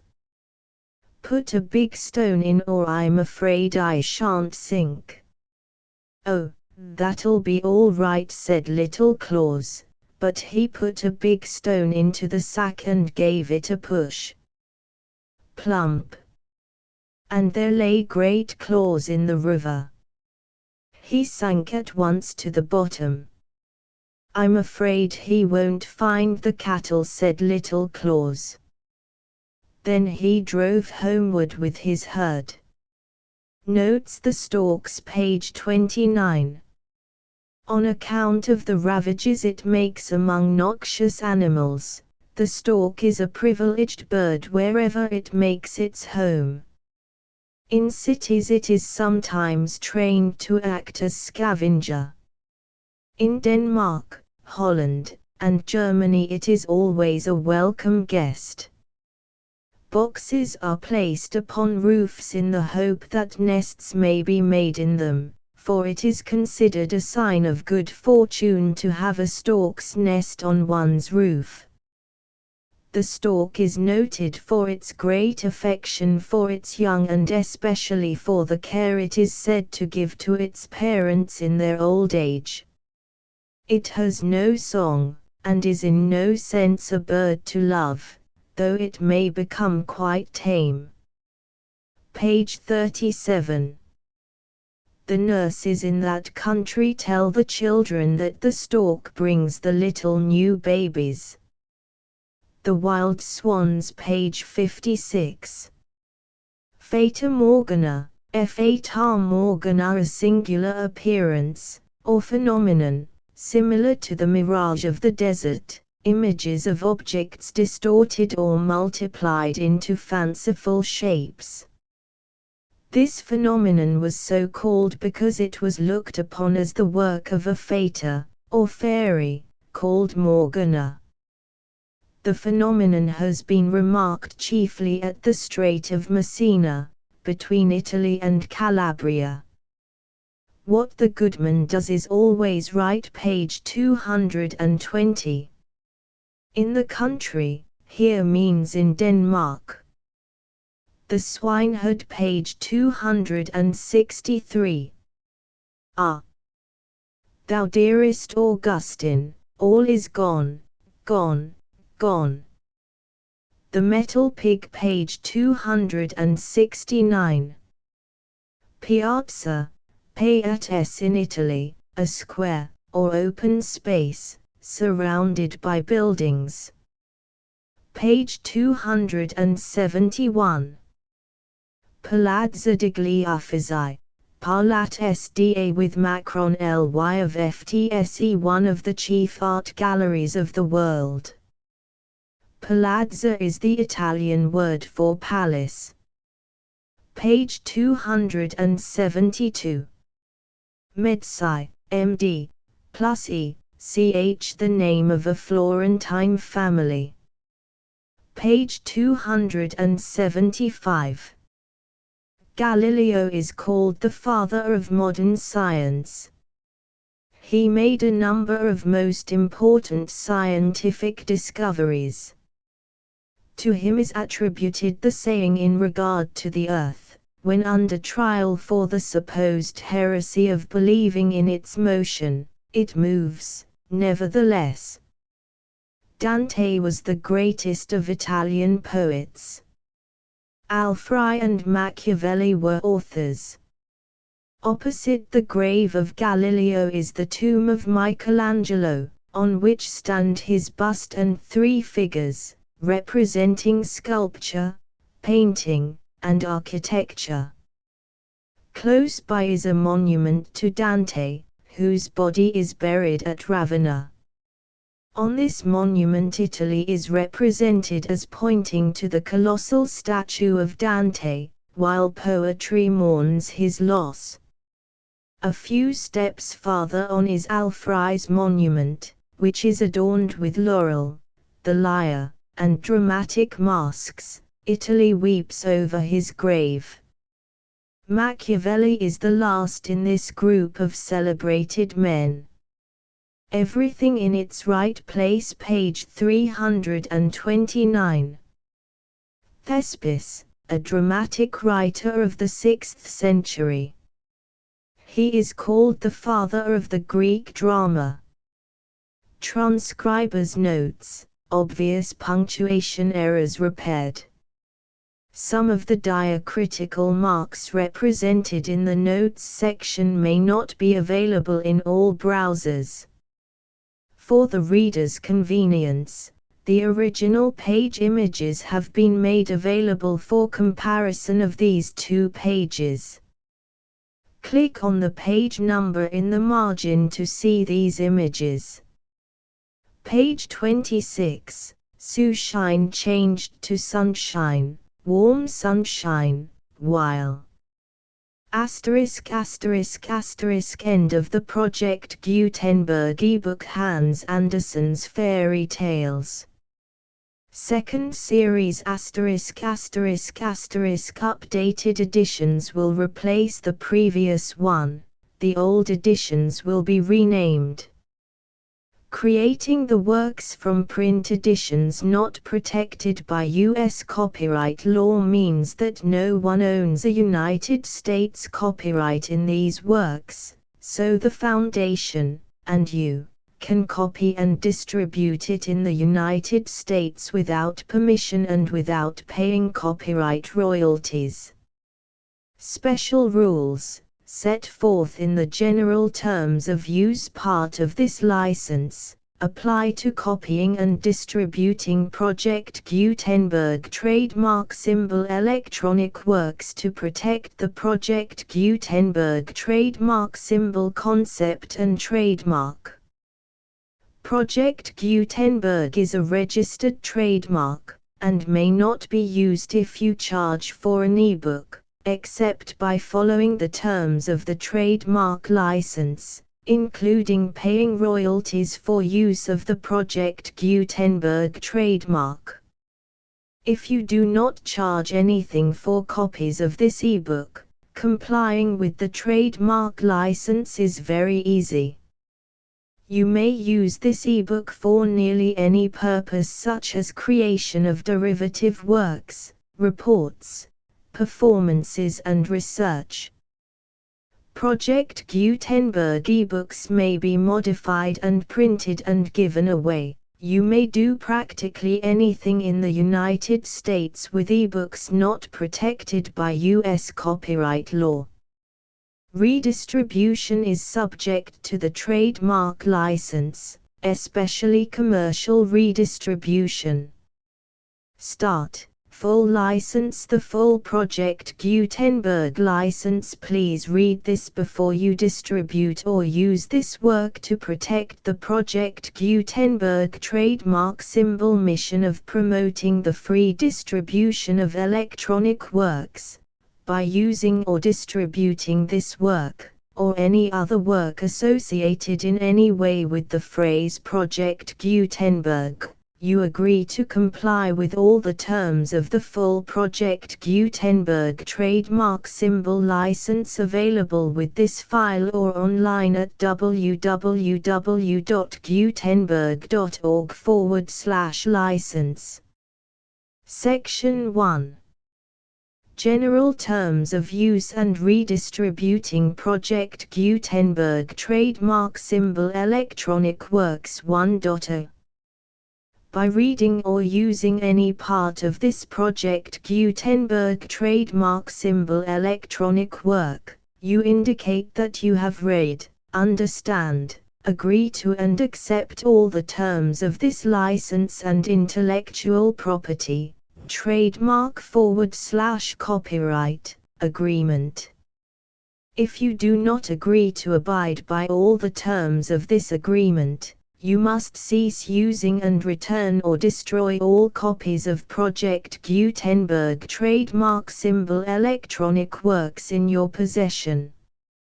If you paid a fee for obtaining a copy of or access to a Project Gutenberg trademark symbol electronic work and you do not agree to be bound by the terms of this agreement, you may obtain a refund from the person or entity to whom you paid the fee as set forth in paragraph 1.e.8. 1.b. Project Gutenberg is a registered trademark. It may only be used on or associated in any way with an electronic work by people who agree to be bound by the terms of this agreement.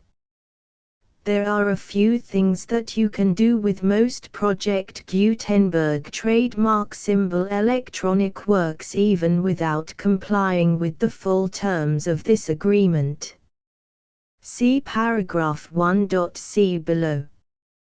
There are a lot of things you can do with Project Gutenberg trademark symbol electronic works if you follow the terms of this agreement and help preserve free future access to Project Gutenberg trademark symbol electronic works. See paragraph 1.e below. 1.c. The Project Gutenberg Literary Archive Foundation, the Foundation or PGLAF, owns a compilation copyright in the collection of Project Gutenberg trademark symbol electronic works. Nearly all the individual works in the collection are in the public domain in the United States. If an individual work is unprotected by copyright law in the United States and you are located in the United States, We do not claim a right to prevent you from copying, distributing, performing, displaying or creating derivative works based on the work as long as all references to Project Gutenberg are removed. Of course, we hope that you will support the Project Gutenberg trademark symbol mission of promoting free access to electronic works by freely sharing Project Gutenberg trademark symbol works in compliance with the terms of this agreement for keeping the Project Gutenberg trademark symbol name associated with the work. You can easily comply with the terms of this agreement by keeping this work in the same format with its attached full Project Gutenberg trademark symbol license when you share it without charge with others. 1.d. The copyright laws of the place where you are located also govern what you can do with this work. Copyright laws in most countries are in a constant state of change. If you are outside the United States, check the laws of your country in addition to the terms of this agreement before downloading, copying, displaying, performing, distributing or creating derivative works based on this work or any other Project Gutenberg trademark symbol work. The Foundation makes no representations concerning the copyright status of any work in any country other than the United States. 1.e Unless you have removed all references to Project Gutenberg. 1.e.1. The following sentence, with active links to, or other immediate access to, the full Project Gutenberg trademark symbol license must appear prominently whenever any copy of a Project Gutenberg trademark symbol work, any work on which the phrase Project Gutenberg appears, or with which the phrase Project Gutenberg is associated, is accessed, displayed, performed, viewed, copied or distributed. This ebook is for the use of anyone anywhere in the United States and most other parts of the world at no cost and with almost no restrictions whatsoever. You may copy it, give it away or reuse it under the terms of the Project Gutenberg license included with this ebook or online at www.gutenberg.org. If you are not located in the United States, you will have to check the laws of the country where you are located before using this ebook. 1.e.2.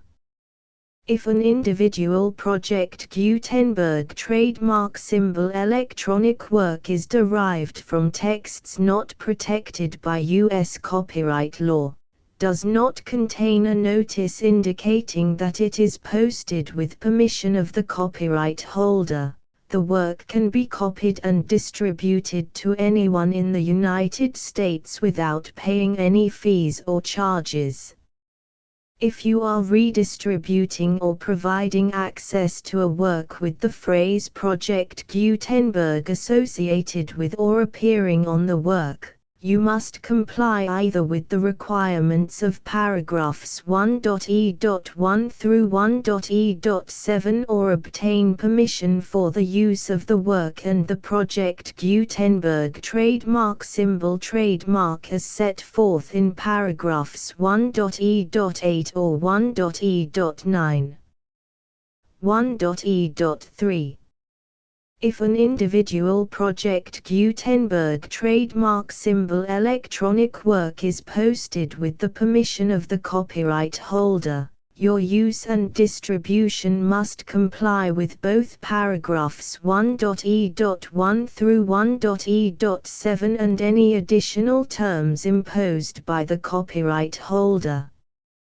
Additional terms will be linked to the Project Gutenberg trademark symbol license for all works posted with the permission of the copyright holder found at the beginning of this work. 1.e.4 Do not unlink or detach or remove the full Project Gutenberg trademark symbol license terms from this work, or any files containing a part of this work or any other work associated with Project Gutenberg trademark symbol. 1.e.5 Do not copy, display, perform, distribute or redistribute this electronic work, or any part of this electronic work, without prominently displaying the sentence set forth in paragraph 1.e.1 with active links or immediate access to the full terms of the Project Gutenberg trademark symbol license.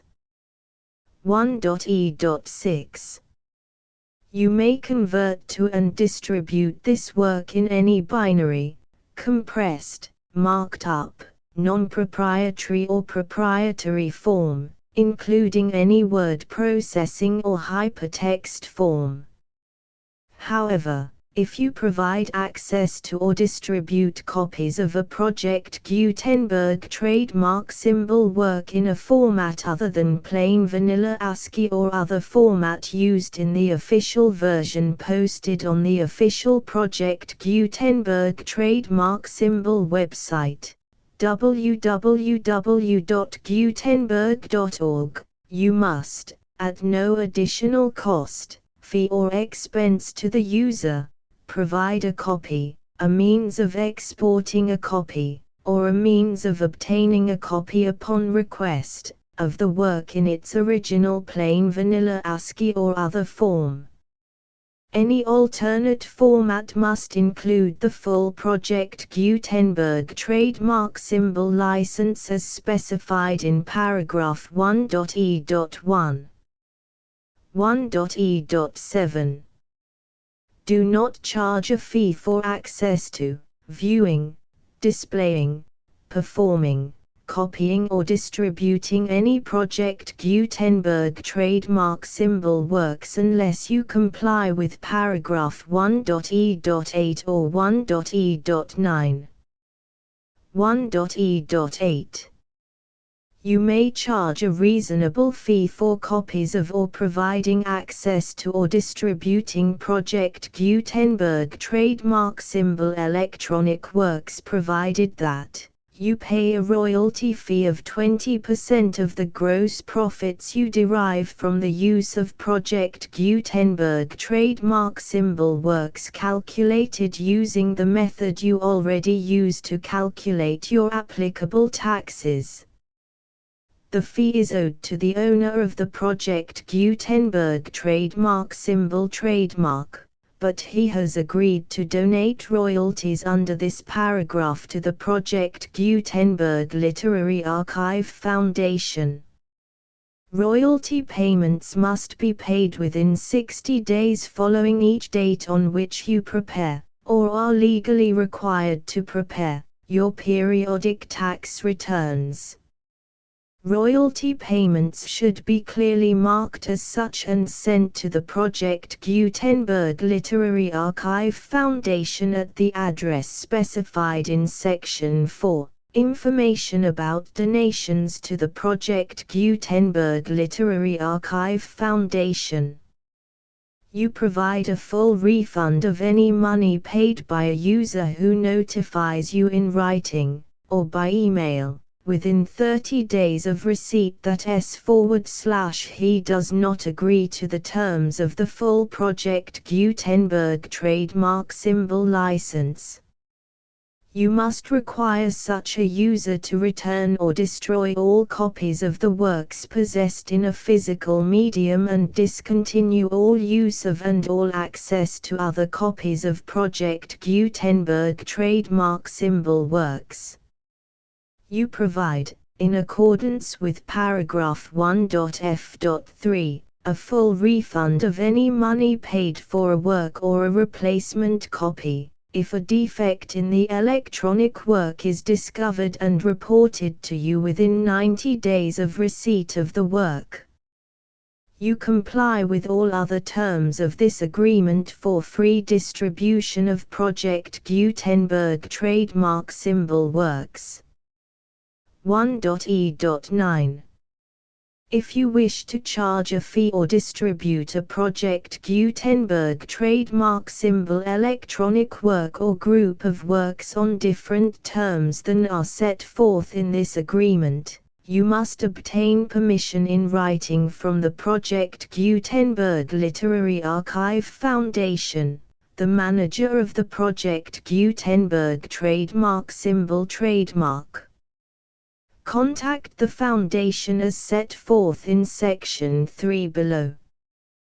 1.f1.f.1 Project Gutenberg volunteers and employees expend considerable effort to identify, do copyright research on, transcribe and proofread works not protected by U.S. copyright law in creating the Project Gutenberg trademark symbol collection. Despite these efforts, Project Gutenberg trademark symbol electronic works, and the medium on which they may be stored, may contain defects such as, but not limited to, incomplete, inaccurate or corrupt data, transcription errors, a copyright or other intellectual property infringement, a defective or damaged disk or other medium, a computer virus, or computer codes that damage or cannot be read by your equipment. 1.f.2 Limited warranty, disclaimer of damages, except for the right of replacement or refund described in paragraph 1.f.3, the Project Gutenberg Literary Archive Foundation, the owner of the Project Gutenberg trademark symbol trademark, and any other party distributing a Project Gutenberg trademark symbol electronic work under this agreement, disclaim all liability to you for damages, costs and expenses, including legal fees. You agree that you have no remedies for negligence, strict liability, breach of warranty or breach of contract except those provided in paragraph 1.f.3. You agree that the Foundation, the trademark owner, and any distributor under this agreement will not be liable to you for actual, direct, indirect, consequential, punitive or incidental damages even if you give notice of the possibility of such damage. 1.f.3 Limited right of replacement or refund. If you discover a defect in this electronic work within 90 days of receiving it, you can receive a refund of the money, if any, you paid for it by sending a written explanation to the person you received the work from. If you received the work on a physical medium, you must return the medium with your written explanation. The person or entity that provided you with the defective work may elect to provide a replacement copy in lieu of a refund. If you received the work electronically, the person or entity providing it to you may choose to give you a second opportunity to receive the work electronically in lieu of a refund. If the second copy is also defective, you may demand a refund in writing without further opportunities to fix the problem.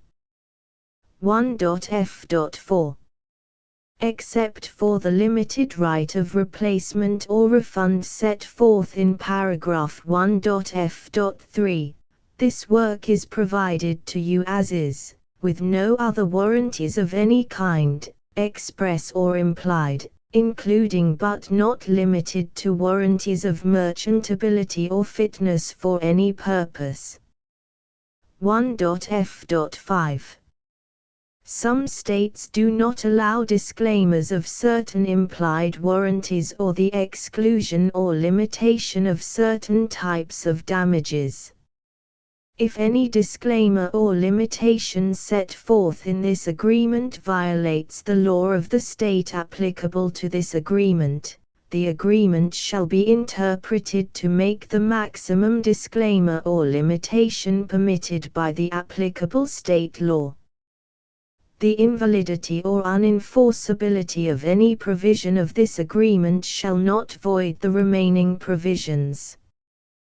1.f.6 Indemnity. You agree to indemnify and hold the foundation, the trademark owner, any agent or employee of the foundation, anyone providing copies of Project Gutenberg trademark symbol electronic works in accordance with this agreement, and any volunteers associated with the production, promotion and distribution of Project Gutenberg trademark symbol electronic works, harmless from all liability, costs and expenses, including legal fees, that arise directly or indirectly from any of the following which you do or cause to occur. A. Distribution of this or any Project Gutenberg trademark symbol work. B. Alteration, modification, or additions or deletions to any Project Gutenberg trademark symbol work, and C. Any defect you cause. Section 2. Information about the mission of Project Gutenberg trademark symbol. Project Gutenberg trademark symbol is synonymous with the free distribution of electronic works in formats readable by the widest variety of computers, including obsolete, old, middle-aged and new computers. It exists because of the efforts of hundreds of volunteers and donations from people in all walks of life. Volunteers and financial support to provide volunteers with the assistance they need are critical to reaching Project Gutenberg trademark symbol's goals and ensuring that the Project Gutenberg trademark symbol collection will remain freely available for generations to come. In 2001, the Project Gutenberg Literary Archive Foundation was created to provide a secure and permanent future for Project Gutenberg trademark symbol and future generations. To learn more about the Project Gutenberg Literary Archive Foundation and how your efforts and donations can help, see sections 3 and 4 and the Foundation information page at www.gutenberg.org. Section 3. Information about the Project Gutenberg Literary Archive Foundation. The Project Gutenberg Literary Archive Foundation is a non-profit 501(c)(3) educational corporation organized under the laws of the state of Mississippi and granted tax-exempt status by the Internal Revenue Service. The Foundation's IN or Federal Tax Identification Number is 64-6221541. Contributions to the Project Gutenberg Literary Archive Foundation are tax-deductible to the full extent permitted by U.S. federal laws and your state's laws. The Foundation's business office is located at 809 North 1500 West, Salt Lake City, UT 84116, 801-596-1887. Email contact links and up-to-date contact information can be found at the Foundation's website and official page at www.gutenberg.org/contact section 4. Information about donations to the Project Gutenberg Literary Archive Foundation. Project Gutenberg trademark symbol depends upon and cannot survive without widespread public support and donations to carry out its mission of increasing the number of public domain and licensed works that can be freely distributed in machine-readable form accessible by the widest array of equipment including outdated equipment. Many small donations, $1 to $5,000, are particularly important to maintaining tax-exempt status with the IRS. The Foundation is committed to complying with the laws regulating charities and charitable donations in all 50 states of the United States. Compliance requirements are not uniform and it takes a considerable effort, much paperwork and many fees to meet and keep up with these requirements. We do not solicit donations in locations where we have not received written confirmation of compliance. To send donations or determine the status of compliance for any particular state, visit www.gutenberg.org/donate. While we cannot and do not solicit contributions from states where we have not met the solicitation requirements, we know of no prohibition against accepting unsolicited donations from donors in such states who approach us with offers to donate. International donations are gratefully accepted, but we cannot make any statements concerning tax treatment of donations received from outside the United States. U.S. laws alone swamp our small staff. Please check the Project Gutenberg web pages for current donation methods and addresses. Donations are accepted in a number of other ways including checks, online payments and credit card donations. To donate, please visit www.gutenberg.org/donate. Section 5. General information about Project Gutenberg trademark symbol electronic works. Professor Michael S. Hart was the originator of the Project Gutenberg trademark symbol concept of a library of electronic works that could be freely shared with anyone.